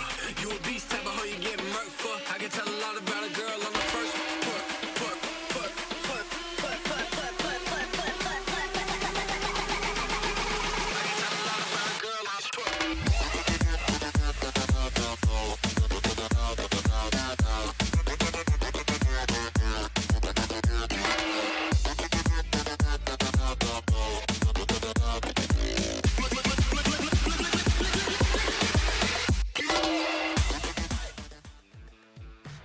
Welcome back. Falcon eSports created a trap and Arkiyoshi fell for it. Will they be able to do it again or not? Because Arkiyoshi, they need to win this one to stay alive in the competition. Welcome back. My name is Ophel. Alongside with me is Sir Cla. You guys are watching the Snapdragon Pro Series MLBB Season 5. And you guys can catch the game live in Jakarta, where the tickets are up for sale for 10,000 IDR. Just buy it at esl.gg/MLBBTix-EN. You guys can scan the QR code. The first 1,000 to buy will be able to get 65,000 IDR worth of goodies. Make sure you guys grab it for yourself because, again, one ticket is roughly 3 ringgit if you're from Malaysia. If you're from everywhere else, you guys can do your own conversion prices because it is very, very affordable. It's less than 1 USD. It's less than 1 USD. Exactly, it's less than 1 USD. Goodness. Somebody get all of it then. I mean, it comes together with the value that 5,000. multiplies. Yeah, get them all up. Because right now, we're going to see the next game, ladies and gentlemen. And I want to put out something. You mentioned about that you have not tried Brody before with the new patch, right? I think that was a good reason for you to do so. Yeah, you know, I feel like I don't have to try it out. I know it's good. Now, we're jumping into the pick and bans. Falcon banning out Nathan as well as the Arlet, or Kiyoshi banning out the Chip as well as the Luyi. Falcon as the first pick. They ban out the Roger. They don't want it for themselves. Looks like they're posturing to get an Angela first pick again. Harv getting banned out, so Angela first pick probably here. Interesting. No CC ban, no Brody ban, no Angela ban. I feel like you can ban the Brody a little bit later, but I feel like the first 3 picks for Falcon is going to be the same. Angela's going to get picked up. I think they're going to get CC, and then the next one is going to change. Either the Fredrin or the Ling. Most importantly is to get the combo first. And maybe they're setting up for another trap, and looks like CC is going to be open. To live. Yep, Moskov. And then the Fire Miss as well. So CC Fredrin, there's no real need to change. You and me. Yeah, Fredrin and CC. should. Probably RQ, they're going to ban the Brody this time. Okay, here's my question, right? So we all saw what happened earlier on. Why is Yeah. there no respect ban for any of these? Because there's not enough bans, man. You can't let the Chip go, you can't let the Louis go, you can't let the Harv go. It's just like, if you let one go, then you're like, why do we let that hero go? So probably the Boxer here. The Boxer will do well against the Fredrin and the Angela. If they want to go for the Ling again, they can. But if they want a tanky jungler, yeah, go for the Boxer. And then ban out Claude, ban out Brody. And then Falcon picks up Clint or something. I don't know. At least with the Baxia, you can potentially do the jungle invasion to try to stop maybe whichever assassin jungler that they're going to pick later on. Or maybe to stop Vedrin. Yeah, they're banning out the Valentina. Very good ban here. Florian getting banned out. Oh, so they're thinking that Arkiyoshi will be using a healer type of composition. That makes sense. Having the Faramis and the Baxia, having another healer would be so difficult to take down the Baxia. It looks like we're going to fall back to the regular meta whereby we don't see a assassin jungler. We're going to go back to 2 tank junglers then. But with the new items that come in, do you think that there's going to be significant impact even though if we fall back to a tank meta? Sky Piercer for sure. You need someone to shred the tanks low enough. Honestly, even the Lord can shred the tanks low enough, and then you just have a finisher. Minotaur getting banned out, so they ban out 2 notable healers here. So if Arkiyoshi want to force it out, they can pick up a Rafaela, but I'm not so sure if they really want to do that. They can, but it's very, very risky. They might pick up something like Edith Rome is still okay. Grok is still okay as well. Thinking about the EXP here. I'm also thinking along the lines of like the Brody is still open, but maybe that's why they pick up the Faramis. Yeah, So yeah. hopefully with the nether round to save their teammates away from the torn apart memory. Real Falcon, they can pick up a Novaria here. Roamer, thinking about Grok, Edith, Rafaela if they want a healer for their side. Okay, they're gonna pick up the Grok. So Brody is still up. Claude is up if they want to match attack speed for attack speed. Come on, Dexter. It's our show. Well, Okay, they pick up the Claude. And then their mid laner here. I am the priestess of primal Oh, life. Edith. The Oh, so I hunter guess of it's all gonna be the Angela evil mid and gods. Edith roam. Right. Be reporting for duty. So it looks like we're going to see that, and we're going to see the Xbox here being picked up as well. The Xbox is a very big pick here. It's Yeah. very good against Falcon. In what situation would be the best for Xbox? Just make sure that this Fredrin is not able to survive for a very long time in the front line, especially during the Lord take. So what you're trying to do is you're trying to burn the Fredrin so much that you force out the hard guard onto the Fredrin, or do the same thing except this time against CC and then force out the hard guard, and then you go back, and then once the hard guard is over, then you can go in for the big explosion, because a prolonged team fight is very good against for Xborg. So Xborg is pretty good if you're fighting against a composition that wants to stay alive for a very long time. Oh, by the way, we're going to see a Edith mid. Oh! Yeah, Angela is going to go for the roam instead. Well, we saw Edith mid today. Didn't work out that well. Maybe PX7 can switch things up. Maybe he can show us how to use an Edith mid. Yeah, let's see if that happens here. And game number 2 is going to be the decider match here for Falcon eSports, unless Araki Hoshi has something to say about it. Yep, they're starting on the same side of the map. Dax and First is going for the purple, and he's going to be the first one to clear his buff. Vin tries to ruin the day of Dax, and Dax still secures it for himself, having to use the Retribution. Second time around that Vin tries to invade the jungle. Expect maybe more invasion to come once First Six is prepared, and with sort of like a success of Vin, like he knows that he's not really challenged. He will continue on onto the purple buff. Honestly, Vin doesn't have to do much here, but Vin looks like he's going to get punished. First blood. A little bit of an overextension there. I guess it was really confident in the fact that no one else at some point was with the Dax. That's why he went all in for it. So what Vin was doing was very good. He doesn't have to go into that deep because he just has to show his face in order to get the buffs a little bit tankier. So he went in way too deep for me. Skylar now going up against Kid X, having to use the Purify very early. Yep, still level 2, level 3. If it was level 4, then Skylar would be gone with the Blazing Duet. But yeah, it is what it is. Anyway, Vince making the rotation, and Kid X recalled just in time. Yeah, Benny is not too worried going up against Vin as well as Kyler, even though he saw First Six there. He understands having the damage reduction inside of his own turret will keep him relatively safe. At this point, you have to start winning your EXP matchup, and that's what Araki Hoshi is doing. They want to get this turtle. Just as you mentioned, the turtle is currently up, and Falcon is going to start the turtle, but First Six is there. He's going to start the engagement. Vin's going to come in from the other side. Vin comes in. Kinex, take it out. Vin secures the turtle. Still seeing away behind the Falcon eSports. And not only the turtle, but Royal Milk as well went down. Yeah, Falcon did not respect what Araki Hoshi had there. Araki Hoshi, they already won the EXP trade, so they really shouldn't have forced the fight there. And having First as well, this is the ability of Abaxia, is that he has the life bin effect on his passive. So he can lower down your recovery and your shield generation, so the Angela isn't going to be able to have maximum impact. Vin, three-man wall charge was huge. Secured the turtle, and more importantly, dealt a lot of crowd control and damage. But still only the turtle though, so when it comes to goal difference, yeah, 1,007, cool. Then again, one good team fight could probably swing the goal back onto Falcon eSports. But Araki, they are not going to let that happen. They want to try to find a advantage space at the bottom.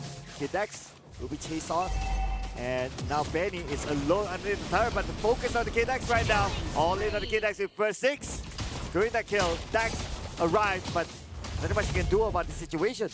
Yeah, very good engage coming in from Vin, showcasing why the Grok is still an amazing pick into the roam position, because once you see an opportunity, you can start off an amazing engage with a lot of damage. So Arky Hoshi, 2,000 up in 3 minutes. This is huge. 2,000 can it's equivalent to 1 full item. Oh, PX7. Oh no. In trouble, but okay. Enough, he was able to dash away. So everybody resets, but we can see the map control that RQ Hoshi is starting to have. Oh yeah, it's a lot. So this is a big difference where First Six this time is using a jungler that doesn't have to focus on the farm. He can actually focus on going for those objectives. So this Boxia is a very big pickup for them. Understanding that picking up Ling would be a problem, it will be falling into the trap of Falcon. So this time they don't fall into the trap, they just pick up a Boxia and have a normal game. Here we go, the tunnel. But keep an eye on the Royal Mill. It's getting coming from the mid. It's going to go in from behind. Royal Mill putting a lot of pressure on the First Six. But First Six is going to be the one to get a mega kill. And he is going to be the one as well to secure the tunnel. Royal Mill, as much as he wanted to zone out First Six, but it did not happen. That's the showcase of what I mean by Dawn using the Xborg is good against the Fredrin, because you deal a lot of damage onto the Fredrin, you force the hard guard to go inside the Fredrin, and then you start to punish that, especially when you have the Boxia, you have the life being effect onto that Fredrin, so he doesn't heal as much, and the shield isn't going to be as big, and you just wait it out, and then after that you get a free kill. And Vin looking for more free kills at the bottom. Oh, First Six will open up against KidX. Look at the amount of damage from a tank. Just for Skyler to follow up later on. Well, that's really called upon. And now Dax, where is he gonna go? Dax is taking a lot of damage. Vin taking a good amount of damage as well. The Blazing Duet comes in between all of them. And PX7 is gonna make sure that Vin will not go home alive. The hard guard from PX7. Woo!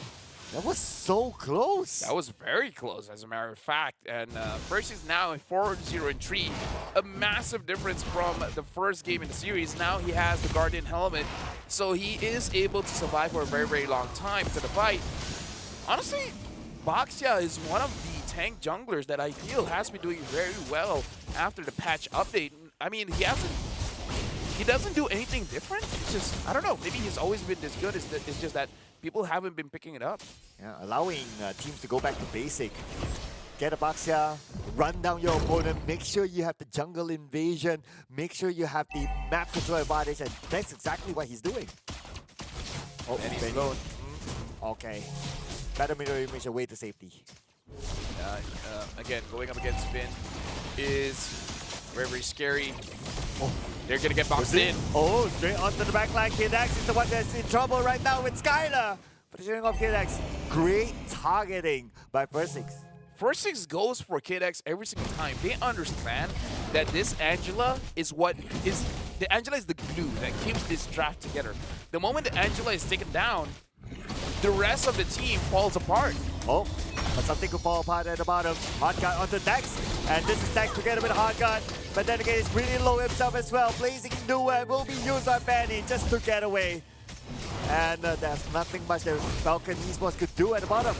Looks like this is the counter. You can't let the Angela go. Just pick up the Boxia.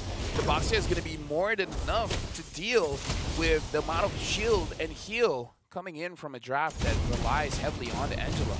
Look at KidX here again, taking a lot of damage. Lucky enough for him that Benny is there. If not, KidX would have been taken down for the 5th time. I feel like Falcon, after this game, if they lose this one, they got a lot to consider. The Angela first pick doesn't seem as strong anymore. Oh, but Dex still pretty strong.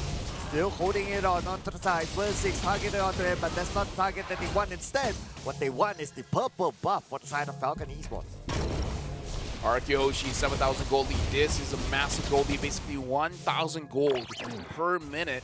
And this translates to roughly about 1 item for each member of the team. Looking at the Edith mid is unfortunately not doing so well. Not being able to retaliate when Arkeoshi wants to go aggressive. Oh, wow, touch on the Royal Mill. And nice barrier there. Royal Mill cannot escape. The last sensitivity will come in, but Royal Mill found a gap between the barrier and enters to his base to put himself to safety. Now Holy Defense has been used. So the top inhibitor is gonna be an easier avenue for Arkiyoshi to go in. Right now we gotta check on the items, and we look at Royal Milk having one item. Looking at Export, looking at Dawn, already towards his third item. This is the difference a 7,000 gold lead can have. Almost every member is one item above the opposite side of their own lanes. And Benny is finding it hard to actually farm. And it's not completed yet his Trinity items. So it's going to be hard for him to engage and steal away the Lord. They might need to let this Lord go. I feel like if they want to go for a fight, they are going to get taken out very, very quickly. Because again, the Export is a counter towards a composition that wants to fight a prolonged team fight. So Arkiyoshi this time definitely won the draft with the Baxia as well as the 9, the Valentina. If Falcon Esports grabs the Valentina for themselves, maybe we'll be seeing a different game. But forcing PX7 on this Edith is a game changer. Well, speaking about forcing though, Bin is just doing his own forcing down to the bottom lane just to keep Royal Milk away from the mid lane. They took down the inner turret, so now looking for more. Just continue to put on pressure while waiting for the Lord to arrive. Again, prolonged team fight is good for Arkiyoshi here. Dawn is doing as much damage as he can. Same as Rinzia, just spraying with the Ghost Bursters. Now they're attacking the mid lane inhibitor. Lord is almost here. Arkiyoshi waiting for the right time to execute. We can see that Skylar moves up to the top lane, clears out the minion wave. And at any time now, they will go in. They are prepared for it. Wild Charge is available. It has open. Barrier is going up, waiting for the turret to go down. A Wild Charge is still kept onto the side of Arkiyoshi. Very, very disciplined gameplay, but looks like right now they're executing onto the backline. PX7 has to fall back. And last Insanity onto Dex, not much damage, but then again it's good enough. The fact that they shoot him away, back onto heal. And now at the bottom lane, Benny tries to clear it off, but Benny, look at the damage on the Benny. Can't take that much damage as the turret will fall as well. Yeah, Arkiyoshi got every single inhibitor with a neutral ward. That's a big, big advantage. 7.8k gold advantage from the Lord. 8,000 in fact advantage from the Lord. Now the super minion has been mobilized from the top lane, mid lane, as well as bottom lane. This is going to be very difficult for Falcon Esports to defend because only the Claude can clear the minions fast enough. Even PX7 will have a difficult time clearing this up. Yeah, even the jungle is cleared up by Arkiyoshi as well. Even Falcon Esports is able to get out and get into the jungle to continue farm. There will not be anything there. This is probably checkmate by Arkiyoshi. 11,000 gold lead ahead. Looking at the Moskov, almost full item, and Benny just completed his third item. That's a very big difference. If you're 3 items in, and your other gold laner, your opposing gold laner, is almost full item. 3,000 gold difference for the gold laners. Yeah, and as an entire squad, it's like 11.5k gold difference, but looks like they're still gonna go in for it. And here we go, straight onto the back. Rinzia takes out PX7. Benny blazing Duem back home. There's nothing much he can do about this. It's not about the damage, but he's not tanking enough. Royal Milk could be in trouble at this moment, but he heals up. And this is going to be game for Arkiyoshi as they will bring us to game number 3. Our Arkiyoshi refuses to fall in the same trap again. Fool me once, shame on you. Fool me twice, shame on me. Yeah, whatever the saying is. But either way, Arkiyoshi equalizes against Falcon, and now this best of 3 has become a best of 1. You actually got that right. I got it right? Yeah. Okay.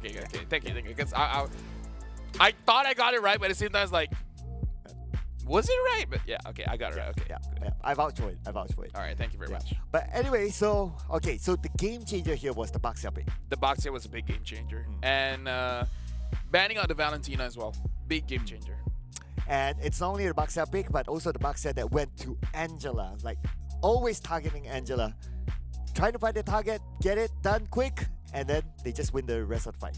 I feel like if Falcon wants to do the same, the moment they see a Faramis, they have to instantly get the Valentina as well, because if not, it's going to be an uneven battlefield where your opponents have 2 lives and you only have 1. So you have to do that much more damage in order to re-establish the same flow of team fighting. So I feel like the mistake from Falcon is that they saw the Feramis as a second pick and they don't immediately pick up the Valentina. So here comes the question, right? Will they try to checkmate again? Checkmate RQ Hoshi again in the next round. I feel like RQ Hoshi has already seen it once, and they completely understand where did they got it wrong. They pick up the Ling, and that's where the mistake happens. So they're never gonna pick it up again, unless they have a different way to play this game. But I don't think that's gonna happen. 2 kills compared to 11 kills for RQ Hoshi. 12 minutes and 22 seconds. This is a 14,000 goal difference game? Yep. Yeah, 14,000 goal difference game. Yep, you got that right. And let's see, I'm just looking at the objectives as well. No turrets taken by Falcon. No turtle, no lot. Clean. Yeah. Falcon definitely lose every single lane here. Araki Hoshi won the draft. Picking up the Feramis into Baxia. Falcon didn't have a true way to fight against it. Honestly, if PX7 was able to be on a different mage, maybe they could do something about it, because Falcon, they have a lot of protection but not enough damage. And the Claude takes a while to ramp up. So it's not good overall, because we saw in the first turtle fight, Araki Hoshi won it out very, very convincingly, because Don was able to win his lane against Royal Milk, and then Vin had a beautiful 3-man wall charge, giving a good space for Araki to deal the damage. Yeah, and speaking about dealing damage, the damage output by Araki is almost double the amount of damage output by Falcon eSports. It feels like a similar situation like before, but this time shifted towards Araki. Yeah, we can see the damage. Skylar dealing the most amount of damage and highest gold per minute as well. Rinzia is not far behind in the grand skill thing. Skylar 66,000, Rinzia 55,000 damage dealt. But again, first 6, big game changer for this game. Always making sure that Kid X is a non-factor in the match. I mean, Kid X, he died like what, 4 times? Not able to get much, obviously no kills, so he was definitely being targeted all the way down to the core. PX7, well, got a bit of power damage, but that's pretty much it. Not able to do much in the entire map. Total heal, well, pretty much the same here. Yeah, pretty much the same, which is not what you want to see when you are the team with the Angela. Supposedly with the Angela, your heal is supposed to be much higher, but the fact that the heal coming in from Araki Hoshi is comparable to Falcon, in fact higher than Falcon, shows how much Kid X was not able to do when it comes to healing in this game.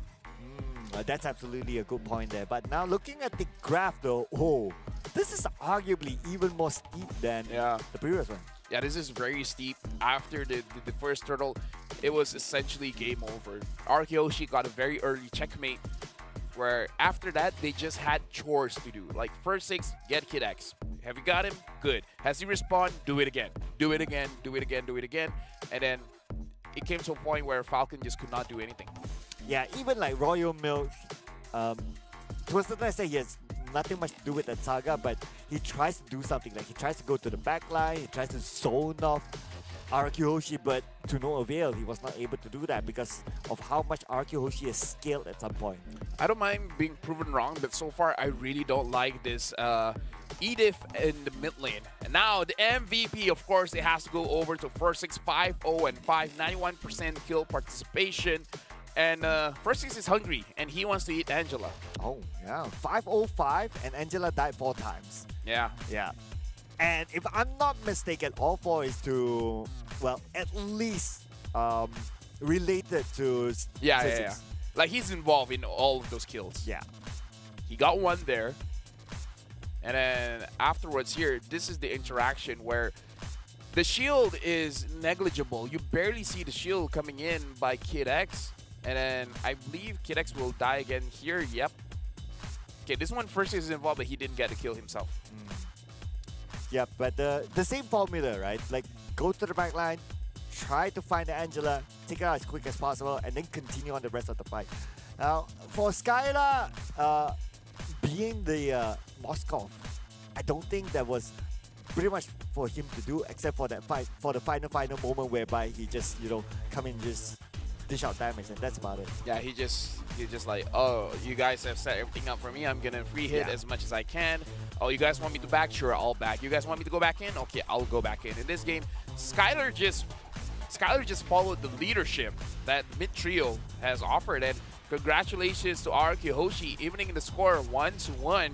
Now it could go either way. Araki Hoshi or Falcon can move to the next stage, and one of them is gonna get taken down. Well, taken out of the competition. Well, it's going to be a best of one after this. Yep, and it's going to be a sad ending for one of these teams, unfortunately. Well, we're going to give time for both teams to prepare because the games have been won by the draft. So, coaches, what's going to be the next step? Well, every one of us will see in the upcoming game after this break.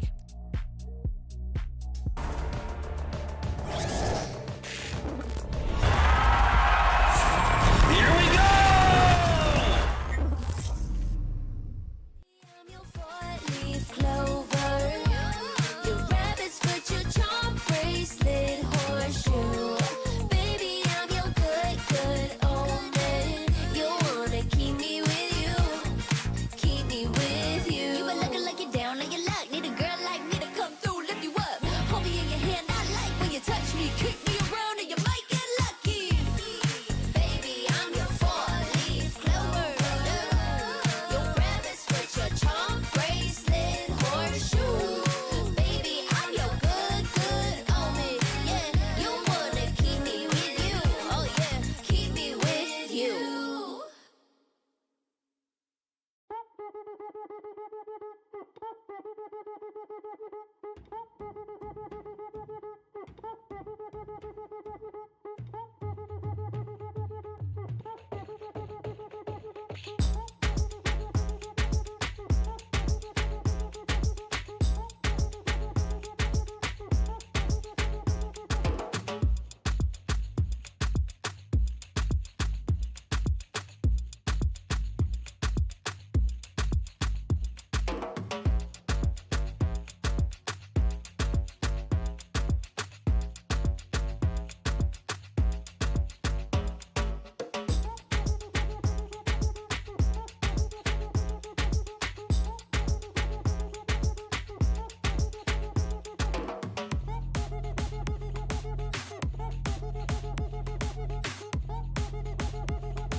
Give it more, give it more, give it more right now, right now. Give it more, give it more, give it way more. Yeah, we give it all that we got. Measuring what's in our pockets, then we give it a lot. Cause we've been hustling for years, now we up at the top. And no, it's still not enough, so we ain't gonna stop. Cause that's full throttle, zoom, zoom. Looks like a cheese try ain't gonna work for this time because both teams are more prepared.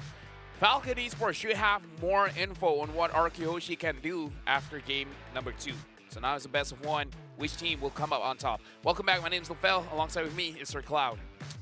Man, it's going to come down to the wire now between these two teams. And I must say, both teams have shown amazing stuff here in their respective rounds that they have won. And the 2 rounds that we have seen, each team that won, they were so dominant in their gameplay. Oh yeah, and it really shows whoever has a very good early start in the game will have a ripple effect or domino effect. One thing happened after another, and then it just scales up. And now, looking at both teams, we got to look at the reaction coming in from Falcon. If they're high-fiving early, maybe you got a good draft on their hands. We're going to start the draft here. Arkihoshi going up against Falcon eSports. Arkihoshi is going to be the first pick. Falcon will be the second pick. Nolan gets banned out. We haven't seen a Nolan ban in the first phase for quite a while. Oh, but we're going to see a slight switch here. Angela's banned out as well. So for the first time in this series. So this means that some heroes will be open. Probably going to be the Roger this time. Yeah, Roger is a good shout. Falcon, they have to consider whether they want to ban out the Moskov or the Roger. Personally, for me, I kind of feel like the Roger is a bit more oppressive. Or they want to ban out the Louis. The Louis is pretty strong still. Valentina gets banned out by Arkihoshi, so they're letting Falcon know if you ban out the Louis, RQ will first pick the Faramis. That's going to be a good sign there. I'm also thinking of like what other than what other than the Roger could be the first pick now that the Angela is out as well. Louis or Faramis. Yeah, that's open. And that was banned out before this. Yeah. So if picking between the two, well, Louis. we have seen Faramis before, so I guess maybe Faramis? Nah, because Louis can counter Faramis quite well, so Louis gets picked up here. Falcon, they can pick up the Faramis third pick because the Louis is going to go over to mid, so they don't have to pick up the Faramis right now. They can get a primary gold laner now. The Natan is open, the Moskov is open. They can pick either or, and then they can pick up either the Baxia or the Fredrin, or if they want to see what Arkihoshi wants to show, they can pick up one Marksman and then the Faramis. So now that, okay, we're probably going to see the Marksman coming next. Is that a good potential? It's good. Value in me. Looks like they're not going to go for it. They're going for the Fredrin as well as the Arlet. Fredrin Arlet is a very good combination where they can chain crowd control and damage because the Vengeance is going to get procced so many times. The question is this going to be an Arlet roam or EXP? A flex pick there with the Arlet. I also want to point out that the Moskov is open though. Yeah, but Skylar really likes the Natan, and Natan is open as well. And Natan gets picked up by Arkihoshi and Baxia again. Okay, but this time around they have to reconsider who they could target onto the back line. It's unlikely to be the Novaria, since Novaria put themselves way far away. Yeah, Novaria gets picked up by Falcon here. Looking at the roamers, probably gonna get banned out. Banning out the Grok because Vin has been pretty good on the Grok, and maybe even the Minotaur as well for Falcon here. And Arkihoshi probably bans out their gold laners. I'm also looking at probably Falcon might be the one to pick up the Moskov. If not the Moskov, the Claude is still open. So these are the two popular picks. I feel like going up against the Natan. Yeah, Minotaur gets banned first because, again, primary roamer. And then I feel like Falcon, they have to consider whether they want to ban out the Edith or the Grok after this. Looking at how Vin played the Grok, I kind of feel like banning out the Grok would be better. Arkihoshi, they can definitely ban out the Moskov here. And then later on, maybe ban out the Claude as well. And then forcing Falcon on an unorthodox pick, maybe something like a Beatrix. Because the Beatrix Novaria combo is pretty strong as well, but it's a late game kind of composition. But now they are aiming to ban out. Okay, good ban. Oh, okay. Good ban. I mean, it's been a while since we've seen a Lolita, whether it's in game, at least in the SPS, or in the batting phase. But okay, you called it out as well, like the Grok is out. A lot of these big beefy roamers are out. Vin could still go for something like a Rudy if he wants. A Tigreal? A Tigreal. Oh, they ban out the Brody, so they're letting the attack speed heroes go through. I guess it makes sense because the Baxia is good against attack speed marksmans. Exorcist of the dragon spirit. Oh, Yuzong gets picked up, so this is gonna be a roaming Arlet. So, Tigreal. But if you think about it, Tigreal, even though they picked it up, it's going to be hard to execute the group implosion. Yeah. I mean, like, it's a good shout. It's definitely still a good roamer to consider. It's really just about whether they want to use him or not. The Florid was banned before. Florid doesn't seem like a Vin hero, but it's still good for this kind of composition. In terms of the EXP, Terizla is still open. So Terizla, Lapu Lapu. Am I forgetting something else? Okay, Terizla. Okay. Another PV one? Or Edith?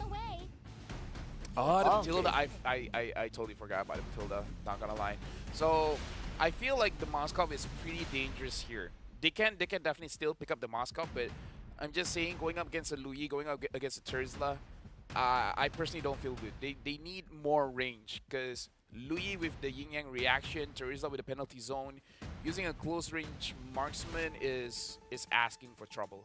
If they pick it up, they can pick it up, but I'm just saying it's a very difficult lineup to play against using a Moskov. Well, not as happy as we've seen in game 1 for Falcon. Looks like they are really talking this through on what's going to be the final pick, and they're going to lock in the Moskov that we've been talking about.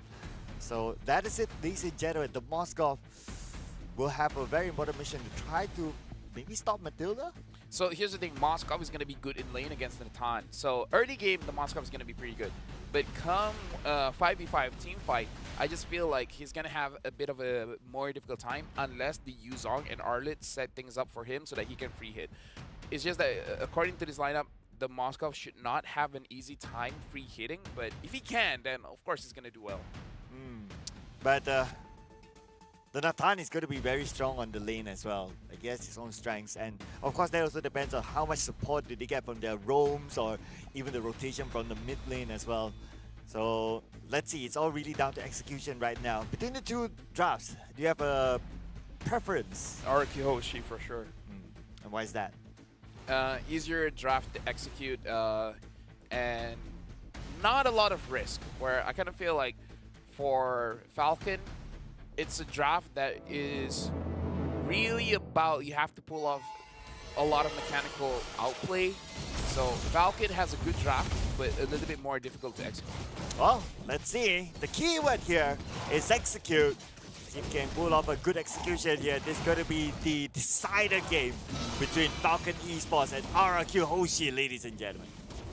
Yeah, looks like they're starting on the same side of the map. It's just that looks like First Six always uses the Retribution early because he understands that no invade is going to come true. Kid X is trying to slow down Vin, trying to prevent him from recalling back into base. But overall, First Six is definitely the faster clear here. Oh, this is very interesting. Royal Milk is using the War Cry. So looking at the Yuzong to heavily win the lane. Well, so far in the mid lane, Kid X comes in. Oh! Quick execution there by Kid X to score the first blood. All just because he's been using the Angela doesn't mean he can't use incredible fighters as Rome. Very good first blood coming in from Falcon Esports.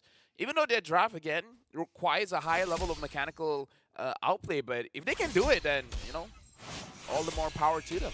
Oh, let's see if they can do it against Benny. And again, it's not going to be easy to catch a Moskov just like that. They need to have a good CC. But everyone's still like, what, level 2, level 3, so it's not going to be enough yet. Oh, Rinzia taking quite low. First Six finds PX7. PX7 is able to fly away, no problem. And now, getting prepared for the first turtle. Okay, so this is going to be important, right? So the 2 rounds that we have seen today between these two teams, whoever gets the first turtle gets the snowball all the way. So that's probably going to be an indication here for these two teams. And at this moment, it's still a 50-50 between Turtle.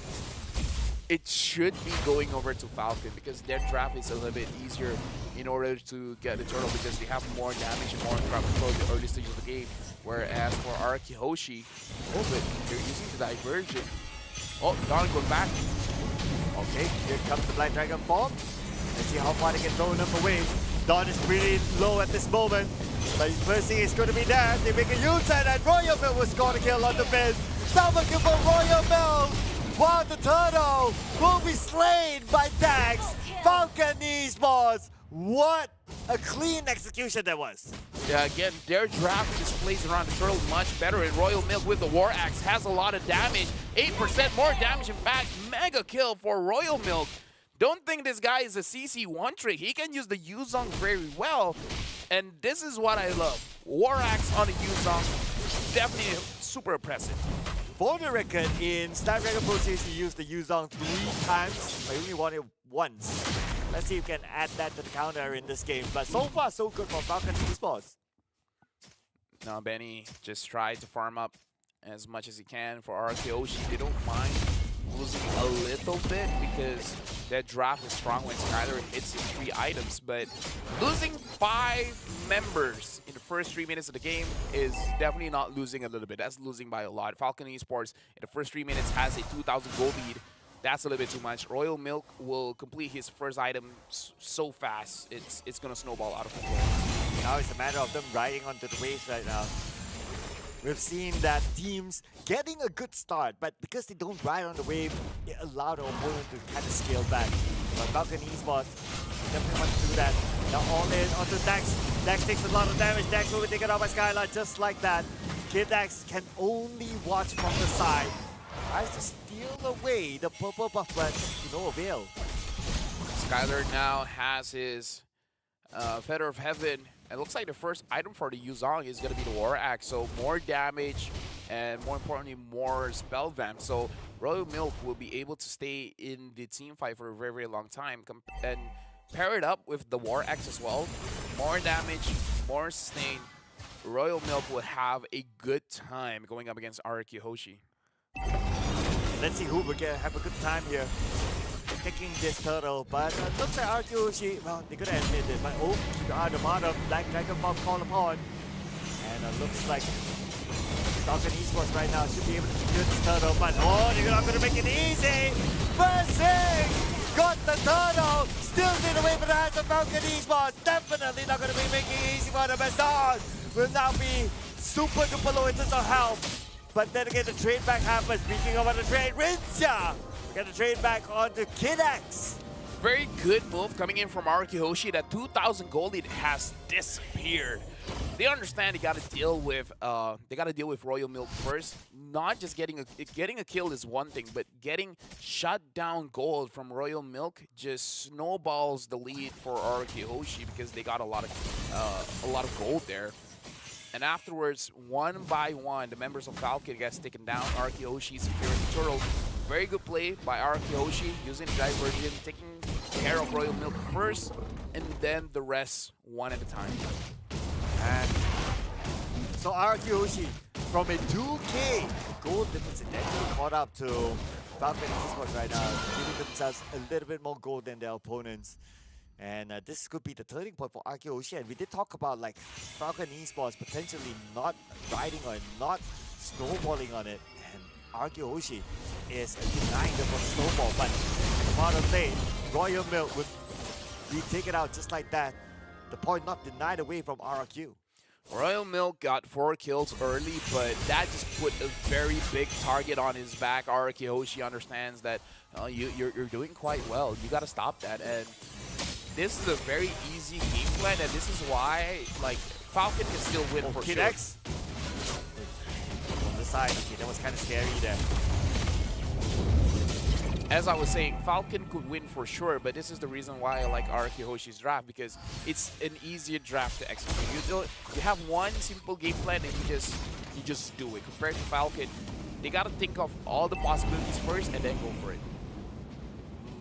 Right, speaking about going for it, right? They are now, if you look at like the pattern of Araki Hoshi, they are going for pickups right now. Whatever kills they could find at side lanes, they will try to go in for it. Bring back all the pressure onto Falcon eSports. Well, Diversion is online now, so Ninja is just waiting for an opportunity to use it to get a good flank angle to go up against Falcon eSports. So now, will be taken away very, very soon as Dax Moving to assist, steal away the turtle. And Royal Milk is mid low. Rinja will get a kill on the Royal Milk. But Persig will need to fall back. So they lost the turtle, but they got one kill out of Royal Milk. Oh, but hold on. Oh, wait a second. Percy, okay, Vin flickers away. And again, Dax will not be able to continue on the chase, but they still managed to get the mid turret. Yeah, that was not good by Arakiyoshi. They wanted to get a kill, but they gave over a kill instead. They had a game plan where Rinzia just uses the diversion to pick someone off first. For some reason, they decided not to do that for the turtle. Maybe because Falcon eSports, they were clumping up together, so they didn't find a good angle for them to use it. But Arakiyoshi not being able to use the diversion for their own benefit cost them that turtle fight. And now the goal lead, even though it's small, but it is over to Falcon eSports. And switch back to Falcon eSports. But Arakiyoshi, well, at least not too far away. But let's look at some of the damage one here. Rinzia, remember the most damage, but hang that down for a second. As K-Tax now move to the next target. But as an Arlon is pretty tanky. They can try to bait out the members of Arakiyoshi to be in an off position. But Arakiyoshi, they're not falling for it. Yeah, Arakiyoshi has a lot of damage from Rinzia for now. Diversion going to be used to go to the top lane just to clear it up. No, not even to clear it up, just to set up a possible ambush here, but no one from Falcon eSports is anywhere near. Skylar on the Natan has the highest gold per minute for now, and he is going for his Holy Crystal. The moment the Holy Crystal has been built, it's going to be very difficult for Falcon eSports to start fighting back because the damage coming in from the Natan, even though he has been nerfed, is still very, very strong. Oh, Lafayette, look at the positioning for Falcon eSports. They want to try to ambush Arakiyoshi as they travel down into the Lord Pit, and they got a bit of a sense that Falcon East was actually waiting in the bush. Making this very, very safe move for now. Looks like both junglers are giving their gold laners the buff.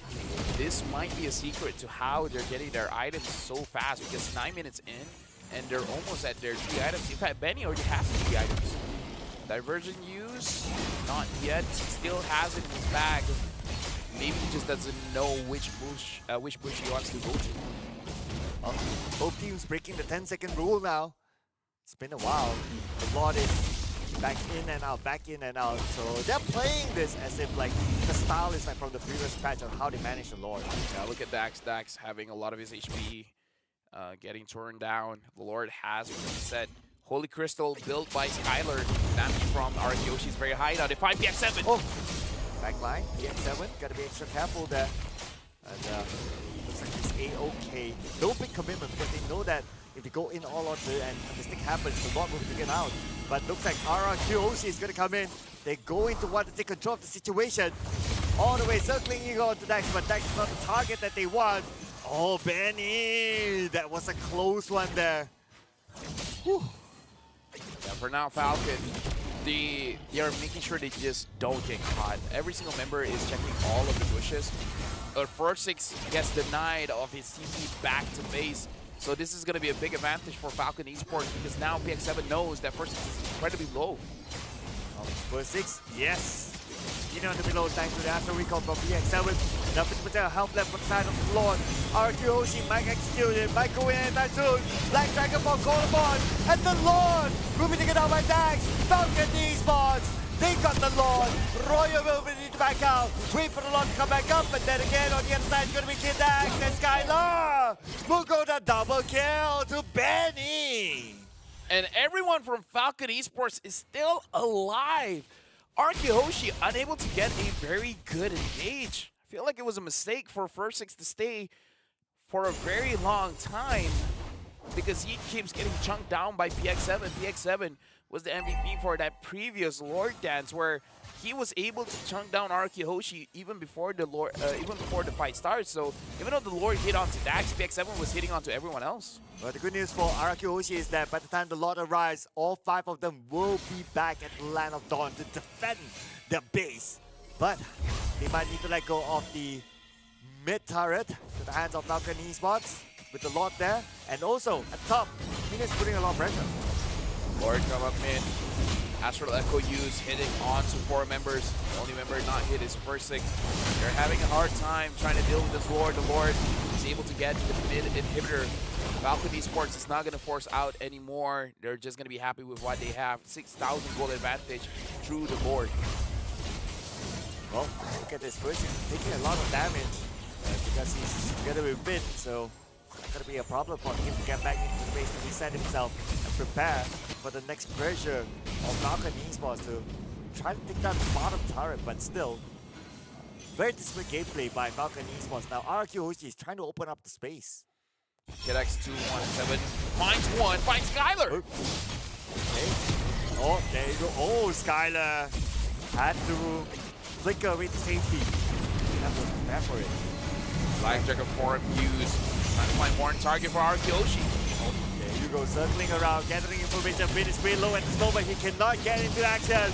But first, he's could be in trouble. Skylar has come out to protect him as well, to get with Dawn. And with that, everyone resets again, knowing that RQ Hoshi could follow up. Now I'm starting to see the nerf onto Natan, because usually we would see a very easy team fight, but now Natan is still struggling to dish out the damage, especially when he's using his entropy. Looks like the clone's damage is not doing as much as it was before. So Natan is pretty strong. We can still see a lot of damage being pushed out by Skylar, but nowhere near how much it was before. Yeah. And so far, he only managed to get one kill, if you gotta think about it. So not really showing up. And if we want to say that, oh, Falcon eSports, because they were running over RQC, they got a lot of kills instead. Not really, they only got 9 kills so far. 9 kills over 5, and Falcon eSports, you are having control over the Lord. KidX is being a big nuisance for RQ Hoshi. Doing a lot. Oh, are they going to commit to this? Oh, they do. Okay, setting it up. But oh, KidX. So whatever they're trying to do at the back line, and now looks like they want to go for it with the Black Dragon bomb active. Trying to get as much information as possible. Dawn as well as First Six. Both of them pretty tanky, holding down the front line. Black Dragon bomb is out of commission as a Royal Milk will still try to hold the front line as well, but the other members of RQ is going to come in, waiting for the right moment. The Lord is still back into the Lord pit. Reset happens. First Six trying to find a target. Unsure which target he wants to go for. Whether he wants Benny, whether he wants PX7. The Lord is going to get contested again by Falcon as well as Araki Hoshi. Rincia, according to the highlight, looks like he still has his ult. I'm not so sure if he really does, but if he does, he needs one good angle for Dawn to go in. When to go in? This will be the question. So probably going to dance it for a little bit more, or maybe wait for the Black Dragon Bomb. Okay, Black Dragon Bomb is on. Royal Milk has it. So anytime now they can execute it. Right, here we go. Black Dragon Bomb, as expected, going on to the back line straight away. Dax will secure that Lord. Now they want to secure the amount of kills. Royal Milk is pretty low, but he managed to stay away from danger. But instead, he goes in all the way to the back line to take down Skylar. Run with Skylar. This is goal time for Falcon eSports. One more to go. That's going to be Vin. Flickers away. Vin is still alive. But then again, for Falcon eSports, they will just ignore Vin. Going for the objective with the Lord running down the middle. This is time for them to end the game. And Falcon eSports will eliminate RRQ Hoshi. That's GG. Falcon eSports wasn't able to do it in game number 2, but in the third game, they're like, you know what? We got to clean this up. 2-1 victory for Falcon. They're moving to the last chance qualifier, and RQ Hoshi got eliminated. Whew. Well, this was a long standoff game. The Lord fight especially was back and forth, back and forth, back and forth, just like how it was played before the patch.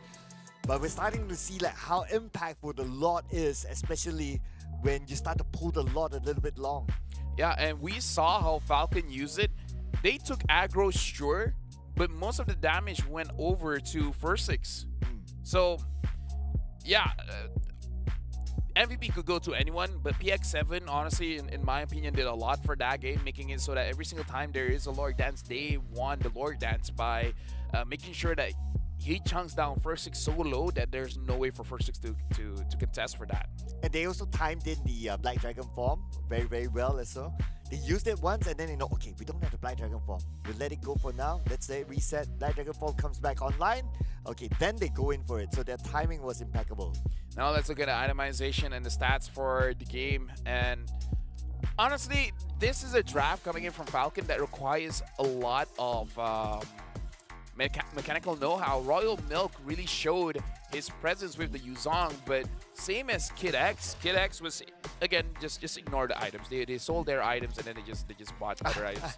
Just in case if you're confused. Okay. All right, don't worry. Kid X did not use magic items on his build. All right, just relax. I have a lot of questions if he No. He just went for traditional tank items. He just sold it at the end. Same as same Dex. goes for tanks. Yeah. Okay then. But anyway, if we gotta look at like the stats. I want to look at the damage coming in from Skylar, because if Skylar himself can't do a lot of damage in that game, it's gonna be difficult for other Nathan users to use Nathan well. Only got 1 kill. Yeah, out but of he's full 6. build. Even with a full build. Was it situational, do you think? Or is it, this is how Nathan is now? Again, we have to look at the damage numbers there you here. go. Because in terms of damage between both teams, in terms of differences, not a lot of differences. PX7 with the Novaria having the highest damage per minute, 4,419 damage per minute, and Skylar only did 33,000 damage. Not much different from First Six and Dawn. And put into consideration, Skylar was full build, full damage items. First Six has 0 damage items. Dawn has, I believe, 0 damage items as well. Yeah, just looking with it. Yeah, no damage items. Yeah, it's Yeah. all defensive items. So I guess that's your answer there. I That guess could be the case now. I guess the nerf was very heavy on Tanatan, because we rarely see, like, even if Skylar is not the highest damage dealt, he won't be about the same as an EXP and a jungler. But to be fair, Kid X and Royal Milk is the reason why Skylar couldn't do well. But before this, you can just put Nathan in any kind of draft and he will do fine. I guess now maybe not so much. If you're sure that Nathan is going to be able to free hit people, then maybe. But going up against Yuzong with War Cry, yeah, maybe not. Yeah, to a certain extent, being a non-marksman user, I'm pretty glad so that at least I can have my ranked games in peace. It's always been a difficult time every time there's a Nathan on the other side. Not gonna lie. Oh yeah, but still, the Moscow still looks pretty okay. Honestly, not as scary as he was before. Right? He's strong, but he can't 1v9 now. Oh. And in this game, definitely a lot of ups and downs for both teams. But this game overall, I would say Arkihoshi, they found a good game plan. Take down Royal Milk before the fight starts, but the moment they couldn't do it anymore, it was all Falcon eSports. And frankly, it could have gone either way, right? Like, Arkihoshi, they couldn't find a good setup. Like, there was no good, like, 3-man, 5-man penalty zone, for Yeah. example, or they managed to go to the back line somehow. There wasn't. Instead, it's Falcon Esports that had control of the game. The moment they turn on the Black Dragon form, that's it. Arkihoshi just backs off. Like, there was no attempt to try to go to the back line, probably because they can't even. Yeah. Honestly, this game, crazy on to Falcon Esports. And MVP is going over to Royal Milk. This is not his build. I roughly remember it's the War Axe. First item, Fury Hammer, and then War Axe, and then transitioning into defensive items. Overall, an amazing game coming in from Royal Milk. Early in the game, this is why I love War Cry onto the Yuzong, because you have so much damage in lane, and then transitioning into the turtle fight, you have big continuous damage, because every single time for 6 seconds he has 8% increased damage. And the thing is, it applies to his passive as well, the Sha residue. And also the trend continues today. If you get a good start, as in you get the first turtle and then maybe you get kills, maybe, you tend to like get the win at the end of the day. Although it's not as snowbally as some of the games that we have seen before this, but it is still like the final outcome is still Falcon Esports, and they were the one team that had a good start.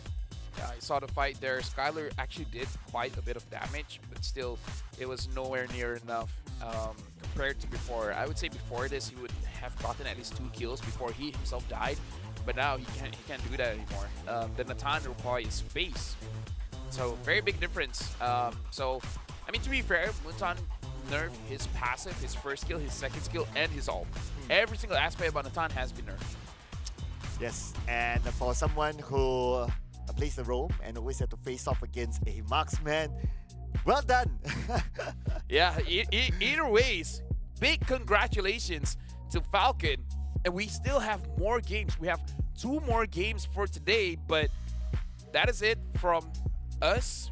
But before that, we gotta recap the bracket to see where everything has fallen into place, where Falcon won against RSG, lost against Udara Giants, and now they have defeated RRQ Hoshi to qualify them to the last chance qualifiers. And they will be playing tomorrow, ladies and gentlemen. So make sure you come back onto the live stream to support your favorite team tomorrow, because, well, there's still at least, bare minimum, 2 more games for Falcon to qualify to Jakarta. Oh yeah, just a few more games. Maximum we're looking at 3, but of course these teams want to win as much as they can so that they can have a minimum amount of games having to be played. Either way, congratulations to Falcon, and that's it for RKOshi. We wish them the best of luck in every other tournament that they have after this. But any closing statements? Because after this, we're going to be swapping casters for the final 2 matches of the day. Yep, I must say it has been an amazing day. And also, after this, for you guys out there, ladies and gentlemen, there will be amazing matches here. We're going to see CFU versus Team Liquid Philippines again. And just to remind everyone, CFU won the first series 2-0. And Rebellion going up against Envy. My name is Tofel. This is Sir Cloud. We'll be changing casters, so you guys keep on enjoying. But that is it from us. Bye-bye, and see you guys after the break.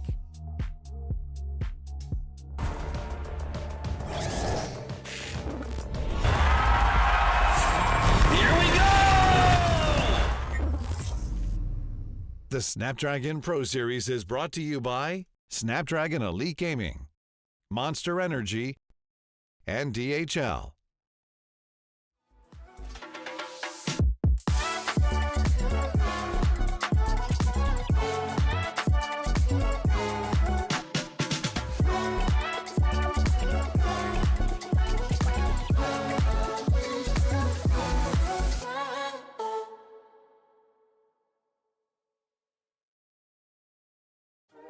You waited all night for me to come back.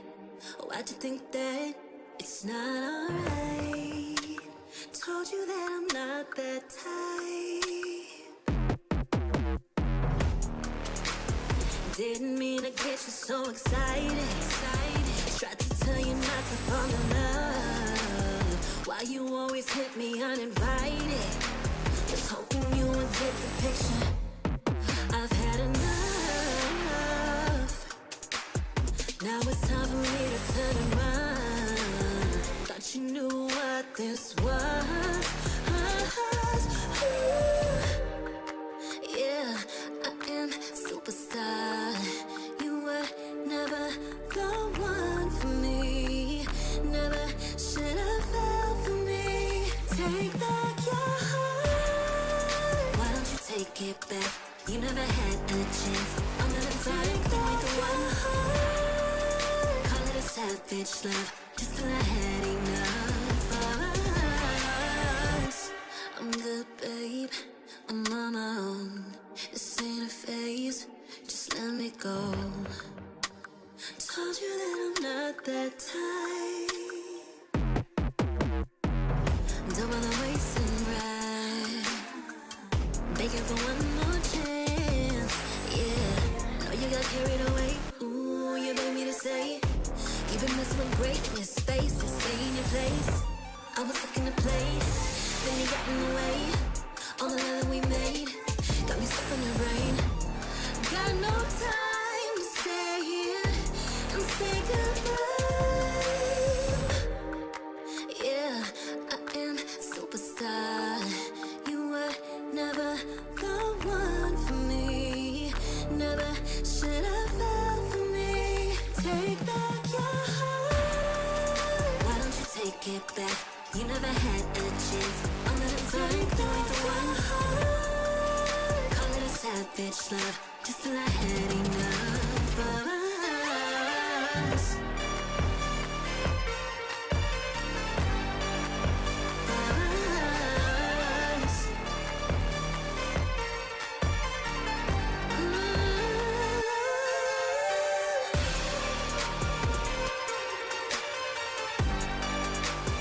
Take back your heart.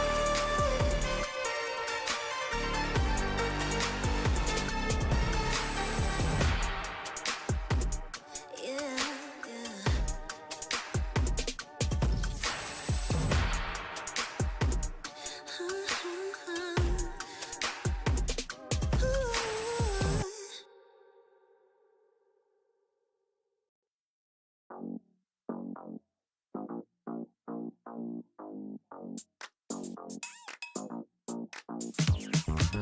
Cutie, dressed up and I'm glistening. I'm the gift, don't wrap me like it's Christmas. Once I'm yours, you'll know what you've been missing. Feeling like we should get into mischief. Listen, you've been looking like you're down on your luck. Need a girl like me to come through, lift you up. Hold me in your hand, I like when you touch me. Keep me around or you might get lucky. I'ma keep you with the good mood. Keep you up all night. Never, never around you.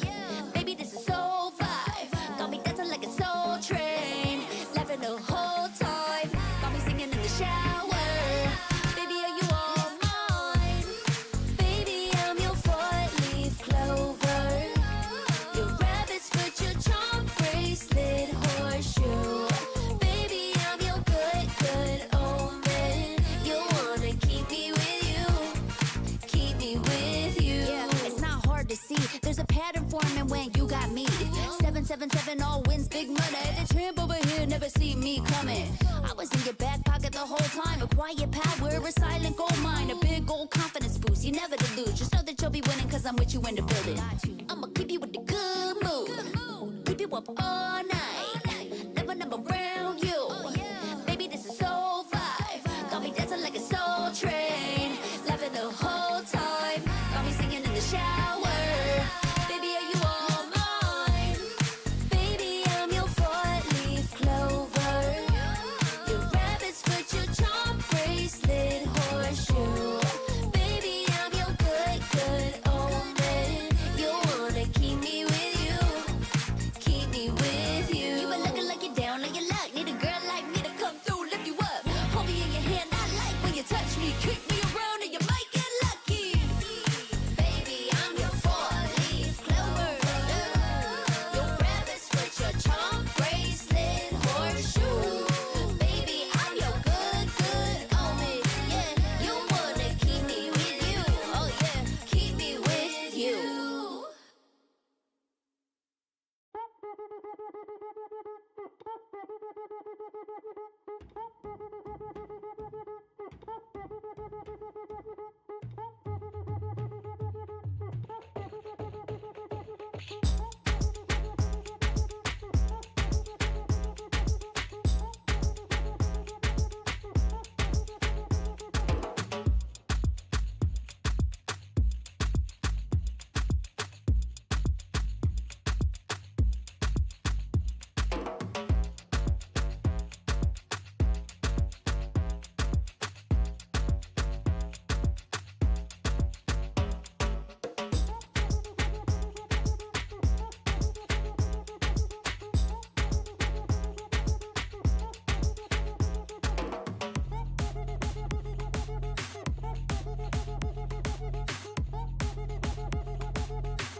And we're all ready here for the next set of games to see who's going to qualify for the last chance qualifiers here in Group C, match number 5. It's CFU Gaming versus Team Liquid PH. One more time. CFU has already knocked down TL before. Can they do it again in the most crucial match of today? Yep, and of course, you know, if you guys are looking to watch the exciting games here, who knows, you know, you want to feel the vibes on how things are as well. You guys can get yourself some tickets where you kind of seeing it up on screen here, where you can scan the QR code here, get yourself a very, very banger deal here. And the tickets are from up to 10,000 IDR. Just scan a QR code, check, or just, you know, click the website, type it esl.gg/mlbbtix-en and get yourself some really, really nice tickets here. And on top of that, I think there is a special promotion where early ticket sales, the first 1,000 is going to be able to get it for much, much cheaper. Yep, worth up to IDR 65K. You get extra rewards if you are that first 1,000 people to buy those tickets on the link right now on our lower third. So quickly pick that up while you still have the opportunity, because these games are only just beginning and better yet getting more exciting than ever with so much on the line. Tournament lives, as a matter of fact. This is the SPS. My name is Gideon Q. This is Icy Baby 1-2. We will be taking care of the last couple of games here to see who else is going to make it into the LCQ. And what do you think about this one? Because TLPH have lost to CFU before. You know, to be honest, when I heard Team Liquid lost here, I was a little bit shocked here. Is, you know, the PH scene that bad? Is it like, what happened? They were champions and then out of nowhere they just lost CFU. But no, guess what? They have a second chance. So now it's going to be a do or die situation for them to prove themselves. Are they world champion material, which we know Philippines has been dominating for the past few years. Yep, I think it's a little bit of downloading. With the new patch at hand, both teams are going to be coming at an equal playing field. Really, it's who has the better tech at this point of time, unless, you know, the plays are going to make that difference, which I'm expecting both of these two teams be really top-notch in those areas. Speaking of which, let's introduce the lineups for both CFU and as well as TLPH. Coming up first, it's going to be CFU Gaming from the region of Cambodia. This hyper-aggressive team will force the situation no matter what, with Wadu Detective, Z-Zing, and as well as OP. Now the question here is, can they win Team Liquid 2-0 again? And can the big threat here is that they lost to Bigatron Beta 2-0. And of course, this team seems to be a little bit inconsistent at times here. And of course, Roger is a signature coming from CFU Gaming, which most likely is going to be banned so far. And with the introduction of Sky Piercer coming in here, do you think that the Roger is going to be a priority coming from CFU?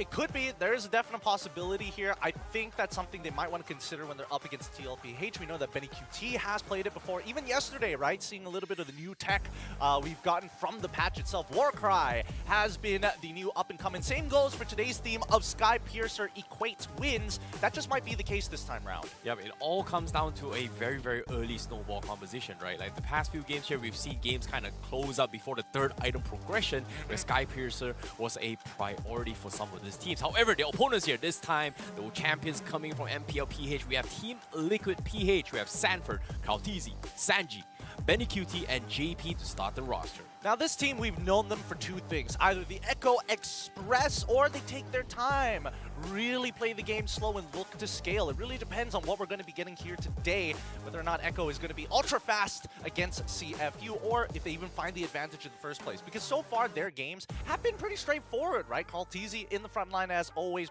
creating space and plays for his team. And then we see people like Benny QT, we see people like Samford and even Sanji getting into the backline mix whenever JP has an alley-oop for them. Yep, and speaking of which as well, they have been adapting really, really well in the patch itself, right? In just yesterday's games as well here against RGMY, they beat 2-1, but you can see they were learning a lot of the Lord Dance in particular, because in terms of Lord Dance here, we know there are some changes towards Lord Tanks, which kind of hurt usual tank junglers, but they somehow are able to adapt by taking advantage of the damage output that the Lord provides and then just turning the tides in their favor, which somehow works out a lot. And even this clip here as well here, a little bit risky coming from Team Liquid PH, but still, they were able to utilize their health bar us really well to actually turn the tides against RGMY. And this is why I love TLPH, because it comes to a point in the game where you have to take that 50-50. And TLPH, honestly, they always take it with a pinch of salt, right? They're very, very strategic when they do so. They try to skew the odds as much into their favor as possible, but that's the complete opposite for CFU Gaming. If there's an angle, it's going to be an incredible looking angle. The last time they met, full of plays, full of action, and this best of 3 should be not the, well, I would assume that it's going to be the same, but then again, the patch could change it up. Yeah, and of course, today's days, even yesterday as well, it's all about the Sky Piercer. Personally, I'm a big fan of the Thunderbolt, which I think no one has actually picked it up as well. Same goes for the Clock of Destiny because of the Elegant Gen changes coming into the game itself. So I don't know, like, when am I gonna see some of this? Because so far it's always been the Assassins being the highlights here. But speaking of which, here we do see the Moskov ban. No Roger ban yet coming from CFU Gaming here. So that means Team Liquid PH will be able to steal it away from CFU. Very standard opening coming in from TLPH. They want Benny QT to win out in his lane as hard as possible, and then they're going to play through from there. But it does mean that the rest of TLPH will have to incorporate a lot more damage into their composition to make sure that Benny QT's job is a lot easier, right? Win the lane, and after that, take out targets below 50% HP. Yep, Loyi being banned means they will be securing 2 of the power picks here coming from CFU Gaming here. They have Valentina as well as the Edith, 2 very, very I wouldn't say flexible here. Occasionally we do see a gold lane Valentina, but personally, I think this is pretty much done for a mid lane for CFU. But for Team Liquid PH, they picked up Arlott as well as the Farsa. So what is going to be able to get through here? Paquito is out, Ling is still out as well. If you want to talk about Sky Piercer, I think Ling isn't too bad of a pick here for CFU right now. I think that Yuzong is also pretty good for CFU as well, because that has been their mainstay as their spearhead to a lot of these engagements. Even if it doesn't look good, he will find his targets. But I think that the adjustments that we've seen from TLPH is pretty good as well, right? Because now that Sanji doesn't get access to Valentina, stolen away by CFU Gaming, at the very least, now you have a mage that doesn't necessarily need to participate in the fights, right? Just get the artillery down, make sure that you don't get knocked up or CC'd out of the Feather Airstrike from the Edith, and generally you'll be okay. But CFU Gaming opt to go into the Claw just so they have extra mobility and maybe a counter to this Farsa. Okay, they're going to be picking up their marksmen first. Natan completely ignored from both sides. We saw a couple of nerfs here and there. Baxia being banned, Terisla being banned as well, which means Yujong is going to be up for grabs. But it feels like CFU is in a situation where they still want to play a very sustainable comp. Like, they don't really want to deal with the Baxia. But are we going to see the Barats here for CFU? I don't think we're going to see the Barats just yet. I think a lot of teams have steered away from the Barats generally because, again, it's strong in the earlier stages of the game. Well, actually, now that I'm seeing these bans come through, we are seeing... I haven't seen a Julian ban just yet, but we have seen the Fredrin ban, and as well as the Baxia. Really want to limit down Carl Tizzi's playmaking capabilities, or at the very least setup mechanics. Minotaur is still out in the open, very classic for JP, of course. But let's see how CFU Gaming approaches this, right? Because if they pick up Yuzong right now, that kind of predetermines what their comp is going to look like, and we still don't know what their jungler is going to be. I don't know. I feel like this Barats pickup is something that they're trying to lean on in case they go for tank junglers for Team Liquid PH as well, right? Like Ling ban, okay, very, very smart coming from them. It means that they have to pick either an assassin jungler or a tank, but they pick the glue. Okay. Very peely composition. Okay, when it comes to the glue here, I saw a couple changes coming into play.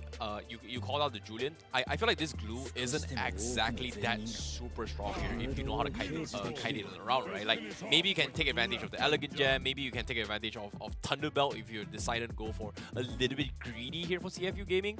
But I like Team Liquid PH just drop them out just because of this Julian pickup. I mean, it's a classic draft other than the fact that there's Julian in the composition. I think, Carl Tizzi is finally coming back and realizing, hey, it's time. Coach Tic Tac says yes on the Julian. I'm going to try my best to make it happen. Because again, with this Julian, it goes both ways for CFU, right? As much as Edith is really good at dealing with the Julian, there's a very good chance that with the new Warcry emblem spell, emblems, holy cow, he does so much damage in the earlier stages of the game, especially once a Holy Crystal is complete. Man, you got to be real careful. But CFU Gaming opting to go for the Martis, another potential Warcry user here. This will be interesting, right? Because we haven't seen people really break too far out of the tech besides the Sky Piercer. Okay.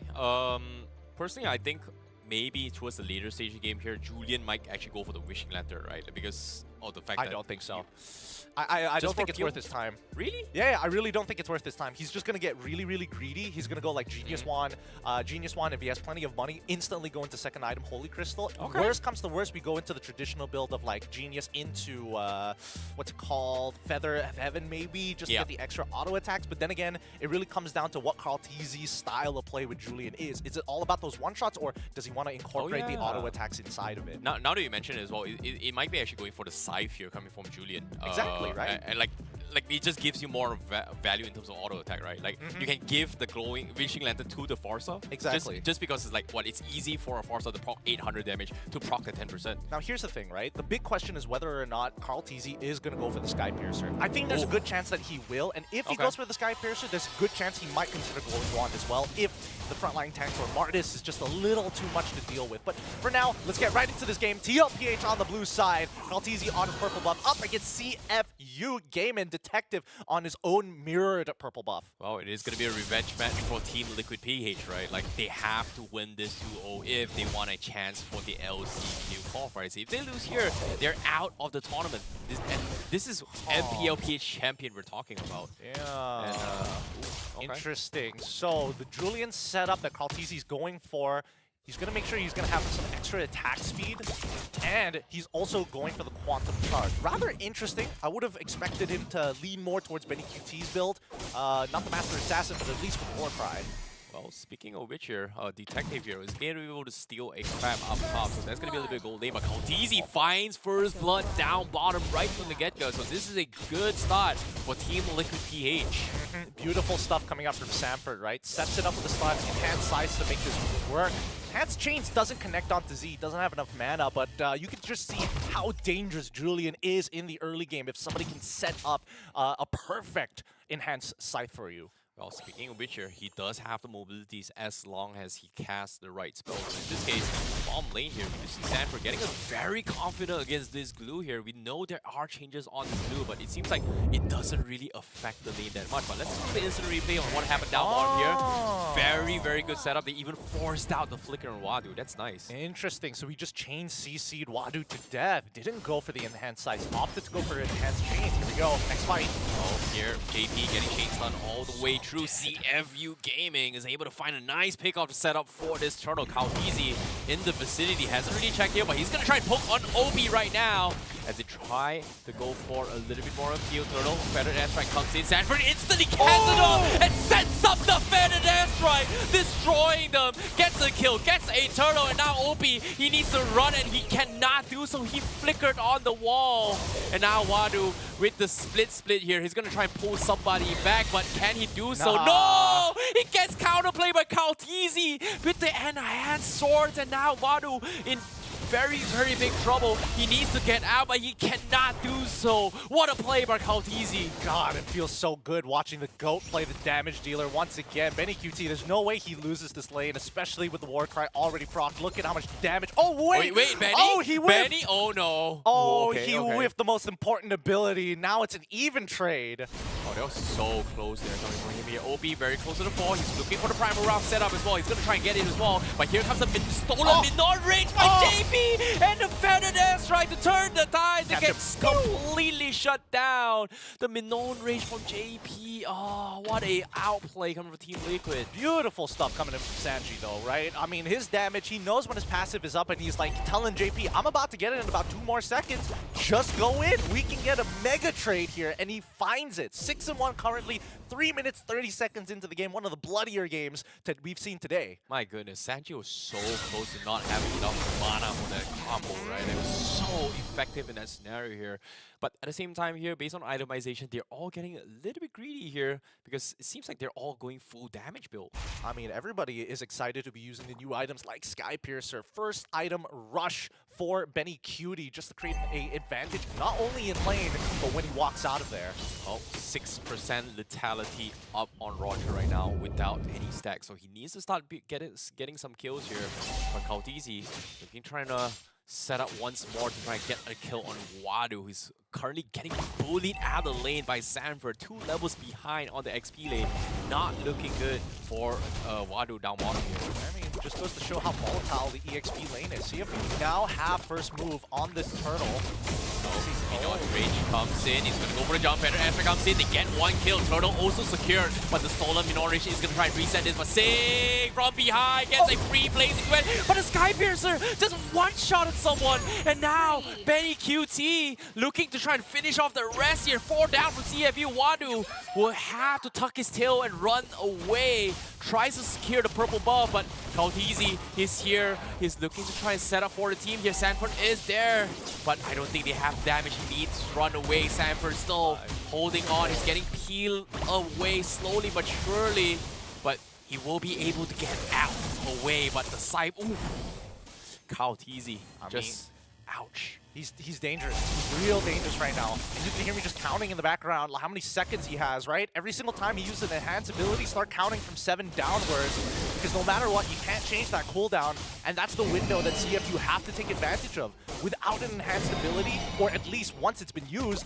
you can really punish this Julian. And that's what a lot of professionals have done when Julian was first introduced in the meta. But considering everything, right? TLPH, they're playing a high-tempo composition, heavy around the snowball, plenty of damage so that Benny QT can finish them off. And even without Benny QT, they're still plenty dangerous. Yeah, but speaking of danger here, CFU, they're now 4K net worth behind Team Liquid. Just 6 minutes game. What a huge lead secured by Team Liquid PH right now. And they're just going to continue to snowball. Look at Kautizi, like, he doesn't really care if it's XP lane or not. He's just gonna be in your jungle, in your face. Absolutely. He's not prioritizing these objectives because how the Lord's Dance has changed. Oh, but Seal Play comes in from CFU. They are gonna try and make a counter play. Minion's Rage catches the back lines, but they have the damage because JP has got a 1 on his own. Benny QT looking to try to get the Punisher kill. He's got a kill, and Kautizi was able to interject on the side. Arlen with the final slash to set things up. Benny QT, double kill for him once more. 3 kills in the back, 3 stacks for the Punisher. God, it feels so good to play Roger right now, especially when you have a team that just honestly force feeds you these kills sometimes. You don't have a choice, you better take it. You got Sky Piercer, I ain't wasting the extra auto attack. Really good stuff coming in from TLPH, and I think that CFU game is committing a little too hard to a lot of these plays. Oh no, Sing is gonna be trapped as well. Blinks into it, comes in, BMI doesn't even matter. Benny QT gets another stack of letalities. Sky Piercer, and I think that's what, 10% right now? I think he's, is he max? 4 kills. Max 4 kills, no, yep, that's 10%. My goodness, 10% of your health and you drop like a fly, and it's only 7 minutes of the game. How much HP can you even get there? I mean, it really doesn't matter because CFU Gaming, they don't have the econ to actually sustain, right? A majority of their damage, a majority of their defensive items going into Radiant Armors here. A lot of MR, I'm not seeing a lot of armor. Okay, OP dropping down to his half HP here. Benny QT doesn't want to try and make a attempt here. Wadu gets the information, but they have to disengage right now. CFU is just too weak to contest any of this. Oh my goodness, they're struggling to get farm. Vander Astra tries to zone them off. Z dropping down towards half HP. All they need is just a jump by Vander QT, and his done for now. They're gonna commit it. Minion's range also low, and here it comes. Benny QT gets a double tap, double kill for him. Looking for the triple. It's so close. Can he proc the lethality? It's so close, but no. Sanford will die, but Benny QT will say, "It's okay. I got you. I got you, my boy." I swear to God, I bet Sanford is screaming at his team, "Just kill me!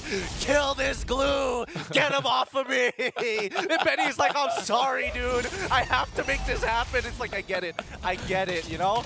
Unfortunately for Sanford, he did go down in the engagement, but you can just see how TLPH, as long as they're making the first move, CFU Gaming just don't have the HP to sustain that type of damage coming in from Sanji now that he's already completed 2 full items. Lightning Truncheon as well as the Blood Wings. He is so strong. Oh no, retreat, they missed it. Okay, he doesn't want to commit to this fight right now. OB tries to go for a commitment here. Use the prime round to disengage, but guess what? Benny QT, he's chain stun. He needs to flicker away. Sanji gets the kill for him instead. Wadu now try to go for the split. Can he get out? Yes, he can. Sing will be able to trade the tier 1 down bottom, but aside from that, the rest of the team from CFU are getting torn apart. Benny QT looking for one. He's going to look for another. Here he comes, and he's got a triple once more. Benny QT, 10 kills into the game. 9 minutes in, 21 for TL. PH. That bot side, you see Carltesian in that 1v1 against the Quad, and right now he's just focused on the waves, right? The rest of his team, they're about to end the game. This is endable. OP now, he's gonna die. Another lethality. Legendary for Benny QT. Game's over.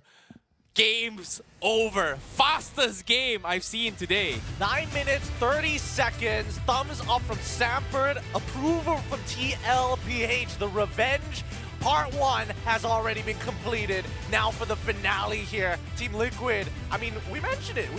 Actually, the last interview that they had. They wanted to see CFU, and they wanted some revenge, so I'm expecting them to try and aim for that 2-0. You know what it felt like? It felt like our ranked game just now where we just ended in 9 minutes, but this is even faster than our ranked games. That's crazy. It didn't. Our ranked games definitely didn't look like that. Unfortunately, Sanford on a different level, right? He really knows how to follow up on his targets, and I think the biggest strength of TLPH in these sort of styles where it's a little messy. Man, if they're not focused around the objective, they put all their attention on the micro. The follow-ups are good. The angles that they approach these fights are super dynamic as well. It's really hard to kind of stay on top of everything going on. I think it comes down to their timings, right? Understanding their power spikes early game here, and this is what Skypiercer brings to the table. When back in the day, we always talk about snowbally heroes, right?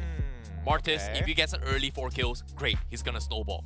Roger gets early 3 kills, it's gonna snowball. But with the Skypiercer, they snowball even harder to a point that it's so hard to fight back against that. Well, here's the thing, right? With the Martis didn't opt to go for Skypiercer because there's a bit of a counter interaction with it. If you bring somebody low enough, even with the Decimate, you don't actually get the reset. You still would have to, auto attack disappears, then hold it on, and then look to reset off with somebody else. But regardless, let's have a look at the stats, and maybe we can break this down more in depth for you guys to see whether or not these items actually made the difference. Because based on what I'm seeing, right, Benny QT opting to go for his same traditional build, except instead of Pure Rage, which honestly, I thought Impure Rage now with the 4% max HP addition to it, really, really good. But the War Cry just works even better because within those 6 seconds, he is unleashing hell on CFU. Yeah, and on top of it all, I think Sanji opted for a little bit of change of itemizations as well. His first item was like the Blood Wings instead of the usual Holy Crystal, or maybe even a Trunkin to a certain degree. Like,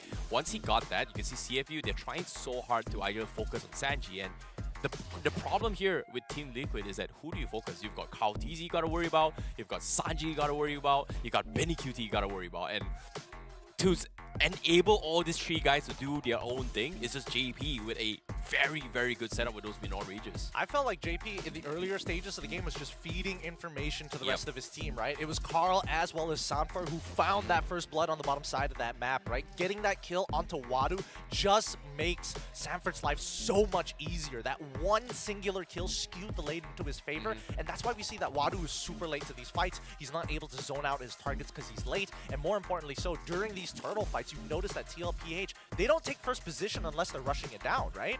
They wait for a moment, wait for CFU to take control, take a couple of camps for themselves, and then bring the fight to CFU. Yep, and at the same time as well, CFU, I'm not sure about this glue pickup here because I know there are changes where they try and buff the glue itself here, but compared to the usual XP laners where we kind of face off, like maybe Paquito, maybe even, in this case, an Arlet as well, it's not going to be able to do too much of damage to actually threaten the lanes itself because it's just a meat show in general. I suppose. I do think that the early game needs to change for the side of CFU, right? We saw that OP was hovering around mid to top side where we expected Benny QT to win out that match against Zing. And Zing, honestly, he should have taken his time with a lot of these fights, right? Minimize the trades as much as he can. Just farm, scale ahead. As long as he's going even against Benny QT, everything's going to be all right. That way, they can maybe split up Z and OP to split across the maps, one top, one bottom, to maybe help out some of these lanes. Well, I hear a lot of what-ifs, but as of now, Team Liquid PKH, what is certain, has pretty much just dumpstered them on every single lane with this Julian pickup here. But nevertheless here, the opening was great. Benny QT, Skypiercer just completely left out of control, could not do a single thing. And think about this, CFU, they tried their best. And even the kill that they got when Team Liquid was so far ahead, the only reason Sanford died was because he was eating Benny QT's own damage, or his own teammate's damage from the glue split. The only person who kills Sanford is his own team, and Benny is like, been there, done that. He's got achievements across the board, right? But when we look at the Golden as well as EXP, it's an overwhelming difference here, right?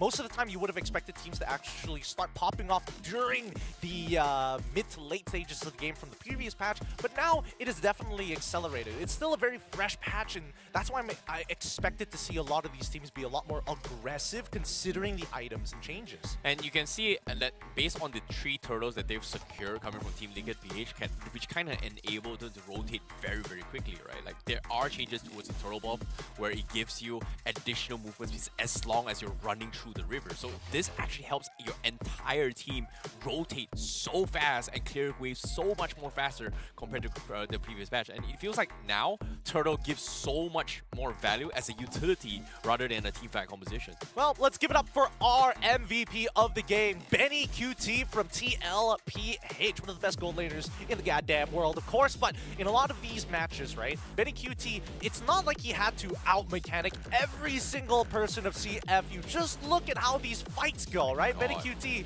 he's going in and finishing them off, and when he doesn't want to be in the fight, he starts peeling away, gets back into the fight. His facial expression never changes because his job is so singular. Yeah, even there as well, Kautisi, he was able to find like really, really nice, solid pickups on his own, right? Like, even if he doesn't have combo, his normal attack is enough to threaten CFU Gaming, considering how far ahead. And look at this. This was a very aggressive dive coming from Team Liquid PH, and they somehow get away because of the fact that they know for a fact that they are so far ahead compared to CFU Gaming in terms of net worth. Yeah, man. If you are at least 5,000, breaking into the 7,000 mark by the 7th minute of the game, you just know that your GPM is roughly around 1,000 gold, which is more than enough to start taking down the economy of CFU Gaming, right? Those first items from CFU Gaming, I do think need to be changed, though. We did see Wadu opt to go for a Dominance Ice first. I think that's totally fine, but the Radiant Armor is following it, right?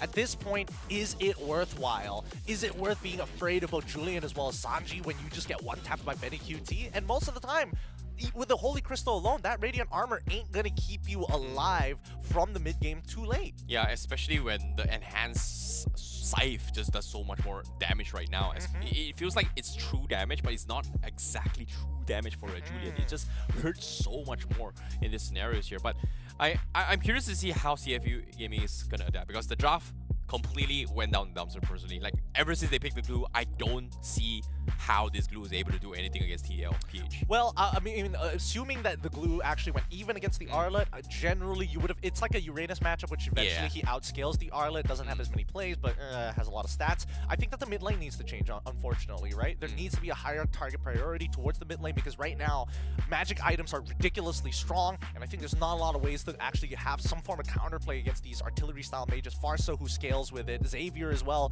is something else that I'm hoping to see come up in the next game. But with that being said, we're going to go on a short break. And when we come back, maybe the conclusion, maybe a little equalization for CFU. But you got to stick around for the SPS right after these messages.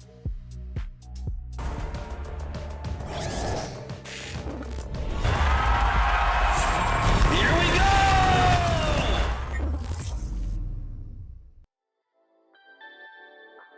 Let's go. Put it in motion. Baby, we're going faster, faster, faster, faster. Seizing the moment. Baby, keep going faster, faster, faster, faster. Speed up, make that thing rev. Foot on the gas so you got nothing left. Let's drive to the top of the mountain and see the view. Let's vibe, looking back on the journey, just me and you. Ain't nobody wanna go slow. Yeah, I was chilling in the past, I was solo. Now that I got you in my life, I'm like, go, go. I be living for the thrill of it, whoa, whoa. I hear you like to gamble. Let's take the road, let's travel. Know I'm a lot to handle, but I wanna go fast with you. Think we can go the distance, although I know we're different. Together we both fit it, so I wanna go fast with you. Put it in motion, baby, we're going faster, faster, faster, faster. Seizing the moment, baby, keep going faster, faster, faster, faster. It's like they never even seen us, and nothing will ever get in between us. I'ma ride by your side every season, and if anyone try to stop us, we just speed up. Yeah, always keep it at 100. Top down, pretty face. Welcome to all our new viewers tuning in to the Snapdragon Pro Series here. Both of these teams are looking for an opportunity to make it into the LCQ, and it's match point for TLPH. It shouldn't have been this way, but CFU took them down the very first BO3, and in this second one, where elimination is going to be on the line here, good luck to both of them because TLPH ain't happy the first time they met. My name's Getting Q. This is Icy Baby 1-2 to keep you guys company for the casting for these next upcoming matches, and hopefully CFU have something in store. Oh, they definitely need to actually switch up the drafts a little bit here. Personally, I know you're okay with the drafts, but personally, I feel like the glue pickup just didn't really work out in the current patch. Like, I've tried it myself. I feel like it just doesn't bring a lot of value in terms of threatening people, right? Like, yes, you can disposition someone, but if you're looking for high damage to drop them, peel them low enough for a kill potential, I don't think glue is just it. Well, I think they wanted something low risk and potentially could cancel out the Feathered Airstrike and still be useful after the Feathered Airstrike has been canceled, right? Like, imagine Yuzong, you Black Dragon form, you cancel it the first time, you use your first rotation, and you're kind of like, well, I hope I didn't miss my abilities. Glue, a little bit different. At least he can prolong fights on purpose for his team, which is something that I'm hoping that CFU Gaming does change around, because they're very much the early game team, right? That's how they beat TLPH the very first time. I really wish that they would go head-to-head against TLPH and not respect them as much, especially since Julian has a 7-second window to punish when the enhanced ability comes out. It feels like the script has completely flipped. Like, we know CFU to be the aggressive team, but this time Team Liquid PH is the one that just plays full-on aggression with this Julian pickup. So in the drafts here, the Julian pickup was genius, was smart. Now, how do they bounce back from this? Because now game 2 in the draft, Team Liquid PH once again in the blue side and CFU Gaming on the red side. We do see Chips and Harry being banned. Do they still want to ban the Moskov again, or do they want to ban the Roger instead? Because I know they want it, but Team Liquid PH has read them like a book. You know, TLPH, they probably put a lot more work into researching CFU Gaming in comparison to the other matchups that they have later down the line in the last chance qualifiers. But hey, let's see it. Roger banned instantly from CFU Gaming. TLPH with first pick. What's it gonna be? Oh, they get the Moskov themselves? No surprises, no surprises. We saw a couple of changes on towards the Moskov here, but I think like Moskov is still in an okay position. I mean, in comparison to Natan, I would lean in more to the Moskov. I think Moskov is still fine. No, it's a small nerf, but I don't think it matters that much here. It's still very long range here. The items kind of help them peel apart here. So I think the question here is that if things get dragged into its later stage of the game here, who is going to be the Sky Piercer player for Team Liquid PH? Because I don't think Sky Piercer on Moskov is great as a first item. It's terrible. Just wait. This is gonna be a Call TZ Lancelot game. Okay, sure. Like I would like to see that. I would like to see the GOAT play on his hero, man. It's been so long since we've seen him play Lancelot, so very long, but I think that CFU game this time around, not going to make it easy, right? We do see the Valentina pickup just to deny Sanji, but more importantly, the R-Lot to be extra annoying. A good flex pick for both their EXP and as well as support, but TLPH respond with the Edith as well as the Farsa. Ooh, okay. We do see a little bit of denial pickups coming from both sides here. Edith stolen away from CFU Gaming, CFU stealing the R-Lot away from TLPH, but now final pick here, do they still stick with their marksman once again? Because it feels like they can still open it up a little bit and just say wait a little bit more and secure something else, but looks like they're just gonna double down again. Same exact pattern for CFU Gaming. I think at least they've kind of eased up a lot of the playmaking capabilities that TLPH could potentially be doing here. For all we know, JP could just like pick up a Cho if he really wanted to, right? And I think that at the end of the day, it's up to CFU to respond to these picks coming out from TLPH, because right now they are the ones on the defense. I was expecting them to actually pick the Fredrin themselves because of the fact that they need some sort of a jungler if they want to go for a tanky composition here.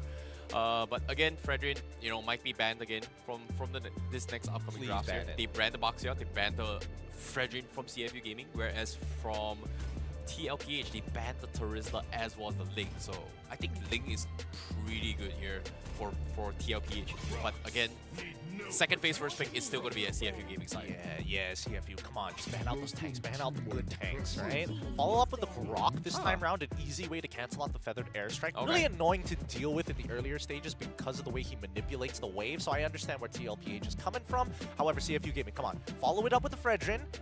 follow it up with the Fredrin, and maybe we might get another assassin game from a Carl TZ. This is smart coming from TLPH. Like, they're expecting the Arlot to be the XP lane, but if they start banning out the roams here, they are going to force this Arlot as a roam from TLPH, and that pretty much ensures this Feather Airstrike a guaranteed land unless the Arlot overcommits into this fight. And I think they're banging on the fact that if he overcommits, they are going to burst him down with the Julian.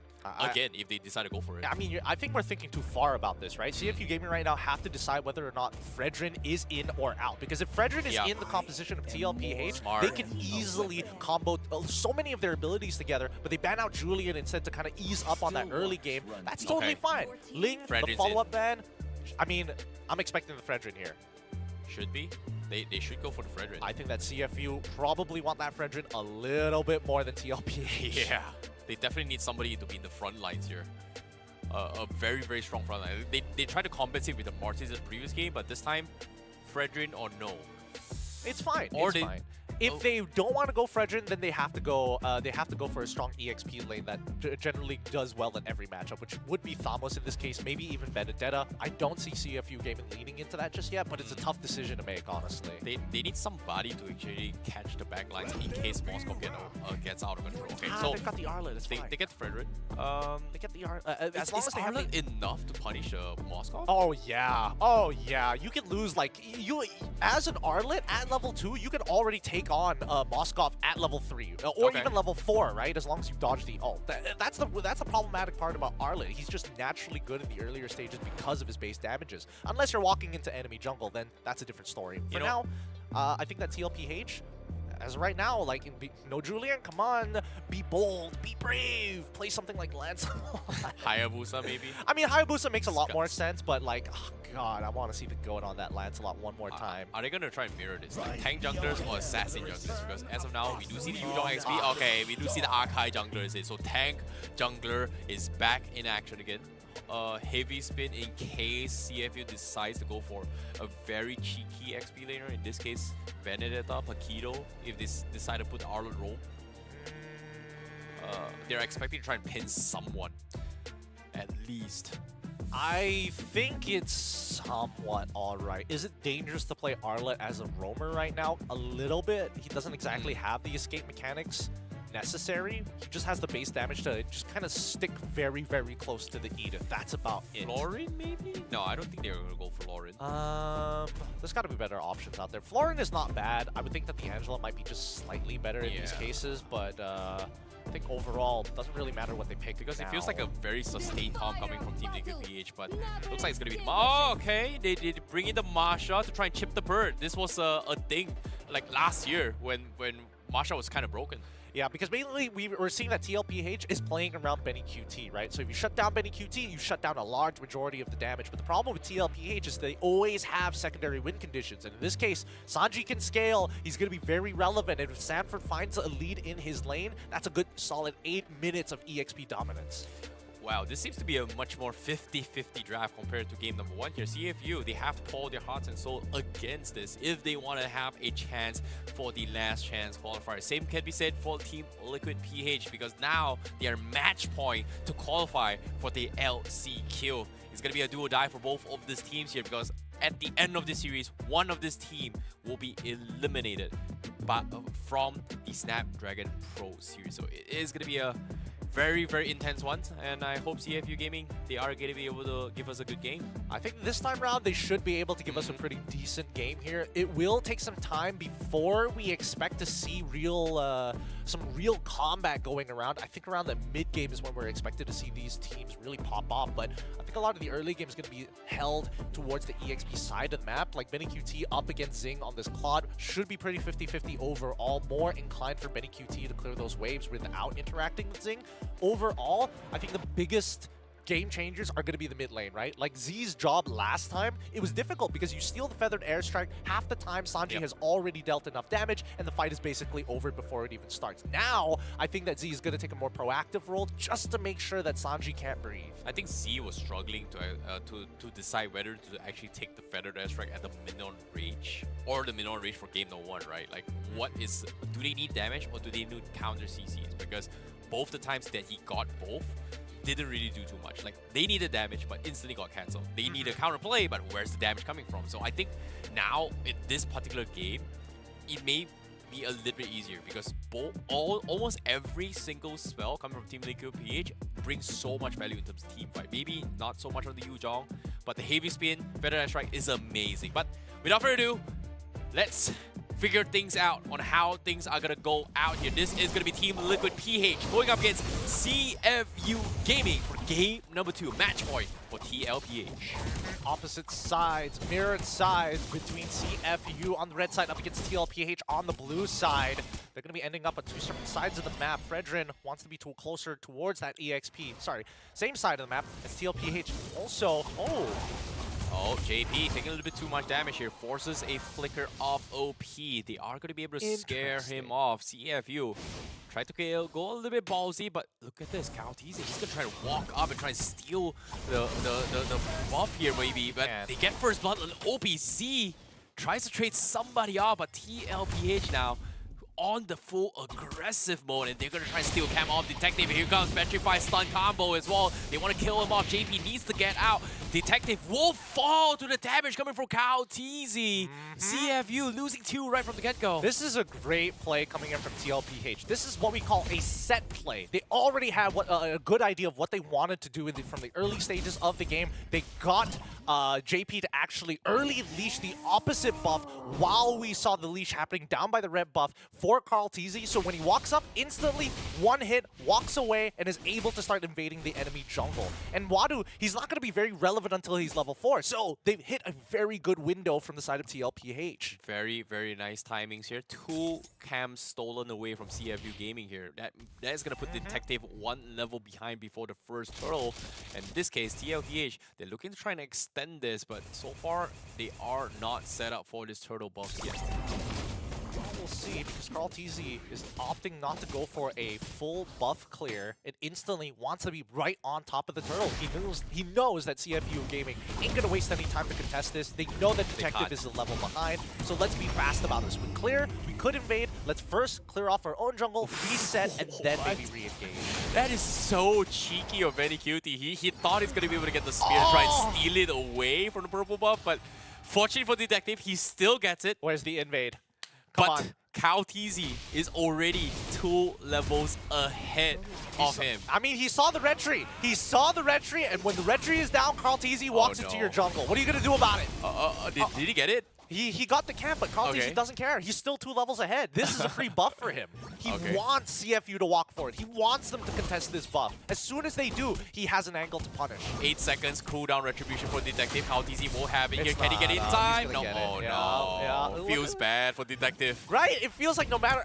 honestly, with the way TLPH is playing, they have the foresight. That's why we're seeing the Spear Destruction coming out. We're seeing the Feathered Airstrike trying to steal away buffs just to get Retry out. Well, a little bit enough of the jungle invades for now. We do see Sanford getting pushed back by Wadu a little bit, but well, as soon as we say that, bottom lane, we do see a little bit of harassment. But CFU finally gets a little bit of breathing room, but it seems like their resources is just so scarce now. I mean, their laners are fine. And then Detective is like, what about me?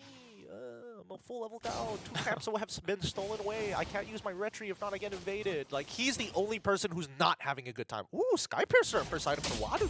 Okay, interesting. You know, Detective forced to steal some of the resources away from Z down middle lane. But now here comes the catch from on Z. OP, he is down.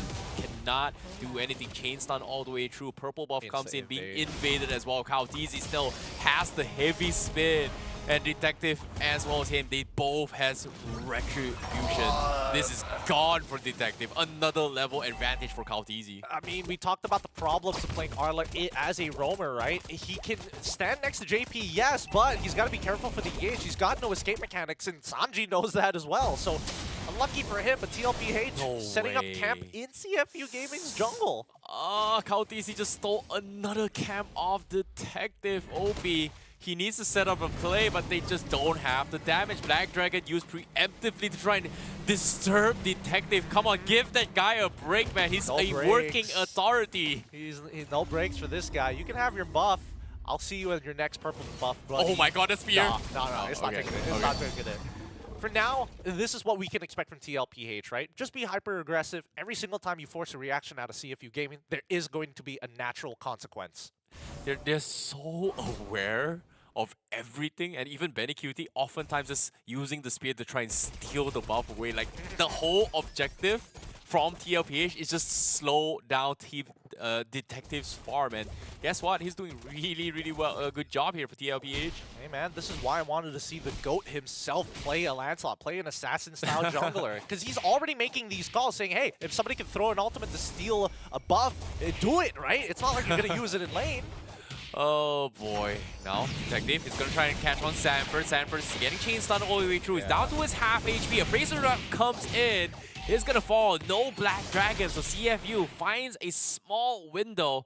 Gets a kill for themselves. Better Dash try to clear the minions here. But they want to go for more. Sanji, can he get out? Forces a flicker. Detective, they actually get another kill. And Wado is able to find one. CFU Gaming sees 2 down bottom. Instantly goes for the kill. He wouldn't.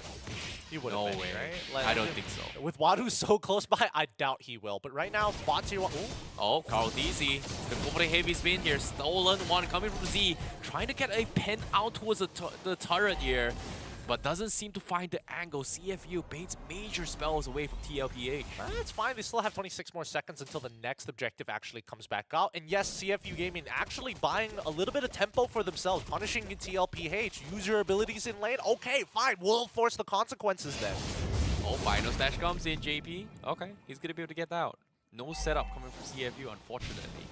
TLPH, as long as you're looking at Call TZ, the only reason why he would be using his heavy spin is to try and get a retry, a clean retry off of CFU Gaming in these 50-50s for neutral objectives, or to pin them down against the wall so that the rest of the members of TLPH can follow up. If there's no members of TLPH, then it's an escape mechanic. Oh, speaking of which here, 1k network difference here between Punish. TLPC and Detective, and now they're going to go for the dive here. Black Dragon comes in, they find Obi. That's going to be the first one to go down. Z forced to run away. The spear comes in, connects on the Valentina. Z is down. Detective appraisals drop, almost drops. He dies as well. Heavy spin on towards Wadu, gets pinned apart. He almost got the kill, but that's going to be a 4-man wipe down by TLPH. And the only one standing is Zing. He's not even in the team fight at all.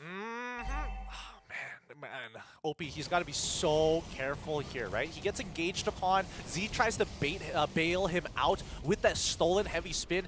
Really just doesn't matter here, right? There's just a lot of presence coming in from TLPH. And let's not forget about that Moskov, right? Technically, he has global presence with that Spear Destruction. My goodness, like Wadu didn't even do anything in the right moment here. His teammates just got completely dropped everywhere. Z is gonna die. Oh no. Primal Wrath first kill, gets the kill. Obi tries to commit to the fight. He's gonna die as well. Double kill for JP. Too much damage from TLPH at this point. This is spiraling out of control for CFU Gaming, right? They are now just running it down a little bit. OP did not need to die there. There is no reason for him to die, and I think that they need to regroup. They had the goal lead earlier, but right now they just need to take their time. Oh boy, now Sing forces the Blazing Duet. He does have the BMI. He goes for the sidestep, but Kyle DZ already stopping in his tracks here. Now OP is going to be chain stunned by the Arlot. No comebacks as well. 2 down. And it seems like Team TLPH looking for that revenge arc might actually succeed. I think their overall game plan is smart, right? As long as TLPH control the tempo, it feels like CFU Gaming can't get away with anything, right? That's why game number 1, we saw them making that first move each and every time. Punish their support if they have to, right? It doesn't matter who the target is going to be. Each tool is crucial for CFU Gaming to make their composition work. They need all 5. Oh, speaking of all 5 here, do they even if they group up as all 5, do they even have the damage or the CCs to actually stop TLPH at this point? Like, look at this. They've got Heavy Spin, they've got Black Dragon, they've got Sanji with the damage output as well. They've got JP who's doing so much damage, and now look comes Detective getting pulled back. Lord nowhere in range for CFU. That's gonna be an easy one for TLPH. Yep, real nice dance there. Real nice dance. They pushed and pull every single time, create some space, come back, finish off the Lord, ensure that CFU Gaming has no cracks to work with to get on top of that Lord and steal it and drag this game out longer. Looking at the items so far, right? Sea Halberd already purchased here for Masha.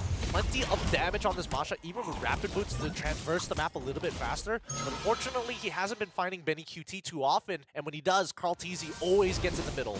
Well, interesting enough, I do see the Queen Wing up on Detective here, but no, okay, JP trying to go for a setup. He is going to be able to survive the Primal Raft Shield, and now he's going to try and turn the favor and try and chip on the tier 2. Wadu from the sides gets scouted out by Carl Teasy. So CFU not going to be able to make an attempt here. Yep, with so much early game advantages and a Lord-empowered minion, Lord-empowered waves crashing on all fronts, TLPH are going to skyrocket in the economy, making sure that they really set the difference between the two. Oh boy, this is a pretty one-sided massacre here coming from TLPH. As you can see, TLPH, they're going to start things off with Black Dragon once more. CFU, they've got to drop everything here. This is their last chance. It's over. It's a do or die. Sing needs to reset their fight. Lord dropping down to his half HP. Caldeezy finds the heavy speed. He's going to pull OB mid. Flickers out of safety. But the turret will drop to half HP. So nothing super crazy yet. But CFU will somehow be able to defend for now. Unless Sanji looking for the bait. Wadu, he checks the approach. He's got 2 health bars. Stolen heavy spin to secure his safety net. And that spell's coming in. Feather trying to try and chip on Sync once more. Round 2, take 2 for TLPH, chipping away at the tier 3s. It is going to take the turret for now, and it's going to go down. That's going to be the first inhibitor that will fall for CFU Gaming as TLPH continues with the lead. Yep, I mean, TLPH just using the raw stats to muscle out against CFU Gaming. No full commitments, just slow chip damage on the inhibitor turrets, and every single one of these hits are going to be far more valuable than CFU Gaming landing it on people like Sanford or Calteezy, all of which ready to back each other up on the disengage. They're so far ahead to a point that whenever Sanji's Feather airstrike is up, he just drops it to make sure that CFU Gaming stays in base. Yeah, he ain't wasting any time. It's crazy. No, it's true. I think that this current meta, people are complaining about like, is this the assassin meta? Is this the tank meta? It's the mid lane meta, right? Any scaling mid lane does well. Oh my goodness. Sing dropping down low here. He almost got a kill. And Sanji, he's going to be able to escape here. Forces to reset the fight. CFU Gaming somehow is able to fight back, but they just cannot get those kills at all. Does my point stand? Our mid lane's busted? Am I, right? It's kind of busted. Right? Sanji is literally 2 items in comparison to 3, a fully built Claude, right? With Trinity build, max stacks with Art of Thievery, couldn't take out Sanji, same level, slightly behind on the econ with cheaper items, couldn't do it enough. Tell me mid laners are busted. Well, seems to be now with the Lord coming in play, TLPH with this lead coming in play. It doesn't even matter. I don't think Detective's going to be able to do much here. Black Dragon is zone off for safety, secures the Lord, and now Obi, so this is going to get caught out. He's going to try and run away, but the chain stun's a little bit too much coming from TLPH. It just cannot get away at all. And you can see the rest of CFU Gaming just watching OP go down, thinking like, I'm sorry, they haven't used Feathered Airstrike, we're not going to do anything. You just have to eat it. Oh boy, this is just one-sided massacre. And at this point, CFU, like, their only win condition right now is Wadu is able to find some kind of picks. But in this case, he's got 2-1 in a row. But every single time he shows up, you see Calteezy just making sure that, oh, you're not getting to the back lines. Oh, Sanford is there? Okay, I'm here. JP's there? I'm gonna go there. But now, with the Lord coming in, no chance at all. JP flickered forward, finds OP. They're gonna try and kill him once more. Killing spree for JP. Sanford overcommits to this. He's got the Winter Crown. He's gonna be able to get out of it here. No, he's buying a little bit more time, but they're dropping like flies. Lord hammering on the throne here. The Ancient is falling, and Sing now, he's trying his best to clear the Lord, but it doesn't matter. TLPH, they take down the Crystal. They take all of this game, and they are very happy. 2-0 CFU Gaming. Goodbye, you're out of SBS. Oh boy, you can see that TLPH real happy about this one. They got their revenge. The 2 more mature players are like, okay, this is for the youngins. These are for the young ones. Let them have their moment. GG, well played. CFU Gaming, unfortunately, could not deal with a clapback from TLPH here in the lower brackets of the SBS. So far, so good, but this only means that the journey has been extended. TLPH now qualify for the last chance qualifiers. Good luck to them for their upcoming matches. Well, this is a very, very, I would say, nice story here. This is kind of expected before they face off CFU, right? Like, we know TLPH, they just won MBL. They're the strongest team in the world, strong from the strongest region. Great. Comes into SPS, gets completely destroyed by CFU Gaming. And then now, revenge arc. Guess what? CFU, it was a fluke.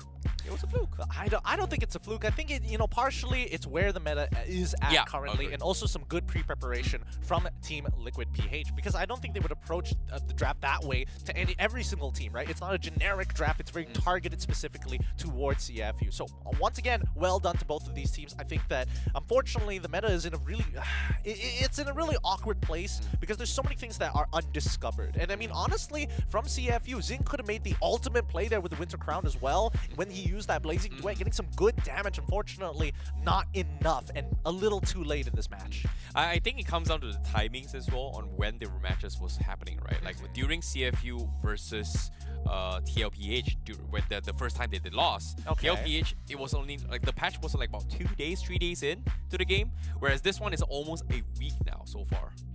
So I think just give them a little bit more time. They could have prepared something different. Honestly, probably. I would say it's a pretty fair game every single time the patch comes through. It's really tough to say overall. Like, even TLPH, the first time they made CFU, they had some, like, incredible team fight setups, but CFU still able to micro out of it at the end of the day. So I think that TLPH understood that mechanically, CFU has what it takes. So we got to make sure that the conditions are clear. If Sanji finds an angle, chunk them out. Don't let OP set everything up for CFU Gaming. And once their spearhead is gone, everybody else is going to need time to scale. Wadu needs way more items before he's even a threat to Benny QT. Half the time, can't even find him in these fights. Well, first item, Holy Crystal for Sanji, once again, followed by the Blood Wings. And he is still just finding all these damage outputs. And Blood Wings, even though we know it's cheaper, right? For him to take advantage of this damage here and making sure that with the lethal ignition in play, it's just,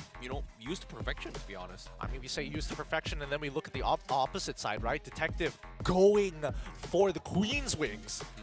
I think that's wild, right? Going for Queen's Wings, especially with the type of matchup that you have up against you, I think that maybe even Athena Shield might have been a little bit more relevant in these places. I would even say that even a Thunderbelt might have been pretty good. Like, I would make the argument that Thunderbelt is not too bad as well. I would like the Thunderbelt, you know, but the problem here is that both games coming from CFU, they just lost early to mid, and Thunderbelt takes a little bit too long to actually come online. It's kind of like a defensive item for Aldos, but I don't know. It feels like CFU, they just couldn't hold the aggression here. TLPH had a very, very safe, I would say a solid game plan on making sure that Detective gets no farm at all. And every single time they try to walk up, you know, you've got Sanford in your face with the dragon, zone them out. If you get too close, we've got a Heavy Spin who maybe isolate a few targets. In this case, OP was the victim multiple times for CFU Gaming. Yeah, I mean, honestly, like, when we're looking at CFU and really analyzing where OP should be at what time, it's tough because TLPH puts so much pressure in that mid lane, right? Once the mid lane wave is cleared, both JP and Sanji, they're moving out. They're looking for picks straight away. That's why you see the Concussive Blast onto JP. You Earth Shatter Concussive Blast with a little help of Sanji, that wave melts within 2 seconds. Yeah, there was just nothing much they could have done in this scenario here. Like, TLPH was just dictating the entire flow or tempo of the game in their favor, where CFU was just playing catch-up a majority of the time. But nevertheless here, let's take a look at the graphs here. Still very, very one-sided here, and this time it is a bigger lead compared to game number 1, where they got first blood rather early before even the first hurdle actually began. Yep, 4 minutes. If you want to be real specific, I mean, technically, if we round it up, it's 5 minutes more time compared to the previous game. It ended at 9 minutes 30. This game ended 13 minutes 57 seconds. So you could see where the power spikes start happening, right? In the first game, it was all in the earlier stages of the game. Here, very small leads and very early kills enable them to excel and grow their economy faster, but only after the 6th, 7th minute of the game. That's when you see the clapback coming in from CFU. They're waiting to hit their next power spike at the 8th minute. And once they do, you could see all those blue X's, blue X's, blue X's, blue X's. Team Liquid just made sure to control everything. Wow, let's take a look at the MVP for this match here is gonna be JP on this Edith 3-0-11 here. The guy that set the tempo and the guy that survived the fights a majority of the time, making sure that that CFU just could not survive at all. And I think this was the first big play that TLPH was just able to take this huge lead that CFU needed to somehow win, but just couldn't. I mean, they just played the turtle dance a little bit better here. And now, quick correction from me, he wasn't using Concussive Blast, he did end up using Quantum Charge. So, still, both of them have some immense wave clear at this point of time. And that's why you see, with that mid-tier 1 already collapsed, TLPH are unlocked to do these aggressive plays in between inhibitors and tier 2s on the side lanes. This is, like, look at every set play that TLPH decides, right? You've got Heavy Spin, you've got Black Dragon, you've got everything. And CFU Gaming has no choice but to give up control. Like, how do you fight against so much CCs when Masha doesn't bring CC to the table? Fredrin just could not even survive in the lane because he's under level. And it's just put in a spot where I think, would this be an outdraft? But I think it's just out-executed coming from TLPH. I do think that CFU had some interesting ideas, but I didn't think, unfortunately, I don't think they saw the potential punish on OP specifically on this Arlet, right? I think they would have assumed that, you know, Arlet is just a waste of time if you really commit hard onto him, but once Sanji had that damage, he is now on the table, and he died like what? He was 0-5 pretty early on into the game, like 7-8 minutes he was 0-5, and that was already pretty rough. Well, with that being said here, 2-0 for TLPH. That means they are going to be the ones to qualify into the LCQ from the side of Group C here. And let's talk about the journeys here for all the teams that Group C has played so far. BTR Beta, you know, they were trying their best. They were the first team to actually qualify to the Challenge Finals. Whereas TLPH, they were the team that got kicked out by CFU in the upper brackets, and now they got the revenge. That means they still have a chance to qualify for the Challenge Finals. Yep, and I mean, hopefully they're going to be able to make it there to see, you know, some other competitors, rival competitors, some may even say nemesis to them in their own region. But so far, things have been a smooth journey once they made it into the lower bracket. And honestly, that's just the conclusion of Group C. There's still plenty more games, and we also have to technically conclude Group D as well later on to see who else qualified for the LCQ, and then we are going to see where that bracket is going to lead us. I think Group D is something that very, very similar story to Group C as well, right? Like it feels very similar because Monster Vicious was able to take down a lot of teams that none of us kind of expected them to do. But at the same time, we thought they were going to go far. They got kicked down. And the team that kicked them down there is going to be playing up against for that final chance to qualify into LCQ. I'm telling you, MPL teams who didn't make it to MSC are hungrier here at the SBS. And more action awaited here at the SBS right after this break.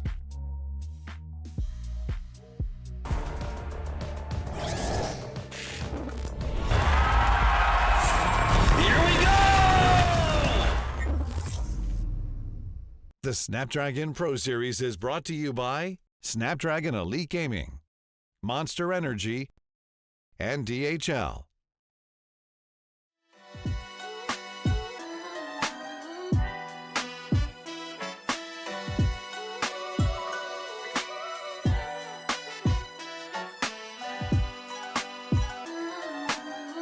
Been down before, but now I'm better than I've ever been. Through all adversity, I saw the light down at the whatever the problem, we'll solve them. Make it through together, it'll be all love, and it's all good. And it's all good. Feel like I'm the big dog, been killing it since tip-off. Come with it or stay home, the people gon' feel ripped off. It's only major leaguers in the office. If you giving half of an effort around the rest of us, you'll make it awkward. I'm about that action, not the one you talk with. You better hope I'm not the one your coach gon' have you out here really guarding. It took a lot for me to get here, but I have arrived. I really made it, and the haters be looking surprised. Been down before, but now I'm better than I've ever been. Through all adversity, I saw the light down at the whatever the problem, we'll solve them. Make it through together, it'll be all love, and it's all good. Yeah, yeah. Okay. They say say pressure makes diamonds. That's what I align with, cause the journey I've been climbing is riddled with perfect timing. I'm in a different mode when I be trying to get it. To even get a chance to compete is a form of winning. I mean, what's the point of playing if we ain't striving for greatness? I feel a sense of pride with every play that I'm making. To the top of the world when I came from the basement. Boy, I'm the one and not the two, so don't get it mistaken.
let's go.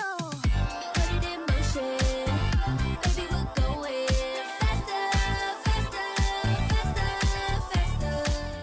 Hello, and welcome back to the SPS Pro Series. This is going to be Group D here, the final series for today, and also the final team to qualify for the LCQ. We have Rebellion eSports going up against Monster Vicious to decide who is going to be our final team in the last chance qualifying rounds here.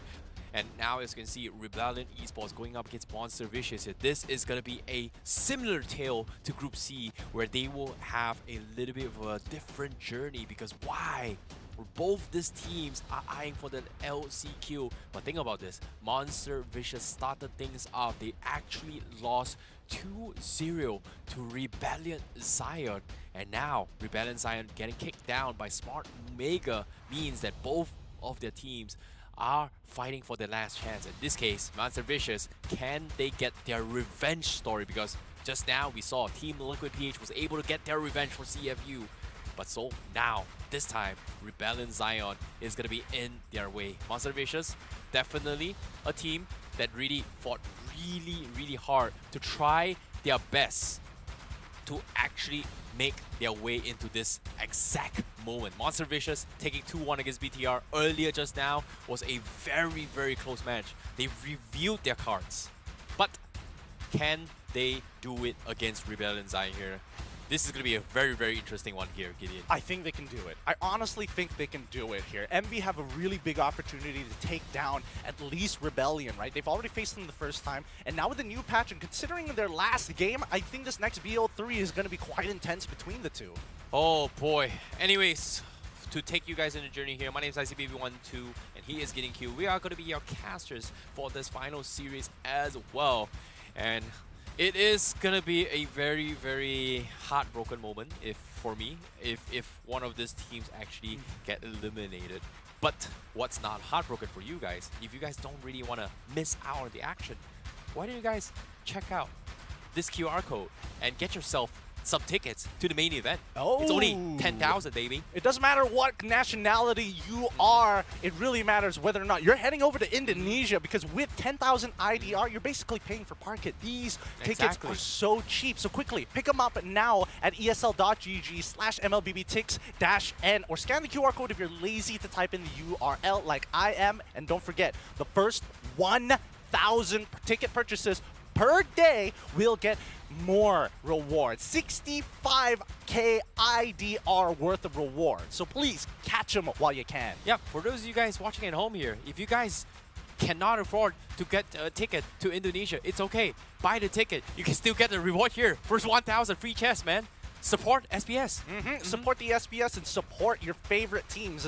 Soon we're about to be going into war here in a best of 3 between these two teams. Hopefully, one of them is going to show us a little bit more, right? Because based off of what we're seeing, we're getting closer and closer to MSC. We need to see more polish on the new tech that has been given to us through the patch. You know, it is, as a Malaysian fan, we definitely want to see how MV goes, right? Because of the fact that Monster Vicious, think about the journey, right? I think LaFell has brought this up throughout the entire day. Oh, an MPL team who got eliminated just dumpstered an MDL first place team. I mean, that's like the starter kit, right? It's a battle royale. There's always going to be another more important team, a team with more accolades, in a matter of fact. But we got to introduce to you both of the lineups here today in this final best of 3 to close things out here at the SPS.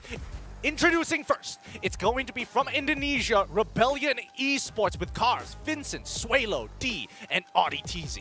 Well, this is going to be a very interesting match here coming from Rebellion eSports here. They are here to dominate the game. And ever since they won against Monster Vicious very convincingly here in their first series here coming in Group number D, they have been destroying Monster Vicious. But this actually happened when the patch was just beginning, and it was more of adapting towards the new patch on how things are going to be available towards the previous patch. But now with this new patch again means that both teams have to be on their toes to figure out what is going to be happening in this upcoming match. Honestly, the last patch was considerably small to what we're playing on today. Hopefully the new tech is going to give, well, at least MV an advantage, or whether or not Rebellion and eSports have something else in hand. But introducing the team from M1, Monster, Vicious, we have Zeno, Uni, Fakes, Ruff, and Nova in the main 5. Now, and of course, Monster Vicious here, they have pretty much had a marathon today. They've played so many games today thus far, and now, especially when they're going up against Rebellion Zion, they might be revealing a little bit too much strategy here, a little bit. But again, you know, they were able to win against BTR ID, which was 4th place MDL ID to 2-1 as one of the last bastions of hope for Malaysia here. Can they hold their pride, their national flag on the line here for Monster Vicious? Well, it's tough to say, right? Monster Vicious, some days you have them, they are on form. Other times, they just can't seem to get the chemistry together. But now that they're comfortable here, it's a significant advantage for them. But Rebellion, they've done this before, right? This should be an easy 2-0 for them if we're going based off of previous results. Yep, and of course, when it comes to Uni as well, he's been known to play assassin-style junglers before. Like, we see the whole tank junglers for the past few years in terms of meta, so this is something that is not out of his comfort zone, and we've been hyping up time and time again for Monster Vicious. Oh, it's assassin meta. Oh, it's assassin meta. Uni, when is he gonna bring those assassins? And now, with the Sky Piercer in play, we just might see it this time. There's a good chance that we are going to see it. I mean, he's played Julian before. I wouldn't be too surprised if he whips out the Ling one more time. We're just going to see whether Coach Haru is going to set that up for him, right? There are still plenty of other things that we need to worry about. Number one, Fakes in that mid lane. Mid laners are so strong right now. The items all are beautifully synergistic with each other, and we haven't seen too many Wishing Lanterns just yet. So maybe or not, that might be the next item that we're hopefully going to see. Maybe even, what is it called again? The Malefic, Malefic something. The Malefic Gun. That's the one. I've been curious to see whether anybody wants to show off how to use it. That's the thing, right? Almost every single game we've seen so far has not gotten into the ultra late stage. Like, everything ends before it hits towards the late stage game. And what I mean by that is, like, before the full item power spike. Because I feel like both this item, Malefic Gun and Wishing Lantern, suits the ultra late game stage, but none of the teams has made it that far at all. Well, based on my theory crafting, I feel like things like Malefic Gun can be purchased as the 6th item, but or an in-between item when you don't have your Immortality or Winter Truncheon in this point of time. Sorry, now change into the Crown. The Crown. Man, this patch really ruined Winter things on Crown. memory. I like Winter Crown. It sounds a lot better, right? But looking at the draft so far, Valentina, Chip, and as well as the Harith already banned out for the side of MV. Xborg, Loyi, and as well as Angela first picking Moskov. This might be a Roger route for MV? That's the thing, right? This is a question for me as well, because Rebellion, Rebellion eSports, are they going to be able to play well with this Moskov? Because their comfort has always been the Moskov Natan. It has been nerfed a little bit here, but I don't know. I haven't had enough data on whether or not is Moskov still kind of strong, because in the previous game, TLPH, was the Moskov strong? I don't think we even got to the stage where we got to see the full power of the Moskov. Well, I mean, you know, Moskov is supposed to be a later stage game hero, and I think, well, it's hard, right? We're comparing them to TLPH. Yeah. Previous world champions, you know, champions of MPL, current PH right now. Oh, the Farmers. Haven't seen that in a hot second here. With the Yuzong, begs the question, was it smart that MV decided to ban out the Valentina? Okay, their biggest problem here coming from Monster Vicious is that, one, how do they deal with the Flying Dragon? Two, how do they deal with the NetherRealm? And that's something that I think now with this Matilda, if they are able to bait it out and just out-sustain and kite them out, they have a good chance to re-engage. And that's something that I think they want to take advantage of this Roger with the Sky Piercer. But the problem is they need somebody to set things up. And personally, I feel like if Uni decides to pull out the Fanny right here, right now, it isn't too bad. But Rebellion, they've done their homework. They're banning off the Julian. Yeah, I like the Julian ban here because at least with the enhanced chains, you will have a without having to worry about the enhanced chains. Nothing really stops you, right? Like Farmus, okay, you want to jump into the middle of our group. There's still, at least you still have the Nether Realm. Nothing much to worry about. I think there needs to be a better answer to it than just the penalty zone. They're going to need some damage to kind of apply. Farsa is a little risky here because of that Yuzong. Yve, I don't think Eve will show up as often as I would like to see. But then again, I think Eve isn't too bad. Like, yeah, because you can use Glowing Wand and things like that. Glowing Wand's great. Ice Cream Wand is pretty good as well. Yeah. Like, they kind of changed the slow to give back the old Eve, where it's extremely slow now. And I think if they want to slow the tempo, it isn't too bad of a shout. Yeah, even Wishing Lantern, not that bad of an idea, but it kind of depends on whether Rebellion want to go with a tank jungler, right? And I think that's the big question here. With Fredrin already banned out, that's going to force maybe a Boxia, arguably even an Akai in these types of situations. I feel like it's difficult to play. I think Monster Vicious might lean on Barats because it's Matilda Barats we're talking about. I don't think it's good enough. Personally, I think the Akai is a little bit better here. Okay. Somebody has to break up this Netherrealm, right? Because inevitably, if you throw the penalty zone, you just don't have enough damage, right? And you're expecting Assassins to cut through the temp HP without having AoE. That's too big of an ask. Yeah, and there's still like a 2-second window after the temp HP, which is something that you get 0 damage anyway. So I think Assassins, ooh, Monster Vicious.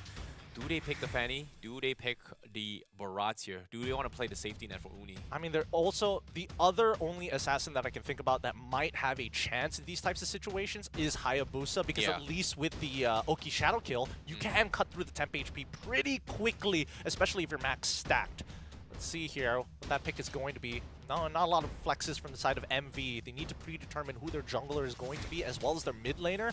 Either or, there are no overlaps between the two in terms of heroes. If they go for the Edith here and put the Matilda mid laner, I don't think they have a lot of damage here. Like, they have a lot of escape sustains, but I don't think they have a lot of damage for the 10 HP. Oh no, they are gonna do that.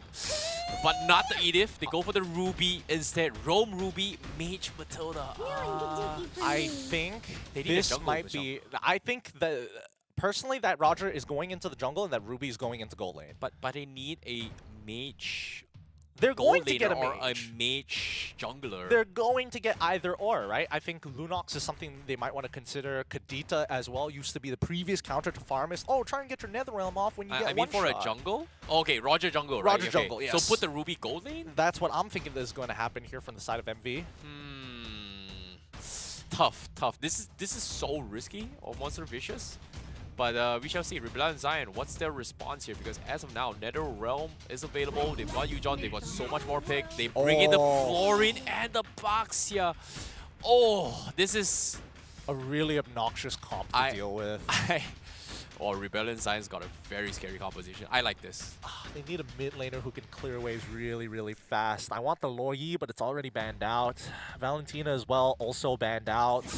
They've Zask, new tank. I like it. Because Zask doesn't need his support to stick with him in that lane. He is very efficient in the 1v1s. Even during 2v1s, he can still farm very safely with the help of his little turret. I think this is good. Like, the Zask, I've had a lot of games of Zask. They've reworked the laser here. He no longer takes a lot of attack speed here. But the spawn link just does so much more damage. And he can just literally sit in front and just beam the dragon in the air, doesn't really matter. Beam the Nether Realm, doesn't matter. Boxia can't really chip him away that quickly as well, and he does a lot of damage here. And we talk about potentially using a Wishing Lantern. I think Zas is the perfect hero for a Wishing Lantern. I don't think he's going to build Wishing Lantern. I think Glowing Wand, yes. Okay, Glowing Wand, Wishing Lantern is if he has extra surplus, like a lot of surplus money. I think he's still going to go for the Holy Crystal. It's just too expensive of an item to commit anything else. I don't know if it's first or second. Maybe even Blood Wings this time around because he is a little bit worried about getting jumped on by Vince. No, actually no. He isn't worried about it. He can still go into the spawn lane with the ult. Okay, we shall see what is up because now we're seeing something new to the table here. this is going to be a revenge story for Monster Vicious, or is this going to be an absolute dominance by Rebellion Esports? This is Game 1, Rebellion Esports versus Monster Vicious. Yeah, this is going to be an exciting one because now we're seeing a little bit of new tech with fakes on the Zask, right? There's a lot of abilities you can dodge, but he's really, really useful because of that stun. He goes, drops down his ult, and then instantly, if he lands that stun, it allows Monster Vicious to walk in. Looking at the emblems, right? War Cries on both the Yuzong as well as the Roger. Everything else, Impure Rage coming in from Zask. Lethal Ignition coming out from Suelo. So they're both looking to scale. I think one thing is different about the Zas is that usually you kind of expect to drop the first skill and then wait for it here. It no longer depends on where your first skill is placed for him to use his ultimate. Now he can actually reposition on his first try when he pops his ultimate, which sets up for a better fight. Meanwhile, you see engagement here, down, bottom. Uni gonna be trying to steal off some of the camps away from Rebellion Esports. So that's gonna be an okay start. But again, you know, mirror matchup coming from Rebellion Esports. They've already done the same on the top side with this box here. Yep, it looks like an early rotation for this Farmus to the top side of the map just to try and set up for that level 4 early on. A lot of teams were doing this in the previous patch. Now MV looking to respond.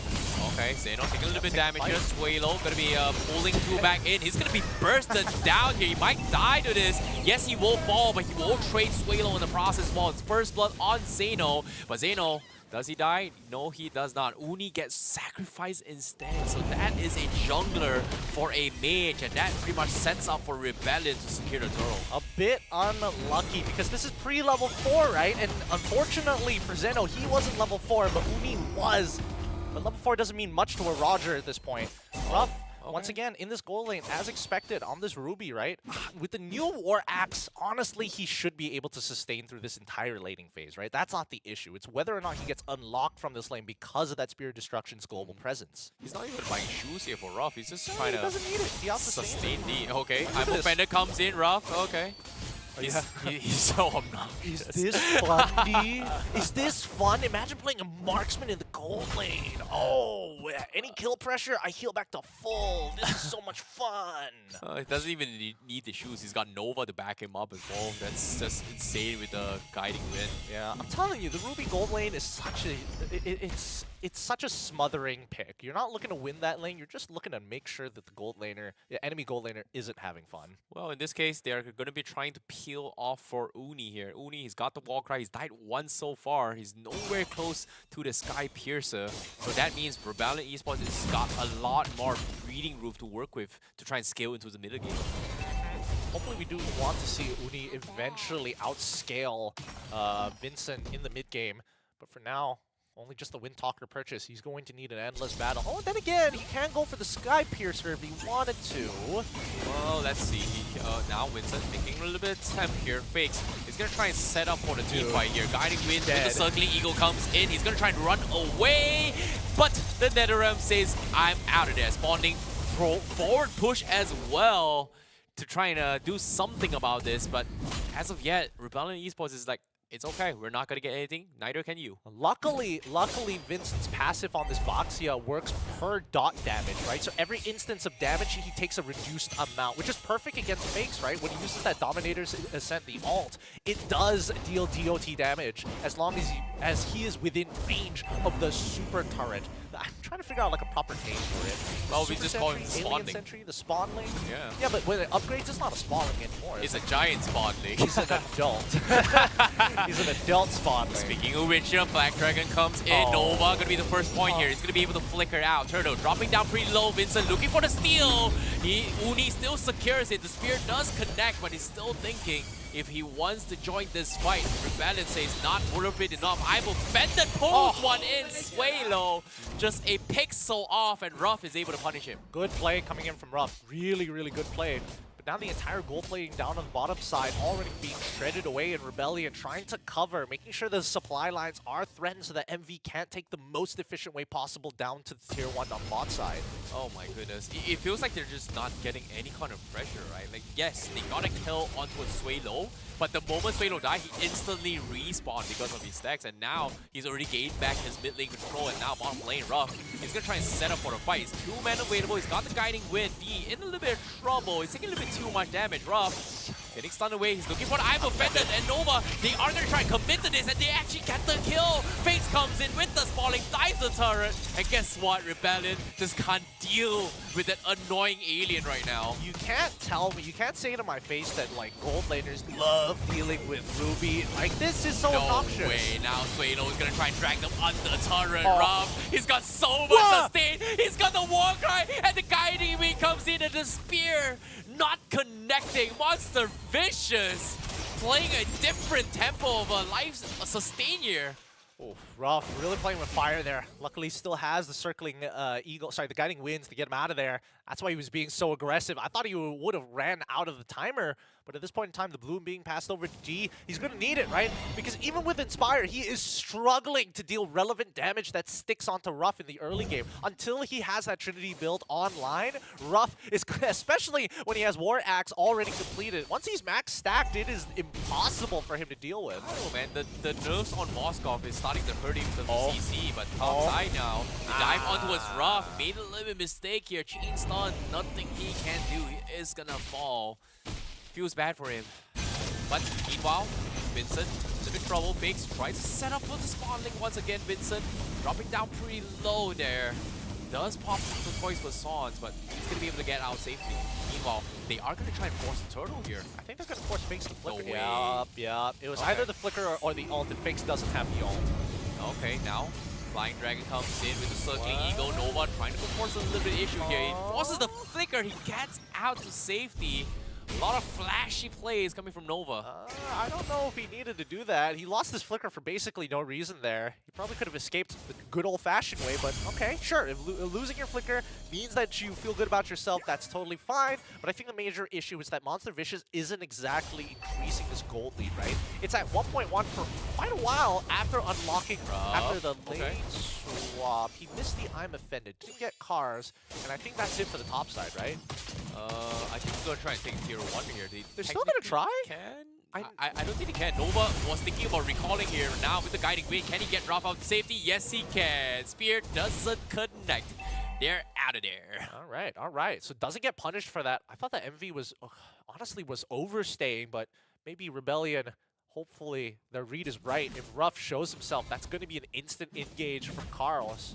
Well, D, he's taking a little bit too much damage here. They will pop the penalty zone for this here. D might actually fall with this. The heals from Florian will keep him out to safety. He's going to be fine, but top side now, Ruff is trying to buy a little bit more time here. Guiding Wing comes in, but gets dragged back by Suelo. Circling Eagle comes in, but he's still not dead yet. He's going to try and turn the fight. Rebel and Zion, they drop the Nether Realm. They're trying to keep things alive. They finally lose cars. Uni joins the fight. He's going to look for more. Suelo, he needs to run. Uni is thinking about going for the fight. Vincent right in his face. Does he go for the kill? But Uni is playing patient. Spear. The spear. Okay. They can't. They just can't. Rebel and Zion. They just don't have the damage to fight this. The spawn link. The spawn link is too good. MV just puts the spawn link behind the members of Rebellion Esports on their way out, so they take the full raw damage of Fakes. And get slowed, like a ridiculous amount of slow, the more they just absorb the damage from the spawn link. This is a really good idea coming up from MV because people in the front like Ruff, they can't necessarily catch up and stick onto their targets. So this way, they can just stand still and wait for Rebellion Esports to slowly get chipped away. It's so slow, right? Like, he's got a glowing wand as well as a divine glaive up on Fakes. And I feel like eventually this spawning is going to be a big threat here if Rebellion Esports doesn't find a solution for it. There's not much solutions right now. Look at Uni. He's already level 13, right? He's been power farming this entire game. 9 minutes, 30 seconds, 7 kills all over the map. Not a very high kill count game. Oh, here it comes. The voice for songs comes in. Vincent getting chipped away, getting dragged back in. Netherrealm keep him alive as well. They're dropping everything to try and fight this boss fight. Black Dragon up the back line, but Ruff, he's going to be able to get out to safety here. Zeno out sustaining them. He finally trades off one, but at the back lines as well, the spear doesn't connect. The Yu Jong will be able to find Ruff instead. MV somehow able to trade off a sustained fight. 4v3 now. Rebellion still somewhat in a deficit here. Zeno looking for the next cooldowns, but the Lord will be in the hands of Monster Vicious. That was a very chaotic fight. Dude, this game is hilarious. It's about who sustains who for longer, and Rebellion eSports, they scale. So really, it just boils down to whether MV is able to set up for Uni and whether Rebellion eSports can hold out long enough so that D can get some relevant damage. And for now, D, he just finished the Trinity build. I don't know what his next item is going to be. Maybe Skypiercer, maybe he goes for the Winter Crown. Hard to say for now. Oh boy, this is tough. This is really, really tough here. Lord still hanging on. Vincent still trying his best to trying to force the fight. I'm offended, drags it back in, goes for the Toys Bazaar. They even drop the Netherrealm to keep him out alive. And that's so much damage here. Monster Vicious continues their assault, but Rebellion holds on for now. This is not looking good. This means that the tier 2s will be uncontested. Rebellion can't necessarily walk up to the fight out of fear that maybe Ruff is going to find a really nasty I'm offended, or if Ix gets into that back line. So at this point, Rebellion just going to give up all the tier 2s across the map, and Monster Vicious happy to take them. Well, Uni, he just got his Sky Piercer up, so that's something that Rebellion eSports needs to be a little bit careful now, as Monster Vicious might be looking for the perfect catch by Ruff once more, but seems like Rebellion eSports is not giving it to them. I think that Monster Vicious really respect Rebellion eSports here. Look at the item build coming in from Uni, right? He opts to go for Windtalker, War Axe, Endless Battle, and then the Sky Piercer. So Sky Piercer is a 4th item for him. He could have been stacking it up this entire game, but opted not to, despite the gold, like a whopping gold lead that he holds. In this case, Monster Vicious, a good defense is a good offense here. In this case, they're playing the full sustained composition for each and every one of them. Try and outlast Rebellion eSports. Sway low now. Before the goal, they're trying to secure the orange purple buff for them, but Vincent is going to get dragged back in. They have the damage to force the fight. The spawning comes in. Vincent dropping down half HP. They still force the Netherrealm. Fake still holds on to his own. They bait out major spells, but Rebellion eSports, they just cannot push out at all. I don't know. I felt like that was a fight angle from MV, especially with how far Vincent was pushed up. Maybe take out the jungler at that point of time, or maybe Monster Vicious just decided, you know what, it just ain't worth the time, right? We want to get the big hitters. We want to slow down D. Doesn't matter how far ahead Vincent is. He is not exactly the most important member of the group. I think you're talking about scaling here. I think Monster Vicious's idea is to help Fake scale into the game, because eventually that spawning is just gonna hurt so much more. In this case, he's got Divine Glaive, he's got Closing On, but he's opting to go for the Holy Crystal, so we are not gonna be seeing that Wishing Lantern anytime soon, or maybe even Ice Queen Wand on this Zas anytime soon. I think he doesn't need the Ice Queen's one. I think Holy Crystal, and then after that, you might want to consider getting... Oof, there's a lot of good options here. Honestly, even with the Winter Crown, it's pretty good. Yeah. With the Winter Crown, especially when you're in the Dominator form, does it...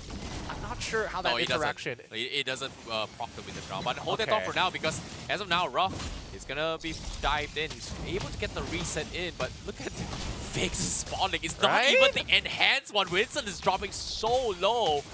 Ooh, imagine he gets the Wishing Lantern later on. But as of now, Lord dropping times half HP. Rebellion still thinking on how the push angle is. Lord gets resetted here. Ruff gets him pulled in. He's going to be focused down here. He's not going to be able to survive. Swalo bursts him down before he gets out. MV now does not have the Ruby. They force the Black Dragon in cards. He's going to try and buy time here. Penalty zone connects on tree.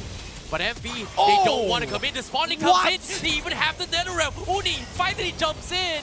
But they all have the 10 HP and they have to reset this fight once more. Monster Vicious lets up. And now Rebellion finds a window. They're going to try and steal the Lord under the noses of Uni.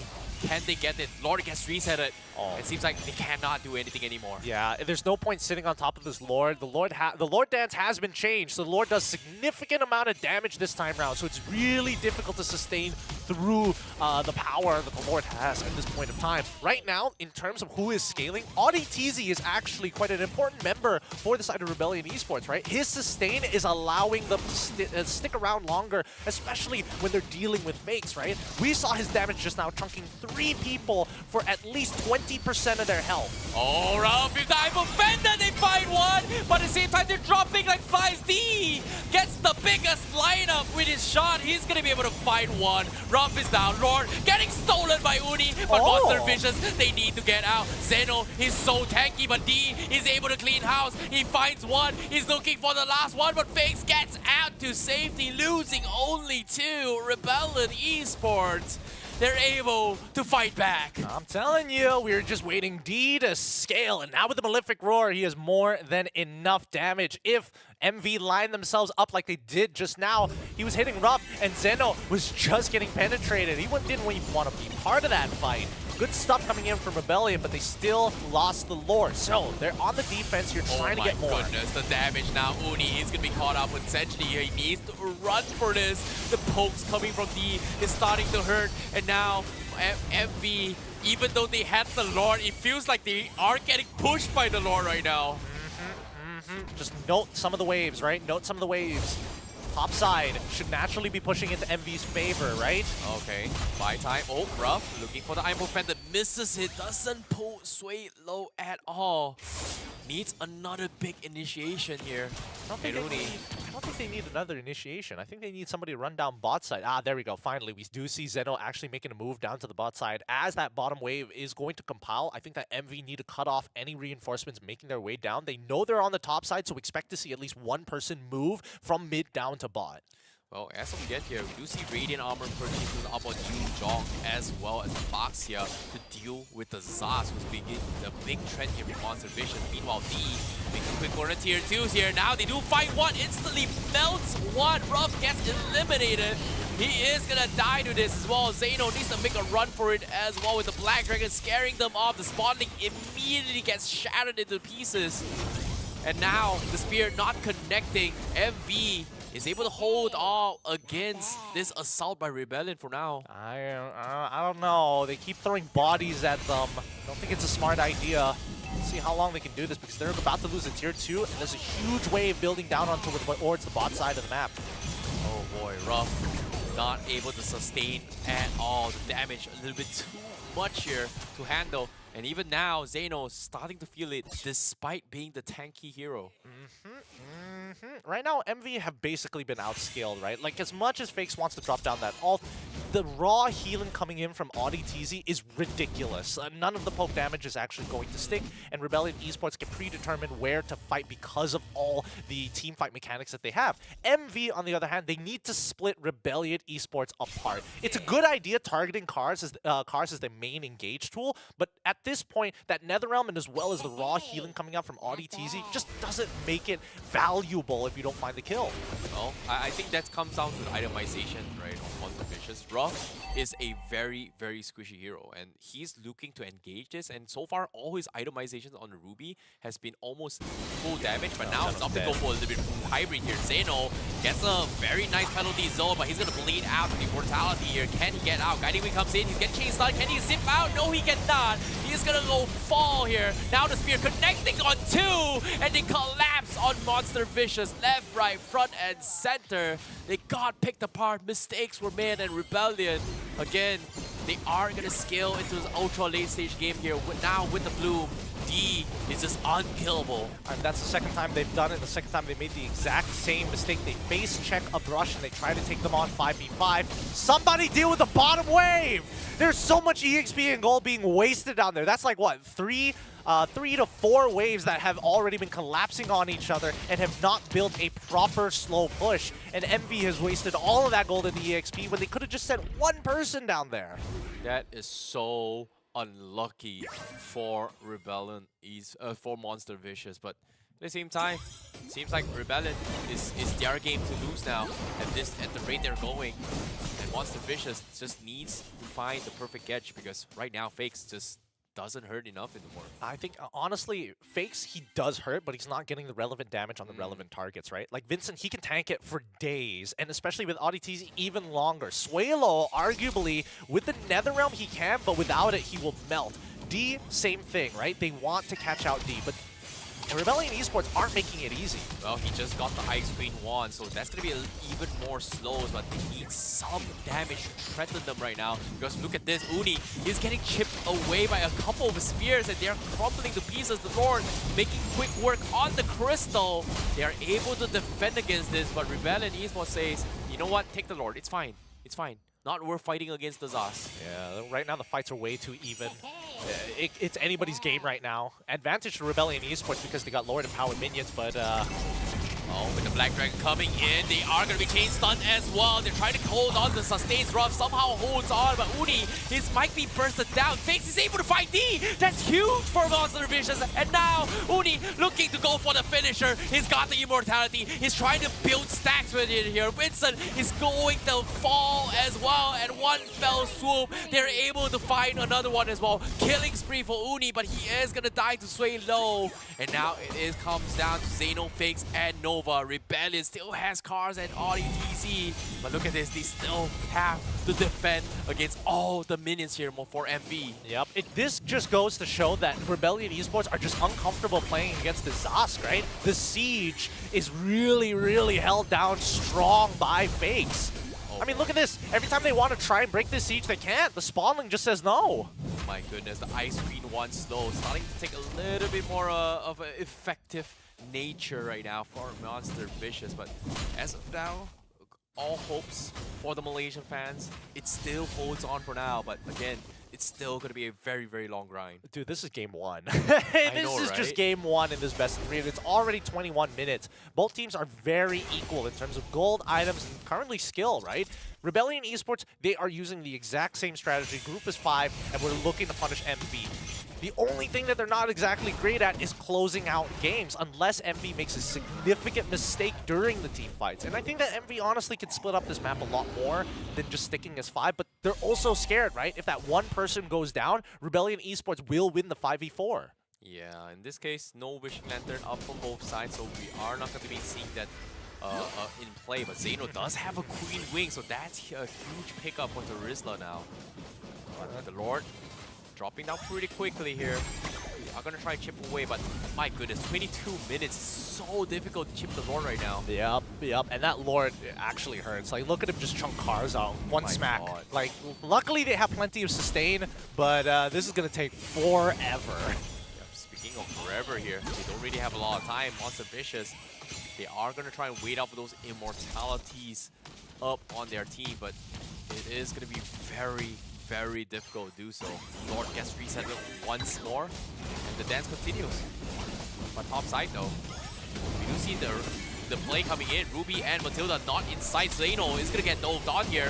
And Rebellion, they're giving up lot control. Xeno finally drops some penalties though, but they need backup. Xeno, he's holding on with the Queen Wing, but it doesn't matter. Auditizi finds him as well. NetherRealm being used aggressively. They need to get Uni out, but it doesn't matter. The shot residue will catch him, and now the next to fall is gonna be Fakes as well. It doesn't matter. One small mistake is all they need, and Rebellion Zion collapse on them. An unfortunate mishap on the cross-map play from MV's side. Oh, wait. Oh no, Cars now looking for this play. Ruff taking too much damage. He's got the sustain, but it's over. It's GG. Rebellion Esports is able to hold on and take game 1, denying the revenge from Monster Vicious for now. Nicely done by Rebellion Esports here. Just stick to your strategy. You know what you are strong at. You realize that sieging isn't your strong suit, so let's pull back to the neutral objectives, because when they walk out, if they send a single member away, if they try and make a cross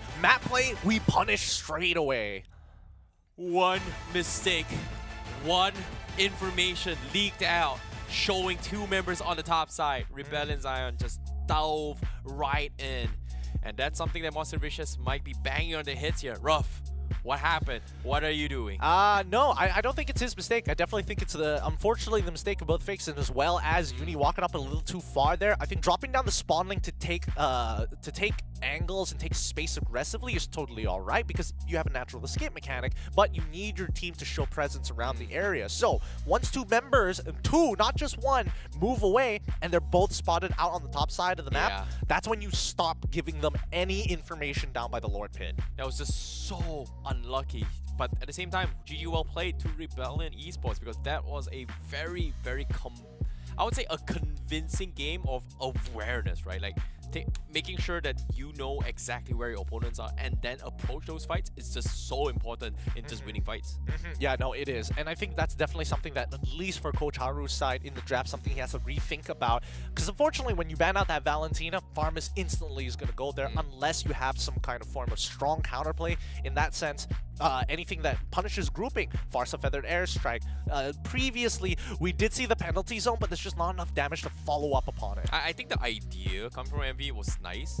Like they wanted to play around Fakes being the true late game carry, right? He got to a stage where he was super strong. Like, don't get me wrong, he's doing the right things. He even got the fleeting time to make sure that the Za spawning is always like 24/7 online. He did a lot of damage, but again, they just couldn't find the kill for Uni. Like, look at this. Like, they wanted to peel for Uni, but every single time Uni goes in, there's just so much things that Rebellion needed to handle. Well, maybe if they didn't get, you know, a lot of single target damage, it could have been different, right? Because Fakes with the spawnling can only target one dude at a time. It's not like you can hit a large mass of people. I mean, yes, with the Mind Eater, of course, then yes, he can technically have an AoE, but not relevant enough to really take away all of the temp HP applied by Suelo to the rest of the especially like D, because he basically got to free hit the entirety of the game, and Audi TZ, like, okay, if you don't want to break our inhibitors, and as long as we hold our inhibitors,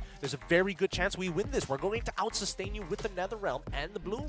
Yeah, I think this is something that I think Rebellion just understood, right? Like, initially, the biggest problem was trial and error and figuring out where was the weak spot. Like, every single time they tried here where they clutch 5v5, they just struggled, but eventually figured out that Ruff was the weak link. And what I mean by weak link is that he was the squishy target that they can actually jump on. And Rebellion was able to get a very, very nice opening here. So nicely done for them here. But I'm more curious on the damage output coming from this phase, because look at this. He's got 96,000. Okay, he's pretty 50-50 with D, but again, he was the only main damage dealer coming from MP. I mean, if he's a main damage dealer with how easy it is for him to actually apply damage in these team fights, he's actually not the highest, right? When we look at the net damage numbers, it's Uni at the top, D in second place, the Moskov, Suelo the Farm is in third, and Yutong Cars in fourth place in terms of that ranking. So, as we've mentioned before, they need stronger AoE. Unfortunately, I think that MV may have read into the draft a little bit too much. They do like to put Ruby in this goal lane. I just don't think it's good enough right now, especially since if they want to snowball out of control, Ruff needs to build full damage, and if they don't snowball with this comp, they're eventually going to get outscaled. Oh, this is not the usual meta that we kind of see here, but I really like the hit space and mindset that Coach Haru is putting for Monster Vicious, right? He's thinking outside the box here. Oh wait, we go into this draft here. What can we do with this Faramis? Try to out-sustain them. Drag the game a little bit too long, not gonna lie, it's really, really long. But it got them to a situation where the players needed to execute rightly. In this case, they just couldn't execute the draft, but Rebellion just had the better composition here. Moskov, nerf or not, I still think it hurts a lot. Yeah, no, Moskov's still relevant with the Trinity build. Definitely still potent, right?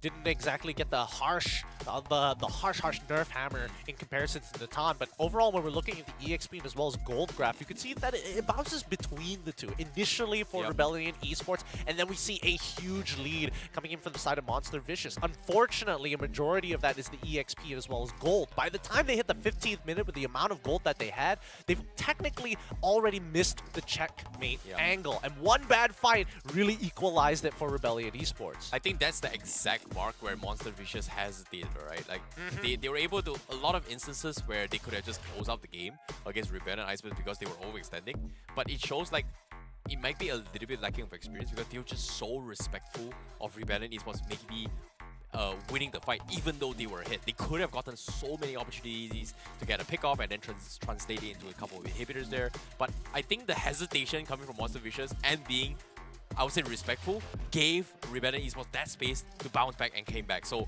I would say this was a good game coming from Rebellion eSports. But now let's talk about the MVP here. It's got to be Suelo on his Faramis, 6-3 and 9.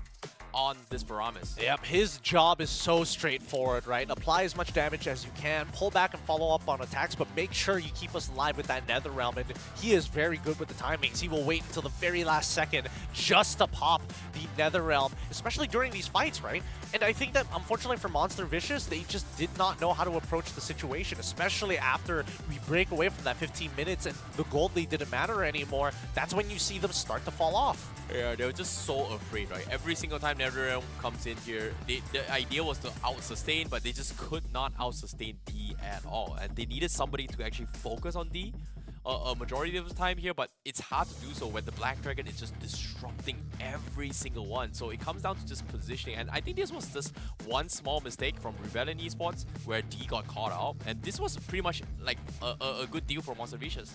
Think about this. D dies, oh, it's good. If there's no D, we can out-sustain them, but they're just hesitating a lot of time. Exactly. No, that's their whole game plan, right? Who can out-sustain each other during these team fights? And majority of the time, 9 out of 10 times, it's mostly going to be Rebellion eSports, right?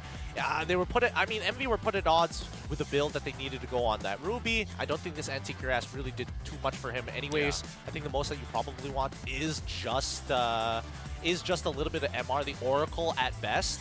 But good job. That's only the very first game here. 1-0 against Monster Vicious. They just need one more win to close out this series and make it to the last chance qualifiers. Ooh, this is going to be a do or die here for Monster Vicious. And it's so difficult for Monster Vicious to actually come up with an idea, because if you were to talk about ideas, right, they were one of the first few to experiment during MPL days here. They even brought in like Blade Armor early item purchase to deal with Moskov once upon a time. But this time, it just doesn't even matter because it was so late to the point. I don't think Blade Armor would be able to deal with the Moskov as well. I agree. I think they could have abused the Zaska a little bit more, using him as a very powerful sieging tool in the earlier to later stages of the game, but they never got to that point where they had enough of an advantage. But that's a lot of theory crafting for later. We'll see maybe in this next match whether or not they're going to have that polish, but it's only happening right after this break.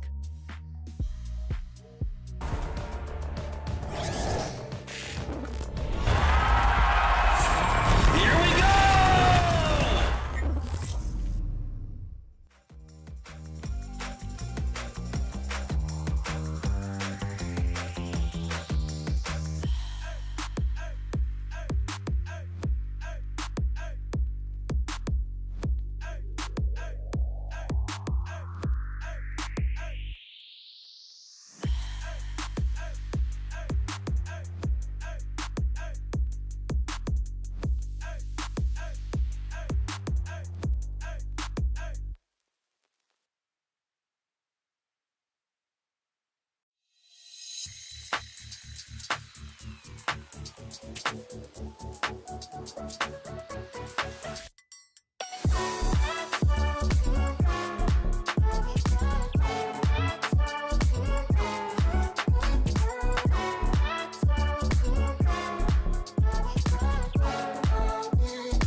The break is short, but the action is immense. And especially with the pressure that is on board for both Envy and his Rebellion eSports. 1-0 currently at match point. You can technically, I mean, if you are an Indonesian fan and you're in Indonesia and you like Rebellion eSports, then maybe consider buying yourself some tickets here from ESL. Scan the QR code, buy now at esl.gg/MLBBTix-N so you know they came from the English stream, and get it for only 10,000 IDR. You're basically paying for parking. It's so cheap, so why not take it?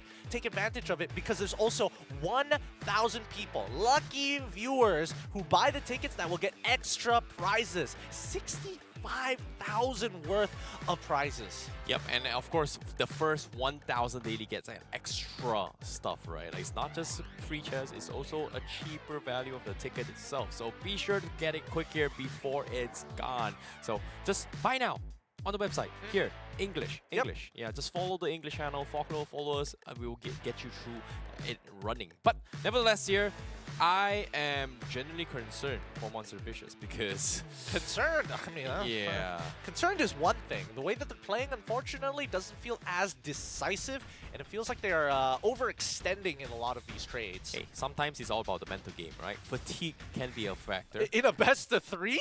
Well, think about this. Monster Vicious played the whole day. They played a lot of games and they waited for a long time here. Maybe just the fatigue might have gotten to them. I don't know about Have a this little bit one. of hope for Malaysia, man. I don't know about this one. With the way they played in game number 1, especially when it looked like they were just driving their head into a wall and just praying that the wall breaks first. It doesn't. I don't see it happening just Why yet. not? Have you seen in movies where you throw somebody in the head on the wall and it breaks? Yeah, but usually those aren't actually cinder blocks, you know? And usually Why professionals. would you spoil the fun? Look, the world is a cruel place, and the faster that you accept it, the less you get hurt by it, right? Rebellion with the bans of the Export, the Loyi, and as well as the Angela. First pick the Moskov, and it looks like they want to rinse and repeat. But MV this time, good adjustment. They ban out the Farmus, and they also ban out the Chippin as well as Harith, leaving Valentina open. That's something that Fakes can play, but more importantly, at least they're not going to get disrupted by the Netherrealm. Oh, okay, fair enough. If they want to double down this composition again, it's not that much of an issue here. But if they want to play towards the later stage of the game, they need a solution on how to deal with this Moskov. Because game 1, it felt like the Moskov was kind of not there until the ultra later stage game when Cars was able to get all maxed out items. Well, personally for me, I think this goes to show two things, right? I do want to see Ruff actually get a Roger just to know whether he can actually win that lane matchup, right? It's not exactly the easiest, but it requires mechanics. But MV opt to go for the Valentina and as well as the Arlet this time. Looks like Nova Escobar is back. That's the thing, right? I don't think Ruff plays a lot of Roger, but even if the games that he played with the Roger, they didn't really go well. It feels like they're just uncomfortable with him playing Roger. Well, I feel like he's not winning the lane hard enough to justify Ruff playing it. I think he's okay on things like Claude, you know, the traditional marksmen of sorts. The Ruby is kind of a unique strategy to MV specifically, but let's see what else Rebellion wants to play. Because now that the Farmus is gone, it looks like it's still a teamfight-centric fight. They go for the Barats as well as the Minotaur. Rather interesting, because now that the mid lane has been shown, right? It could have been a Farsa, and that Farsa really destroys the Barats after he locks onto somebody for the Daytona's welcome. Do they pick the carry right here? I feel like the carry isn't too bad. The carry's not too bad. I would agree with it. Like, if they take the carry... Actually, ooh, it's between carry and Fredrin right now. Ooh, it's either or. You only get one of them. Oh, this is a very, very tough call Monster Vicious has put themselves in. Like, honestly, they could still play the Ruby if they wanted to. Ruby go lane? Yeah, they still technically against can do the it. Barats? Who's gonna peel that? Oh, finally, we get to see the Fanny on Uni. Not bad. But that's the thing, right? Barats technically can still catch the Fanny, but it's gonna be very, very difficult, and it's gotta be very precise with the Daytona's welcome. Yeah, mid-air in the middle of the cables. We've seen it happen. It's definitely possible. I don't deny that, but I do think that, you know, MV is kind of in an interesting position because their composition, as much as they want to have like as many of the areas of the game covered, their team fighting doesn't look that great, especially against the Minotaur. It's going to be really, really difficult to get into these fights unless they create lane advantages, which is what I'm expecting to see with Fanny and as well as the Arlet. Oh boy, this is gonna be a little bit of a tough battle here for Monster Vicious. But let's see, they banned the Alpha for Monster. Are they? They're expecting this Barats to go EXP. Really? They're expecting it. It's a potential flex pick. I can't deny that. It's a good flex pick as well. Like Arlet, what are you gonna do against? If it's Arlet EXP versus Barat, it's EXP. Barats has the best time in the world. He just clears the wave and AFKs. So. Okay, you know, interesting enough, they don't really want to deal with the Alpha. I think Alpha true damage is kind of broken in this current patch. We haven't seen too much about it, but Sky Piercer up on Alpha, is that good enough? I think it's pretty darn good. Really? Adaptive damage, and this is like to get you to the point where you can reach level 12, which when that's when your ultimate is like what 12 seconds long. Okay. So you can basically just take an engagement, walk away, re-engage if you wanted to.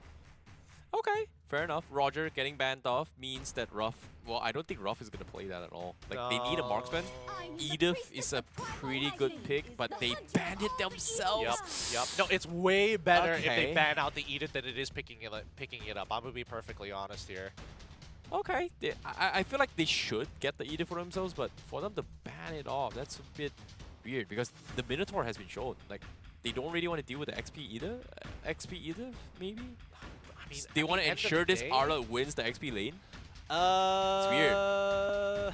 That's a good point. It feels like Monster Vicious, they want to ensure that Arla wins his matchup. I mean, if it was against the Edith, he guarantees wins that matchup, right? Earth Shadow, you just dash at him. There's literally nothing else. Onward, just dash at him every single time. Weird. It's weird towards the headspace coming from the drafts here from Monster Vicious. Is like they want to guarantee Xeno wins his winning matchup. I mean, worst comes to worst, they can throw the Arlet to Nova, right? I think that's totally fine. At this point, I don't think there's an EXP lane that can really affect these three on the side of Rebellion. Maybe Lapu, but even then, it's a little tough to actually catch on to this Moskov without another set of CC to follow it up with. They need something to peel both the Barats as well as the Minotaur, or they want to replicate the heals. In this case, if they want to go for the Matilda again, I wouldn't be mine, but nope, it is going to be Rome, Arlott, and Tamus XP instead. So these are... Okay, is Edith good against the Tamus? Is Alpha good against the Tamus? Is Alpha good against the Thamos in Yeah, later considering that stages? they banned them just to set up for this Tamus pickup. No, it's not necessarily just the ban out for this Thamos, because it's coming to a point where the EXP matchup doesn't matter as much, except for these outlier picks, and the outlier picks being very much based in the early game or very much just too tanky and needs time to scale, right? So MV have opted to say, we still need turtle presence, and if they are winning their lanes, even better. So putting the Thamos in that position, he always wins the early. Oh, the Lunox from Rebellion, so smart. Oh, okay. You know, they bring in the Lunox. I like it. It deals with the tankiness as well, and I think Lunox is the perfect hero for Wishing Lantern, if we actually see it. I don't think she even needs it in this game. Who do you like chunk out? Oh, Wishing Lantern. You know, on top of the darkness, on top of the Wishing Lantern, that's just double the damage. It just one-shots anyone, any tanks. I mean, you one-shot. You don't need the extra 10% when you're already in darkness form, right? I think a Sky With Piercer. the Lethal Ignition. I think that the Sky Piercer is probably more worth it. On a Lunox first item? Yeah. Okay, in comparison to the Wishing Lantern, I think there's a lot more use cases for it. Because right now, when we look at MV, it's not like their lineup Gold is laner. super tanky. And let's not forget that Carry. Lunox Alright. scales really well into the late game as well. Fredrin completely ignored from both sides this game. Yeah, I was expecting to see Fredrin for the side of MV, but I mean they've set up for the assassin. Let's see whether Uni can actually create a snowball for the team. Yeah, I want to see how this fanning is going to work here. But so far, I like Rebellion Zion's draft a little bit more. It's a little bit more solid, and it still kind of mirrors on how Game 1 want to play in terms of sustainability, right? Like, Rat's extremely tanky, Minotaur can heal, Ruby can heal. Lunox has his own innate ability to kind of heal as well, which is... And if he goes for the Clock of Destiny, which I don't think Lunox is going to go for it here, but if he goes for that, it's even more sustained because of the Elegant Gem. Let's see how this is going to play out, right? I think I'm curious to see what emblems specifically Nova took. I know he likes to go Common Emblem, but there is two cases where he goes Brave Smite, or if he opts to go for the Concussive Blast. Both has its uses. Both kind of gives us an idea of where he wants to play in the early 4 minutes of the game. We shall see. We shall see. But now, without further ado, we are going to be jumping into the game. The final series of today here. Game 2 between Rebellion eSports versus Monster Vicious here. Monster Vicious now match, I would say, last chance here to actually have a little bit of hope to qualify for the LCQ and match point for Rebellion eSports. All right, let's see if they can equalize it. Uni currently on his own purple buff on the mirrored side, same side of the map actually. Vincent going to be starting on his orange, and they're going to be ending up on the EXP side when it's all done with the full clears. Huh. Oh, Vincent already. Nova getting a little bit cheeky here. Taking a little bit too much damage. Oh, way low. Ouch, that hurts. Well, that's what happens when you don't take concussive blast, am I right? That Brave Spine ain't going to be very useful in the earlier stages of the game, especially without an escape mechanic, and especially if it's 2v2. Feels like it. Now Fakes is going to try to get a little bit of chip damage here, but the heals from RDDZ just completely out-heals the spell of this Valentina. Yeah, they're losing a lot of pressure here. This feels bad. I mean, it is a bit of a feels bad. It just means that the mid lane gets the move first, but they're splitting up their resources, right? They're sending Lunox to the top side to hit level 4, but they also want to maintain pressure against Ruff. Speaking of Ruff right now he's got them a comfort pickup with this carry. Yeah, he's going to get frozen on. I think Ruff should have just waited for that wave to just die on its own. Yeah. But freezing the lane on the bottom lane, Monster Vicious not going to be able to set up anytime soon. Rebellion also going to be playing a little bit of a slow tempo. I guess they're waiting for the 2-minute mark before they start invading those jungles. But so far, both sides just, you know, being very respectful now. I mean, here's the thing, right? Every single time we see Rebellion eSports play, they always go for the early rotate pre-level 4, right? One wave before actually hitting the traditional level 4 timing when you rotate to the EXP side. They like doing this a lot. And Monster Vicious, they're like, whatever, we're just going to push out that mid lane one more time and then start approaching. Yeah, they want to secure those turtles for Rebellion eSports. But now Nova is going to be dived on as well. Gets dragged back in. First blood, 4 cars. And that's going to be a really unfortunate news here. Sui Lo gets to get out the brilliance here. Fanny finally shows himself, but the turtle already down by Rebellion. And now with the creep coming in, do they secure it? Uni gets it for the team. So nothing super loose. Not a big loss yet for Monster Vicious. Not yet, that is. It's a slight gold lead from Rebellion eSports, but not that big a deal. They just need to make sure that Ruff walks out of this lane ahead, ideally. Maybe Fakes get a better ultimate, because unfortunately in the earlier stages, the Brilliance doesn't really do that much damage, right? So I think he's better off trying to force the Brilliance out of Suelo with the Minoan Fury. I think it comes down to a stage where Suelo is just using it to buy time for the team, right? Like, they've just got so much re-engaging too, you've got so much sustains, and if Monster Vicious sticks around too long, they're just gonna get whittled down and peeled apart. Actually, speaking of which, Suelo opted to go for Temporal as his main emblem. Oh, the smart cars now. He's gonna be dived on, and he's gonna die there. Great snipe down coming from Uni. But the rest of Suelo here, does he find one? Darkening. I know he wants to. He's gonna go for it as well. Yes, but just comes in. He's gonna go down. Zeno is there.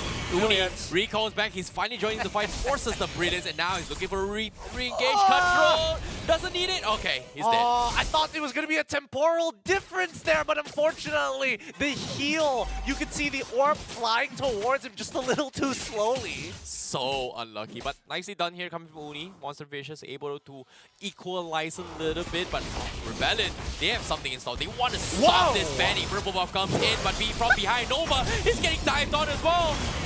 Minon's rage comes in to try and stop the tempo. Uni secures his purple buff. Now he's gonna join the fight, and he's gonna fight back lines while he fights RDDZ. That's a double kill for the Fatty. Oh my goodness. Wow, that was a great recovery coming in from Envy. That initial engage coming in from specifically Nova did not look good. He only hit one person with that final slash and didn't even hit RDDZ, who decided, you know what, if you're not gonna hit me, I'm gonna start this fight anyways. Luckily, good recovery from Yuri at this point in time. When we're looking at the items, no Sky Piercer first item. It's going to be a Blade of Hepta. Oh, here comes Daytona's welcome on. Vincent gets dragged back in. He might not fall to this year. Fanny with the wall spams and the turtle secured. Rebellion eSports walked into it, and now D is going to try and create a gold plating Uni. Flying top side, Suelo. Almost get picked apart, but MV with a very, very good recovery. Yep, they managed to hold on for now, pulling the gold lead to their side. Let's see how much they can develop this small gold lead into ideally an Avalanche. It's hard to say, right? Because so far, Uni has been getting access to the back line, and eventually Cars is going to come to a point where he's really difficult to take out. He hasn't finished the War Axe just yet, but then after the War Axe, does he commit to the full damage, or does he commit to just being tanky? And I think tanky is probably the answer. Yeah, speaking of tankiness right now, it seems like Uni, he's not looking to go for the Sky Piercer at all. So, you know, always going to be here. But at the same time, Rebellion eSports, they've got a big problem with this Fanny right now. I think he will eventually go into the Sky Piercer. I think for now, the Blade of Hepta is not bad. Initial damage helps him with the burst. Much better than getting a early Sky Piercer as well. Well, it's tough, but gold leaderboard here is going to be favoring DS and yet Vincent as well. Not getting that early lead that we kind of expect of this barrage, because eventually Ruff is going to be able to make quick work on this dinosaur very, very soon if this game drags into its later stage. But as soon as I say it, Rebellion, they're going to try to force a fight down bottom as well. Nova scouts out 2 members of Rebellion. They even call it Big. Way low. On the other hand now, Zeno with the vengeance, he's going to be able to get out. Biggs now with the stolen brilliance, tries to turn the fight as well. The rest of MV is coming in. Uni find cars on the top side, solo kill. But the rest of Rebellion, they're getting doped on. And Monster Vicious in a little bit of trouble here. ODTZ finds one, but E from behind wraps them apart. They made the mistake without Uni, and now Nova needs a little bit of safety net here. Uni needs to get this kill. He's going to be able to fight D instead. Now Audi running for his dear life. He doesn't have energy. The heal saves his life, and he's going to be able to get out. Cars a little bit too late, but Monster Vicious, sheesh. Steel Leg and Diff. Steel Leg and Diff. It's still such a cost-efficient item, man. It's so good. Uni, despite being 3 levels ahead of the Minotaur, still unable to finish him off there. I think at this point, you might need to consider getting Skypiercer for real this time. Turtle now spawning, and hopefully Monster Vicious can actually recover from the staggered, from the initial staggering of the death timers. Oh, Fake still opting to steal Renox's ult instead of the Minotaur Fury. Yeah, that's... I think it's more of a safety net to do a little bit more damage there. But nevertheless, Uni, they need Uni to get super crazy. He's got 5-0-2. It's a good start for him. He's level 11. This turtle should be in the hands of Monster Vicious. Meanwhile, Rebellion eSports, they're going to try and do something to the Moon lane. Suelo comes in with the Terrify. He's in a little bit of trouble here. Suelo, is he able to proc the Brilliance in time? No, he's going to be fine. He's going to be able to get out. Uni secures the turtle for Monster Vicious. No, actually, Suelo died. What? Fakes was able to walk up to help conceal, and now we see the rest of MB collapsing. Oh boy, now Minot's range up on ODTZ. He needs to get out, but he's going to be dove on by Uni with the cutthroat. Beautiful stuff. Beautiful stuff. This is the snowball that we expected to see from the side of Monster Vicious, right? If Rebellion Esports loses out on that Minoan Fury early on without enough follow-up or doesn't find the right targets, that's when MV is able to re-engage into these fights. So if Zeno, with the help of his Vengeance as well as his ult, is able to buy that much time, that's when you see Monster Vicious actually find an advantage during team fights. Well, speaking of team fights right now, Rebellion Esports. Uni, oh no, he missed the game. Oh, okay, doesn't matter. He's gonna try here. Here comes the stun from Carl, saves the day. Uni's dead. Oh my goodness, just one pixel mistake, and Uni gets punished. Yeah, Uni, he's probably thinking like, man, if I had Skypiercer instead of Olympic Roar, that would have been a kill. Yeah, maybe, just maybe. Don't worry, he's building up to it. He's got 2 gloves already with the adaptive damage. He's most likely going to complete the Skypiercer, and it's good that he died early, right? Because that means he doesn't lose any stacks. Rebellion. Now, gonna continue with this assault. This tier 1 might potentially fall here. Rump is there, but he's gonna be pulled in. Here comes Flicker forward with I'm Offended. Purifies out Nova. Goes for a final stash. He catches 2. He's gonna try and buy a little bit more time. Minon's range will only catch Rump. And Nova, he needs to get out from the wraparound as well. They are gonna try and collapse with this Monster Vicious. They're tanking their way through, but where's the damage? Where is Uni? They need to do something because he's gonna fall. Everybody went in 1 by 1, and now Monster Vicious, they get completely collapsed on by Rebellion Esports. Why? Man, these team fight calls are so bad. They're really, really bad. They need to keep into account travel time, which they keep initiating these fights, saying, hey, we need to fight right now. We're about to get the flag. We're about to... When you're talking about to get the flag, nobody mentioned that you're going to take the longest way possible for it. Oh no, Uni, he got chain stun. He cannot move at all. He got stuck in the cables, and now the Lord in the hands of Rebellion Esports. Everything that went right for Monster Vicious has now gone to smithereens now. I think that MV, instead of taking that fight off on the top side, they just give it up, send Uni down to the bottom, and they probably would have already gotten to tier 2. Oh my goodness. Tier 2 fall. Monster Vicious, they need 1 more. They need Uni. But at this stage, it feels like every plan they've thrown at Rebellion has gotten down and reset it. And both sides now equalizing, and even worse, Rebellion having a 3K network lead. Yep, I don't know about this Valentina build, but let's see. Next tier 2 should end up collapsing. I would have liked to saw Fake's gotten more damage. Oh, I'm offended comes in. Zeno still holding on to the vengeance for now. Monster Vicious not going to be committing too hard yet. Uni going to be going for the split push. Meanwhile, Lord knocking on the top side now. Yeah, I mean, it's not like Monster Vicious can really defend it, so I think this is the best. Oh, hey! The Lantern gets purchased! Yay! Okay. Suelo going for the Lantern. He's going to try and drag out Zeno with the vengeance as well. He's going to try and pop his way through. Uni looking for the angles for the takedown, but they're still waiting for the right play. D going for a couple pokes in. Zeno still holding on. Fakes taking a little bit too much damage here. Here he comes. Aggressive Brilliance coming from Suelo. He's going to pay with his life. Mistakes were made. They secure the tier 3 for Rebellion, but they lose Suelo in the process. The Suelo tried to BDD this game to out of existence. MV, good response. Very, very good response to dodge out of the Brilliance initially. Because he's got the damage, right? Suelo, he's got plenty of damage now that he has he's got the Lantern. He's also got the, I thought it was the Holy Crystal, but instead it was actually the Bloodwing. So can actually sustain a little bit more damage than expected. For now, I think that like if Suelo wants to start trying to swag on Monster Vicious, he absolutely can do so because there's still 60 seconds left until the next objective spawns. Oh boy. Speaking of fights here, MV, they're setting up a very, very nice Vambush here. If they get the right target, it's going to be good. But Ruff, he has to reveal to try and steal the lethal. But unfortunately to say, Rebellion still gets it.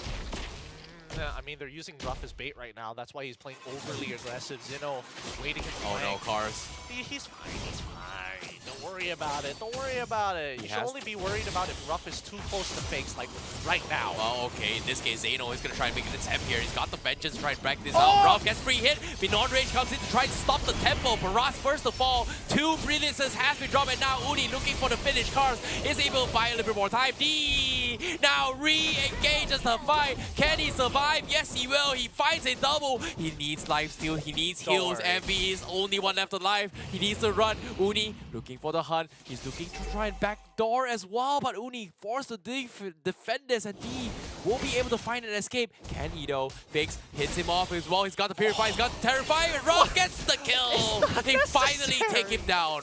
It's not necessary to... he's trying to purify the Spear Misery, right?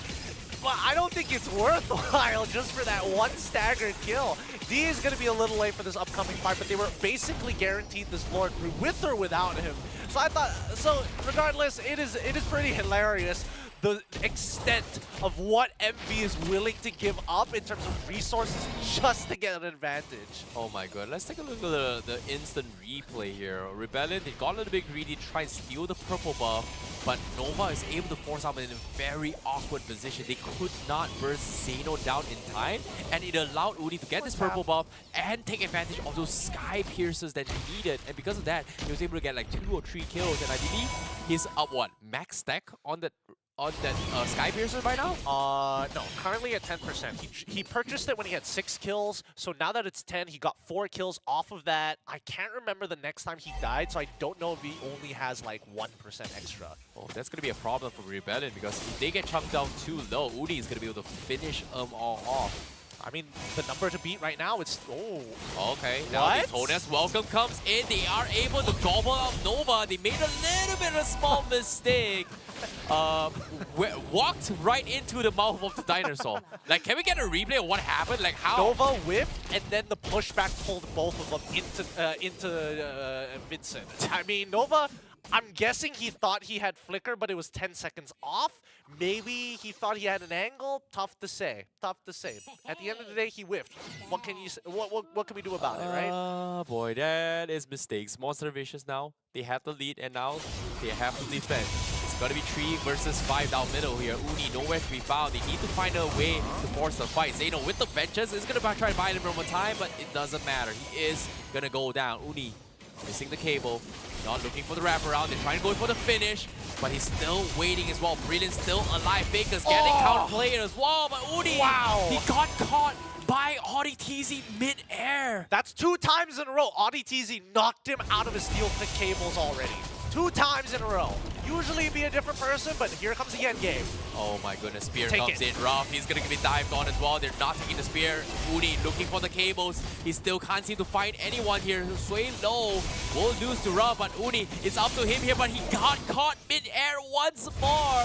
It might be over. It's only Nova left. 4v1. He's got the final stash. He's got Zeno, but there's no minions. There's no minions. It's fine. It's fine. As long as Vincent has the stacks, both Nova and Zeno can't cut through Vincent. They need fakes in 4 seconds here. Nova, he's gonna throw his body for this as well. Nova does have the Toro fight. Why? Comes in. He's gonna clear the minions. They're gonna hold on. Fakes getting dragged back in. Crystal exposed. And Rebellion, they're holding on, but they're taking so much damage. D will finally finish them off, but it is GG, well played, and Rebellion Esports denies the revenge, eliminating Monster Vicious from SBS. Rebellion Esports, they've got MV's number, and they haven't forgot it. 2-0, a clean sweep against MV, knocking the Malaysian representatives out and making it as a last chance qualifier. Congrats to Rebellion Esports. GG, well played. This is a GG game here. Monster Vicious, they tried their best, but unfortunately, their best was not enough. But all in all, thank you guys for joining the tournament here. But Rebellion, definitely showing them the dominance of why they deserve their shot to qualify into the finals.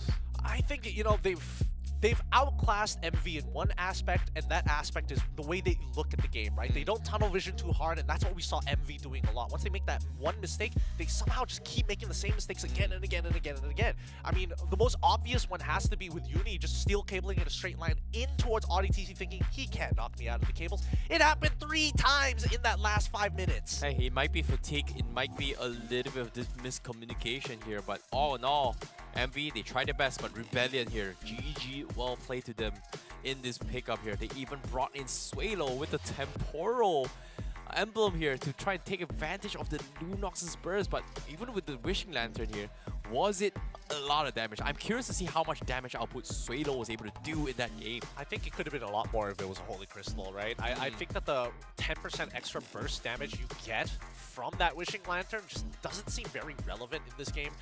Only probably relevant to Nova and as well as Zeno. Everybody else basically dies to a full combination from Swalo anyways. Who, hey, by the way, if you look at Gold Miner and as well as Carnage, highest DPM and highest GPM, both leading over to D.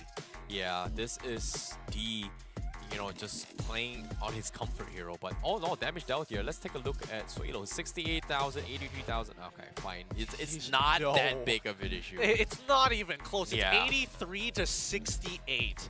That's how it's not close. And even Fakes, honestly, slightly out-damaging Swalo in that match. And do I see a Wishing Lantern on his build? Nope, Nope. not at all. Unfortunately to say, Wishing Lantern not strong enough It's for not. Tank Slayer. I think Wishing Lantern is only going to be good when the next hero comes out, because that's the only way to proc it easily. Okay. Like, very convincingly to proc it. Okay. You know, unfortunately, the new hero is not going to be available anytime soon. It's not going to be a fun time when it's in ranked games. I'll tell you that now. I'll tell you that now. I'm going to grind that. I mean, if you get it through the ban phase, I think Julian and as well as the new hero is going to get banned pretty often during these ranks. But when we look at the golden EXP graph, this is where you can start to see the differences between Rebellion Esports and Monster Vicious, right? Rebellion was playing a strong early game. That level 4 spike initially was something that Monster Vicious could not deal with properly and ended up staggered dying in that case. But when we got to the mid lane, after mid game, 10 minutes afterwards, that's when we saw the bounce back. But at that point, D, he's 7-2-7. He's not only winning his lane, but he has the full Trinity build. Well, he's got even 777 GPM, so well done to D, because 2 games in a row, he got his mask off, something that's very, very comfortable.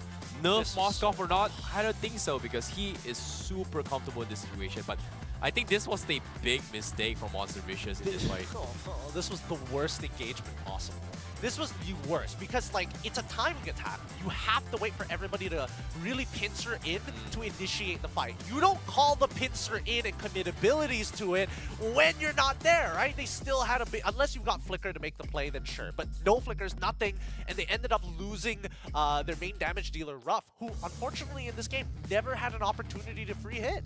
Yeah, it's just so unfortunate considering the fact that, like, everyone is disconnected, right? It felt like the situation where instead of going together as a team, everybody went there one by one to die, and it was just so unlucky. And you have to give credit to where credit is due. Rebellion eSports here, they had the defense, they had the sustain to actually break through this, and Monster Visions just couldn't focus fire on everyone. I think that Rebellion eSports, the biggest strength is their team fights, right? Yeah. The way that they manage around both Suelo as well as D in these fights. It's not just about D, it's also about Suelo as well. So they're very reactive depending on who's in danger. I think right now the biggest player other than D is Suelo, right? I think that if Suelo had a harder time in that mid lane, it probably wouldn't have gotten to this point. So well done Rebellion eSports, 2-0. Well, perfect example of that game to describe how things went down is together we stand, divided we fall, and that was a unity at its finest here coming from Rebellion eSports. But of course, with that being said here, that pretty much closes out the final ticket in towards the last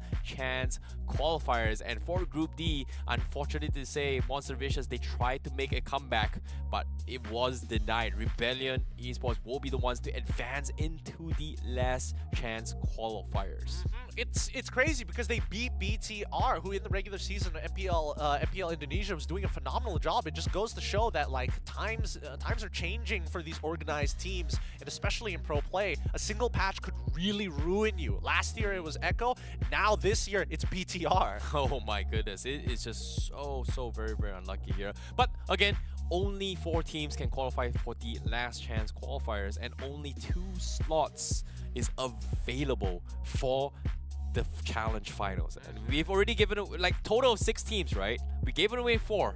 Now only 2 remain. So that is going to be something that I think it is going to be a brutal match as well, because we are about to decide who makes it to challenge finals. But for now, for those guys just tuning in here throughout the entirety of today, be sure to vote at ESLMY your best plays for today. We start things off with Ruff's MVP plays of the day in this match with his mask off against Bigatron Alpha, and then followed by Annabelle against Evil. Yep, I mean, Annabelle and Rob played some really strong games. Annabelle in particular really showing us some new tech here, especially with the Hayabusa opting to go for Warcry, didn't want to go for Temporal, making a disgusting play. It's so easy to proc the Warcry, and it's just free damage for you when you press that ult. Yeah, and of course, when it comes to Annabelle, he has been very consistent in all his plays here. And even in this final, Royal Milk was the guy. Like, I think he got a squad kill in this one.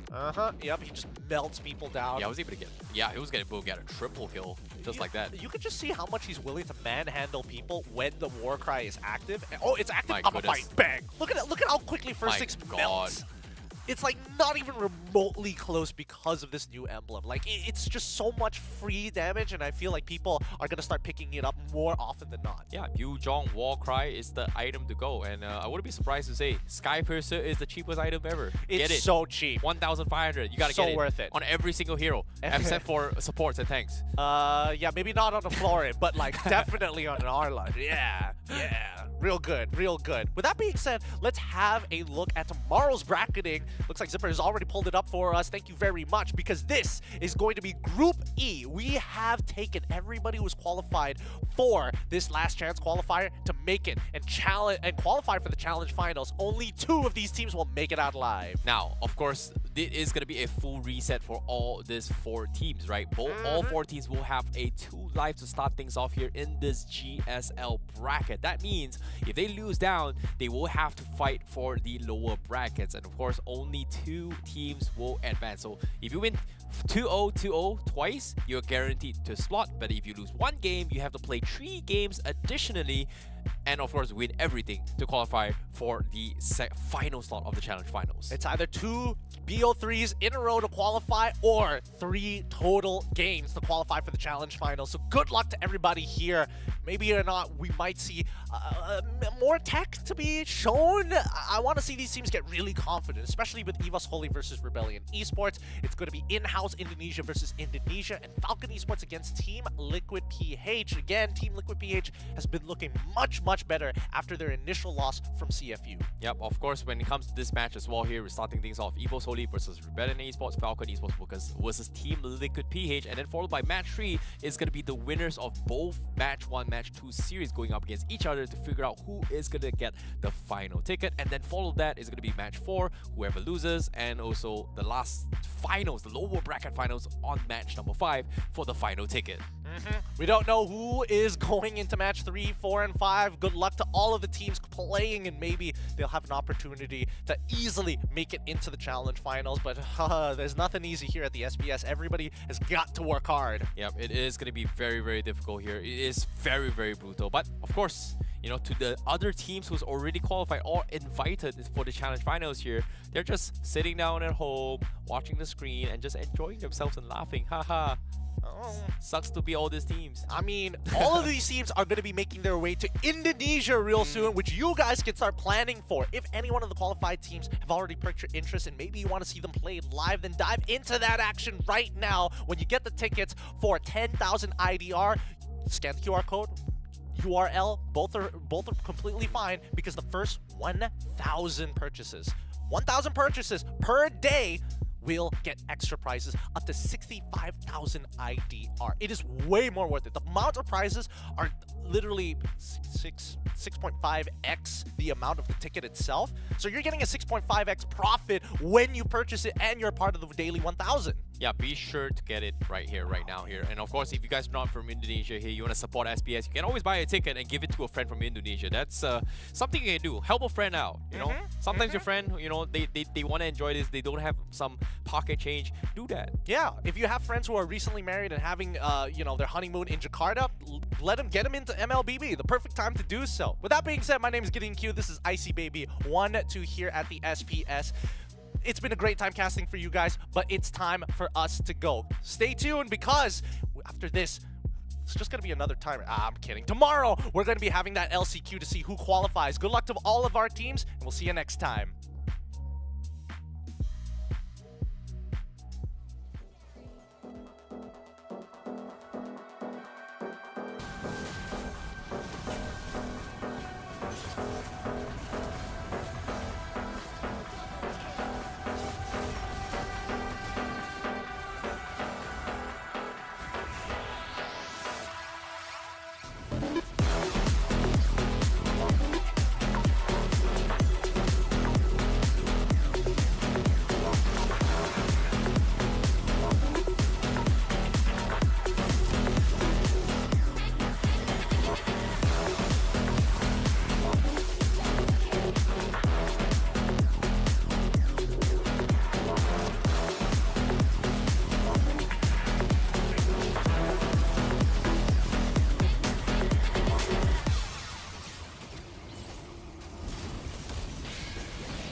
The Snapdragon Pro Series is brought to you by Snapdragon Elite Gaming, Monster Energy, and DHL.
You waited all night for me to come back. Oh, why'd you think that it's not alright? Told you that I'm not that type. Didn't mean to get you so excited. Tried to tell you not to fall in love. Why you always hit me uninvited? Just hoping you would get the picture. I've had enough. Now it's time for me to turn around. Thought you knew what this was. Yeah, I am superstar. You were never the one for me. Never should have fell for me. Take back your heart. Why don't you take it back? You never had a chance. I'm gonna take back the one heart. Savage love, just till I had enough of us. I'm good, babe, I'm on my own. This ain't a phase, just let me go. Told you that I'm not that type. Don't wanna waste and ride. Begging for one more chance. Yeah, know you got carried away. Ooh, you beg me to say it. You've been messing with greatness, space, to stay in your place. I was looking to play, then you got in the way. All the love that we made, got me stuck on your brain. Got no time to stay here and say goodbye. Yeah, I am superstar. You were never the one for me. Never should have fell for me. Take back your take it back. You never had a chance. I'm gonna take back the one heart. Call it a savage love, just till I had enough of us.